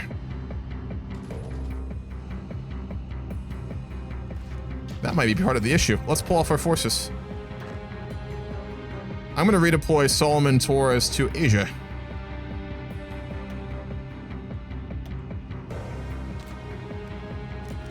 And then we'll have supply in the north of the mountain range, and then hopefully in the south too.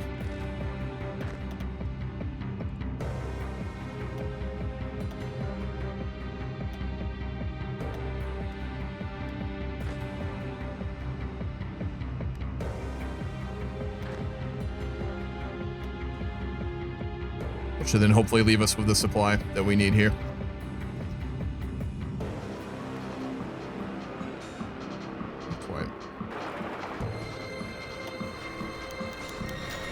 Yeah, I think it's literally the 1984 flag, actually, green, for the Anglicans. Oh, hold on, that was not the button I wanted. Yeah, it is.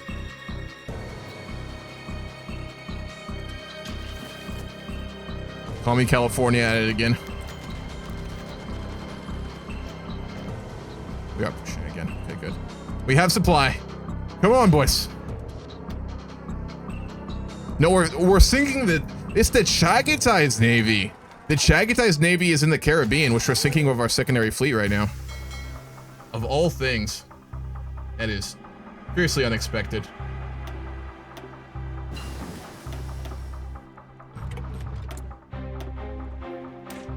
We'll take it.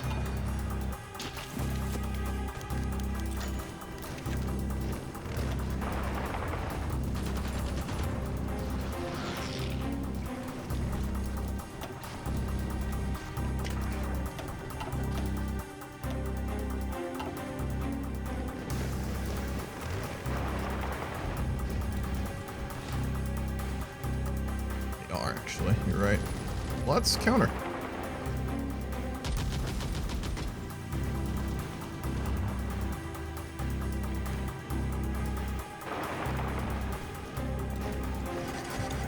Our tank division's pushing into the swamps of Louisiana. Yeah, that's ending about how I expected it would. Shit, I don't know. I almost feel like we should put these tank divisions to better use in Asia or something and let the Americans deal with this shit. To be frank with you.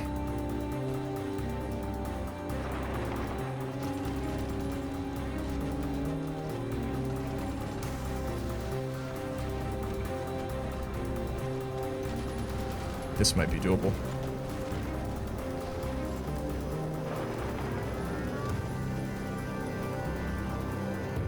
Nope. Alright, I'm sending them to Asia. Fuck it. We're gonna knock out the Chagatai and end the war over there. This is America's problem, not ours. So we do our alliance in Africa too, for the coming war. We all know it's gonna happen sooner or later here. I'm not even gonna try and hold the central portion here.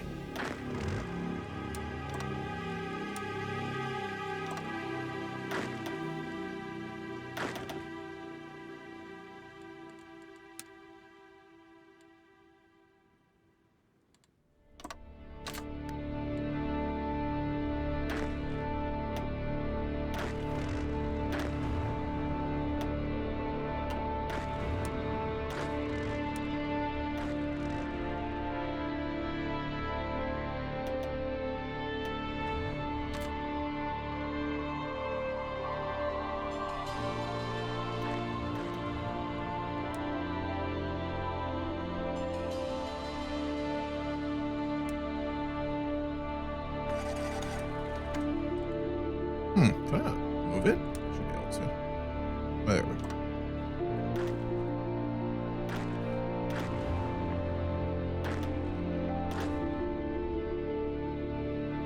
If we pull out from America, the Anglicans might win. You're right, but I think the American entrenchment will be enough to carry them. I've left a few divisions there. It's not many. Yeah, they are getting pushed a little bit, not gonna lie. We gotta come back with a lot more, and in order to do that, we need a win in Asia. So I'm just gonna throw everything behind that push.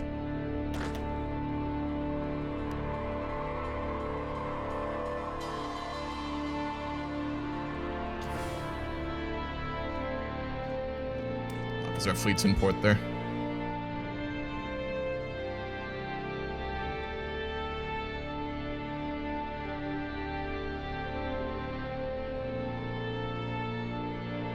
Our fleet's at Taiwan.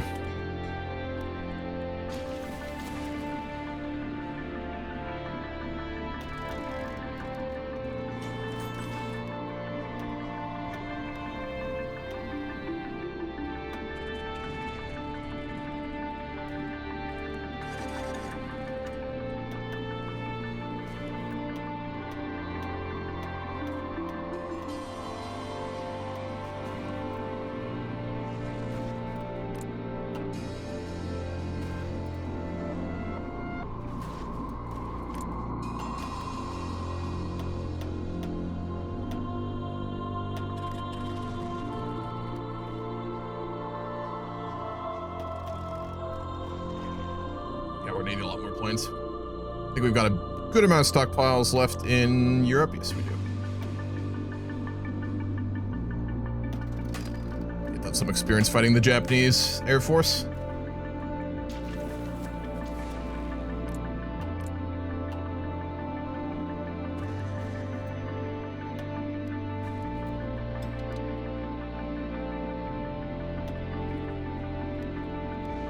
Nice, Green Air.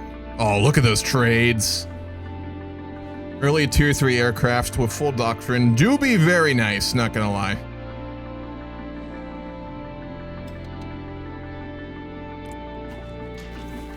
The Anglican Union was one of the ex-vassal states of Castella.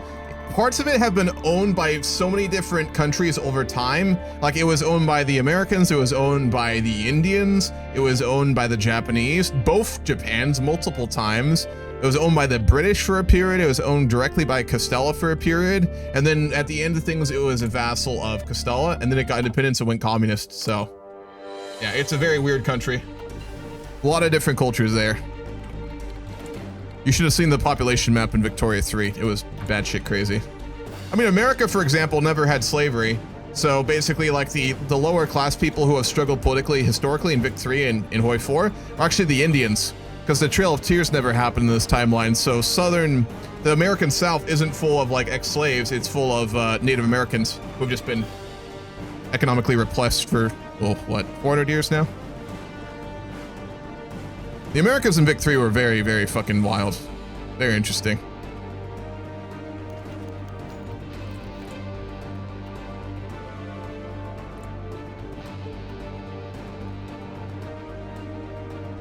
Let's bring even more air. We can do it, so why not?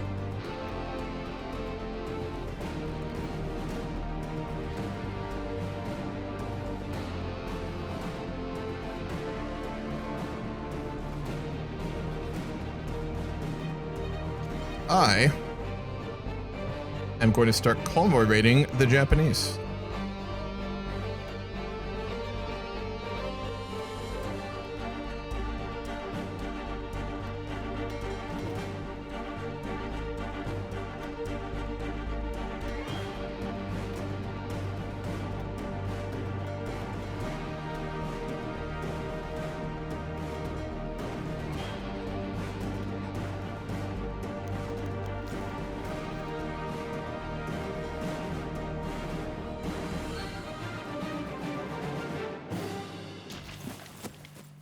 That's a lot of fuel we were using, but it's fine. We can afford it. We're importing so much at this point.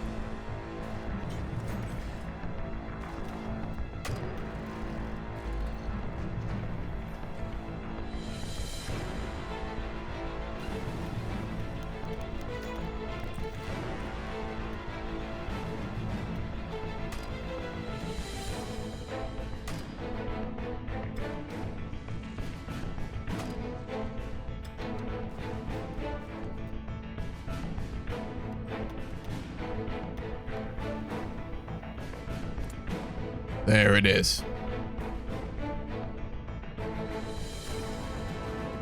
So I can figure out how the fuck to use the planes. I want to bomb shit.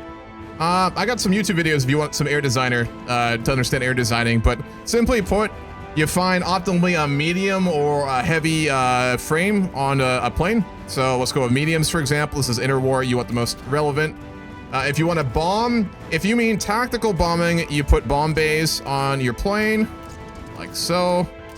You get an engine that will put your thrust over your weight.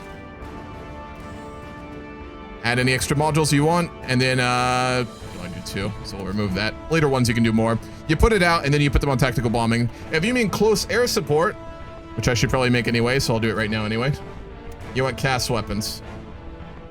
Which is, I think it is this one that's the best. Ground attack 6, ground attack 8, ground attack 15. No, we want this one. Let's make pure cast here. Throw some defensive turrets on there. Air defense with the tanks. We want air to ground. And we want a much larger engine.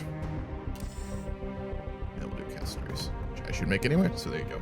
Yeah, so if you want to do ground support, like to support your troops in battle, you want to make casts like this. Then you put it up on close air support, and it'll do damage to any divisions, but make sure you have green air. If you're not winning the air war with your fighters, it will be useless and you'll lose them all. If you want to bomb the ground, like destroy their buildings, destroy their infrastructure, do what I showed you the first time, right? Just the tactical bombers. As many possible bomb bays as you can fit on a medium or large plane frame. And then again, same thing, win the air war, and then just bomb your enemies to shit. Simple as that. Speaking of the devil, let's keep that research going.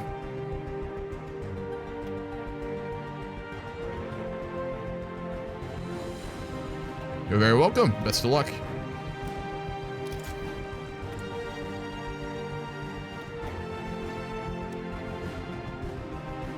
$100.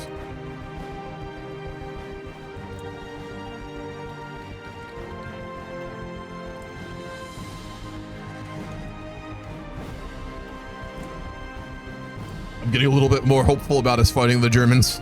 A little bit. 6,000, what are they at? Probably 20 at this point. Only around 16,000. Okay, we can potentially contend that. It'll be rough, but I think we do have better aircraft, which is so key.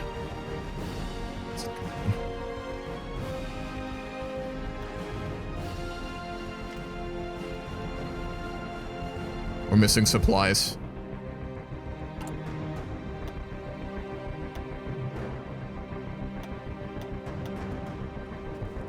You do this again. Bottleneck.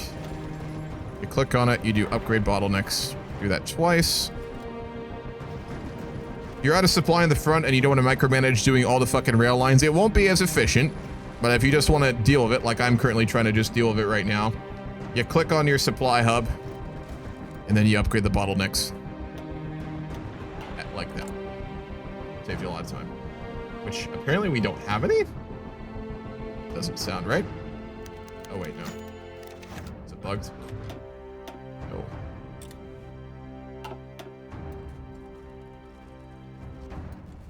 No convoys have access. Convoys? Expected.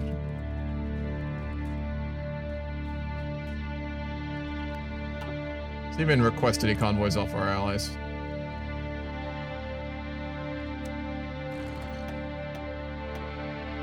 Yeah, I don't think so. Okay. Part of it is the rail lines themselves aren't upgraded enough. I may have to micromanage this a little bit.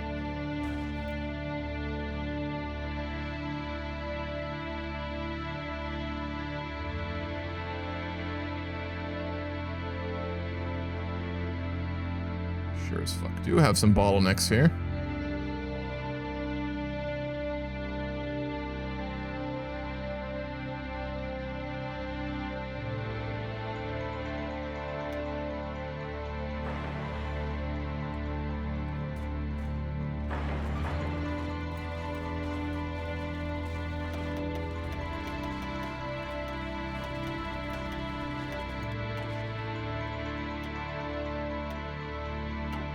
All right, we're hitting their shipping now. A lot of their supplies are not going to be getting across the Chinese Sea. Sea of China? South China? East China Sea? Yeah, and the Yellow Sea.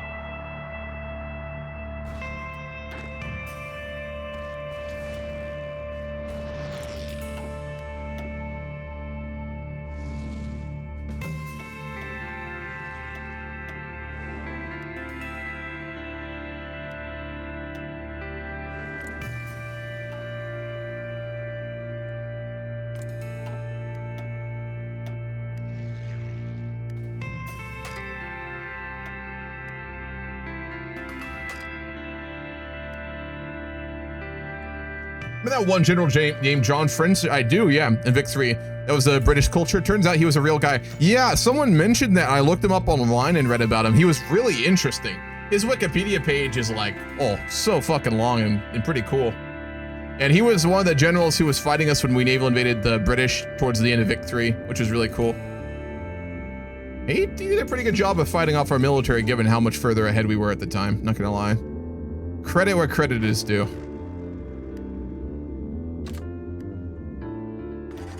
Let's just build up for a second here, get some supply back, reorganize.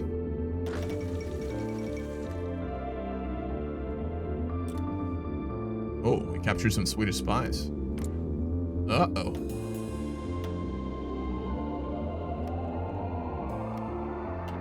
Speaking of spies.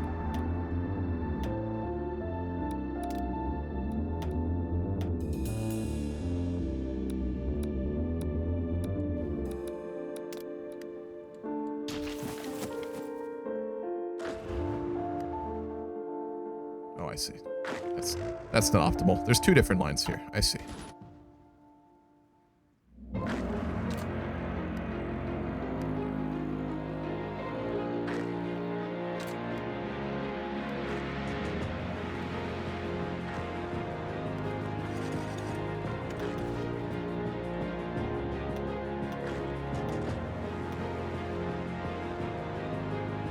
Ironic how he managed to fight Britain in the same time period he fought for them in real life. I mean, historically accurate. I know Vic 3 does do that with some like interesting historical characters. They'll have them pop up during different dates and stuff like that. They have a whole list of them in the files for Vic 3 of like historical characters, even with traits sometimes actually, which is cool.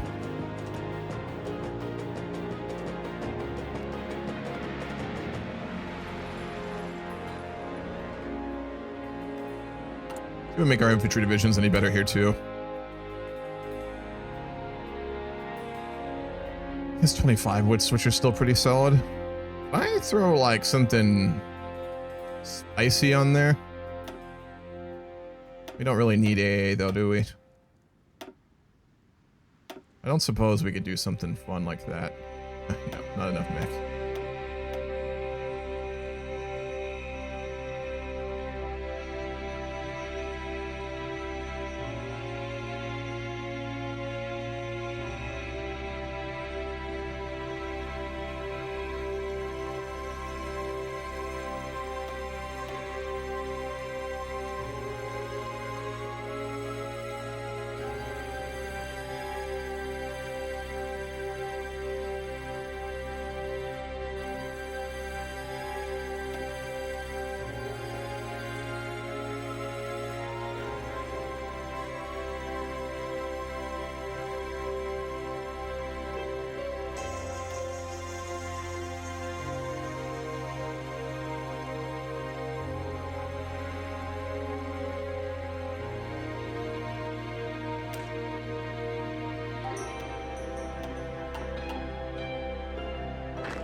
Oh, couple Space Marines in there.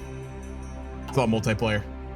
There's so many divisions like I just have trained myself not to make because of playing in multiplayer games so much and being used to, you know, completely and totally not being allowed to do that. And then I realized, wait, I'm playing single player. I can do this shit. Like, I don't want to just abuse the game, obviously, but if we're struggling on fronts like this, I am absolutely going to throw in some of those.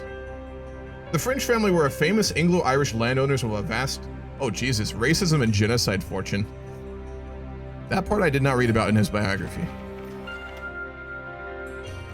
Got a big naval battle, apparently. Ah, the Korean Navy. We wiped it out.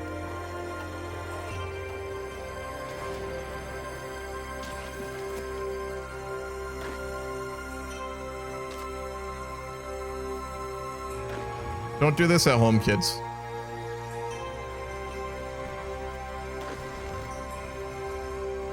No, it's with the supply, it's not even worth it. Okay, that's our issue. We still have the supply problems.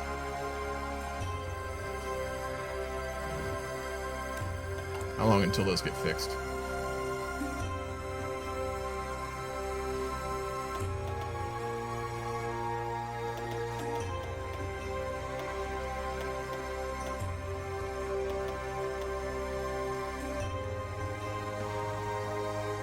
No one is considered good, that's true, yes, but a lot of people were much worse than others, you know?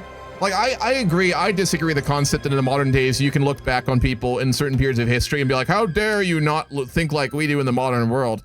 Doesn't make them any better, but like, it's kind of like, come on, what do you expect, right? But it's also the case that some were much worse than others, you know? Casual sexism.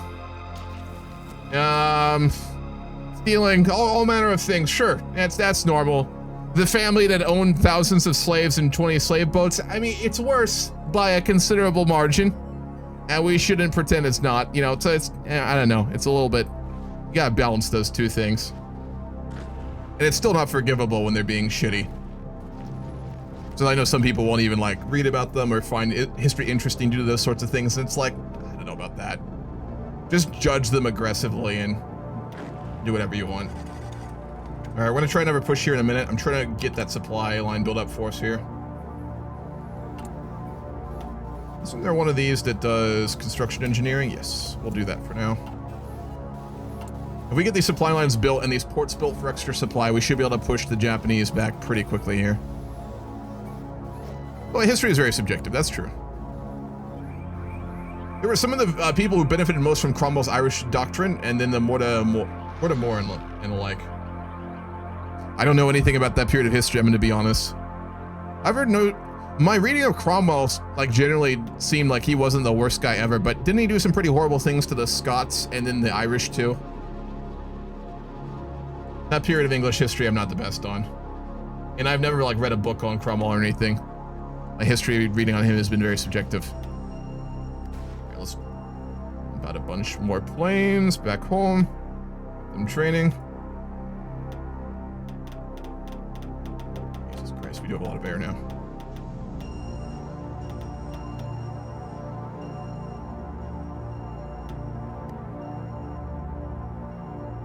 Nothing too major, Gray. We're just struggling to push the fronts really at this point. Got into a bit of a grind more than anything else.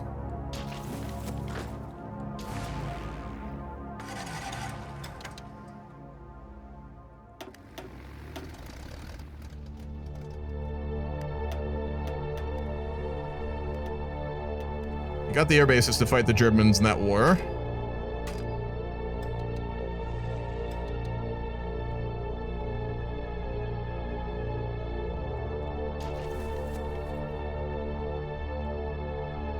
All right. Oh, man, that supply.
Let's make that anti-air design too.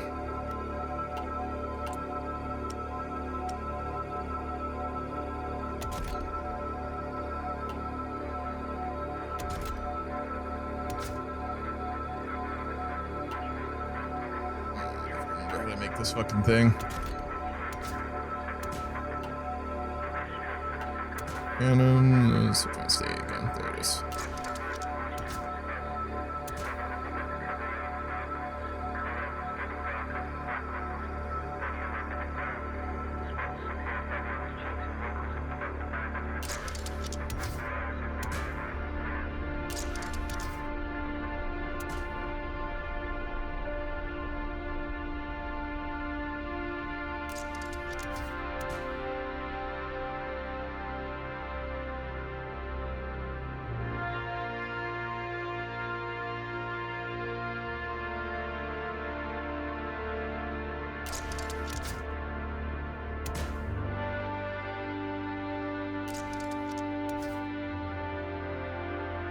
Speed is what we want here.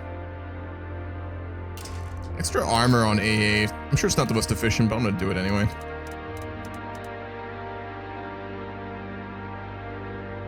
Current design. Use the medium tech design. Maybe this.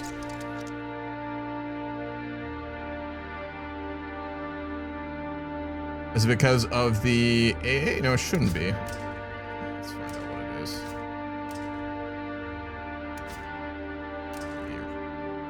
Armor type?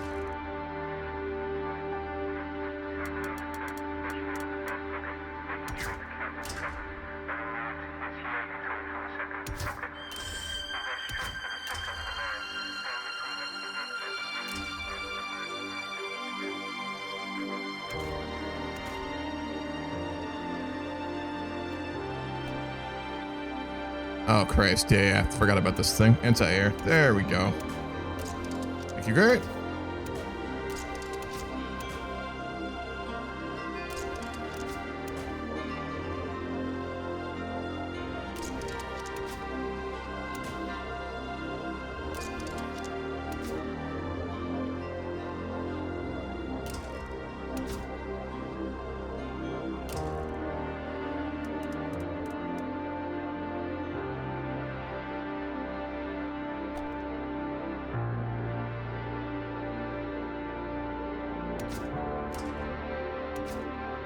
Probably secondary turrets.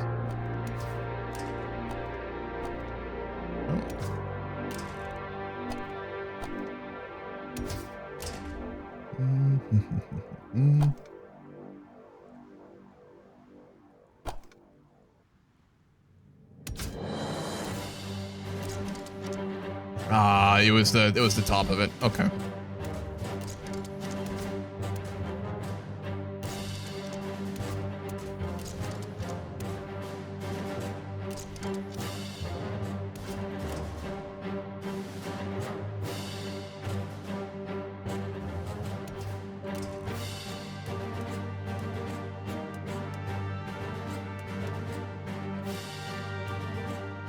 Fuck boy.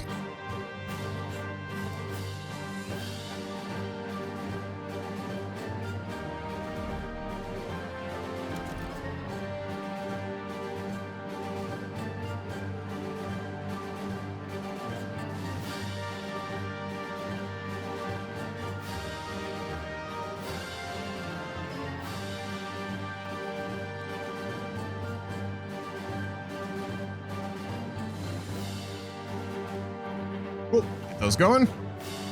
I'll add them into our designs later when we actually have put out a good amount of them. For now, it's not the biggest deal.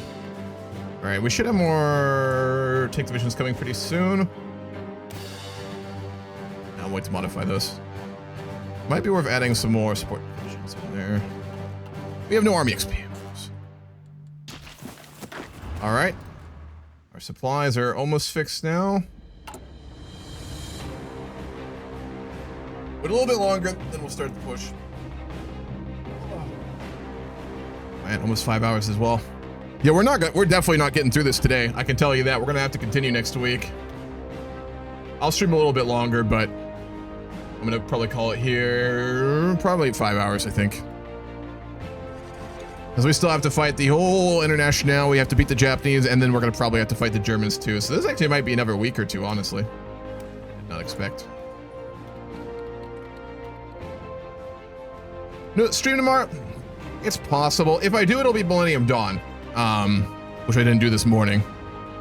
I might. It depends. I do have some stuff I got to get done this weekend, but I may make the time for it. We'll see. Don't count on it, but I may stream tomorrow. It would be at 2 if I do. Actually, no, it wouldn't, because I got something at 2. It'd be at 3. All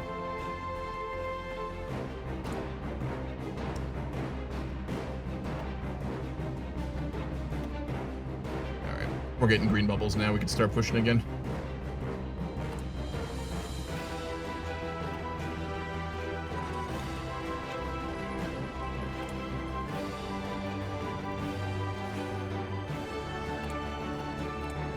Fuel very quickly.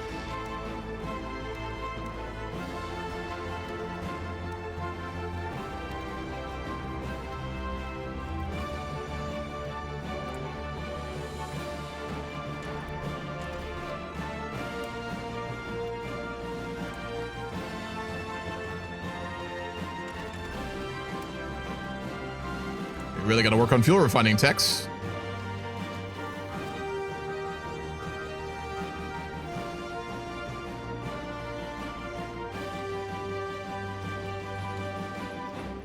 This is the real slog portion of HOI4. We're in 44, so everyone's got really good infantry at this point. So it's just so hard to push anything.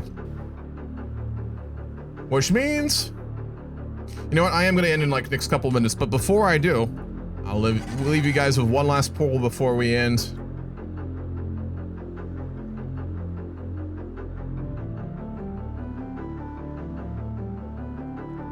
You can draw your own conclusions.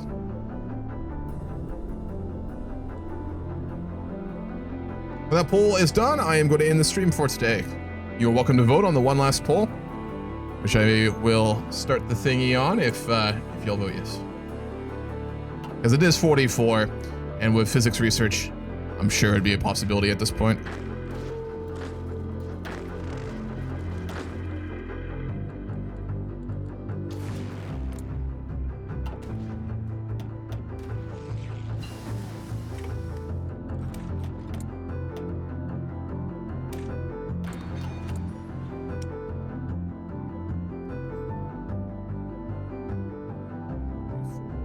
Oh.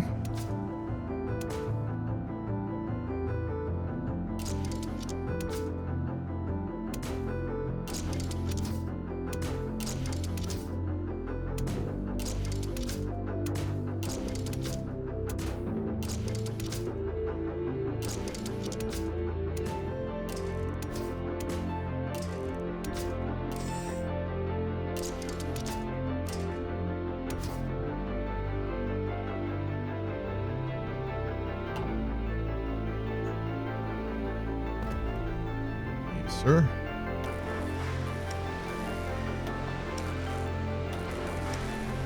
We'll make these for the rest of the game, essentially.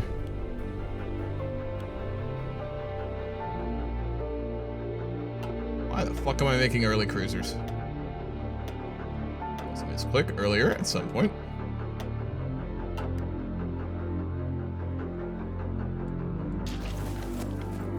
Shit game? I mean, HOI4 or Fallout? What's up, Jethro? How you doing?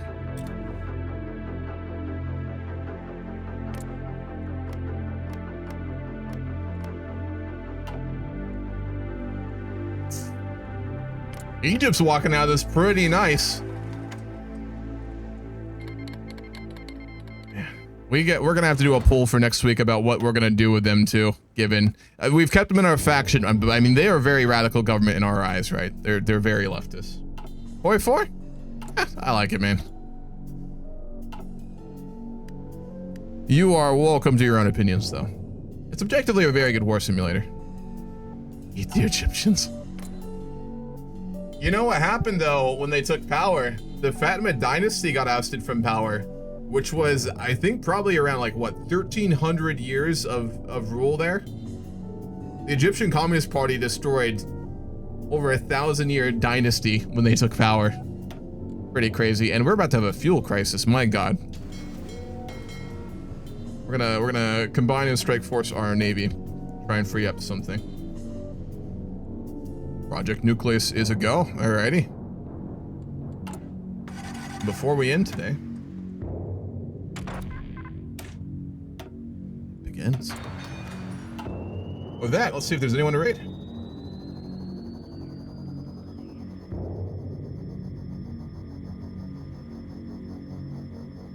We'll raid Pigeon. He's a fun HOI4 streamer. Looks like he's doing a mega USSR or something like that. We'll shoot him a raid.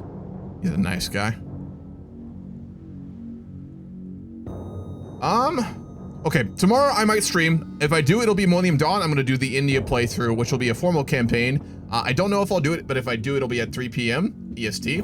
If not, we're gonna continue this campaign next Saturday, and we will finish the war with the communists, with the Japanese, and we will take on the Germans, unless Project Nucleus is completed, and then we'll roleplay that out. I think next Saturday will be the last of HOI4, and then the week after we'll be moving on to Stellaris. Hope everyone enjoyed. Hope you have a good rest of your weekend, and if I don't see you, have a good week as well. See you guys later.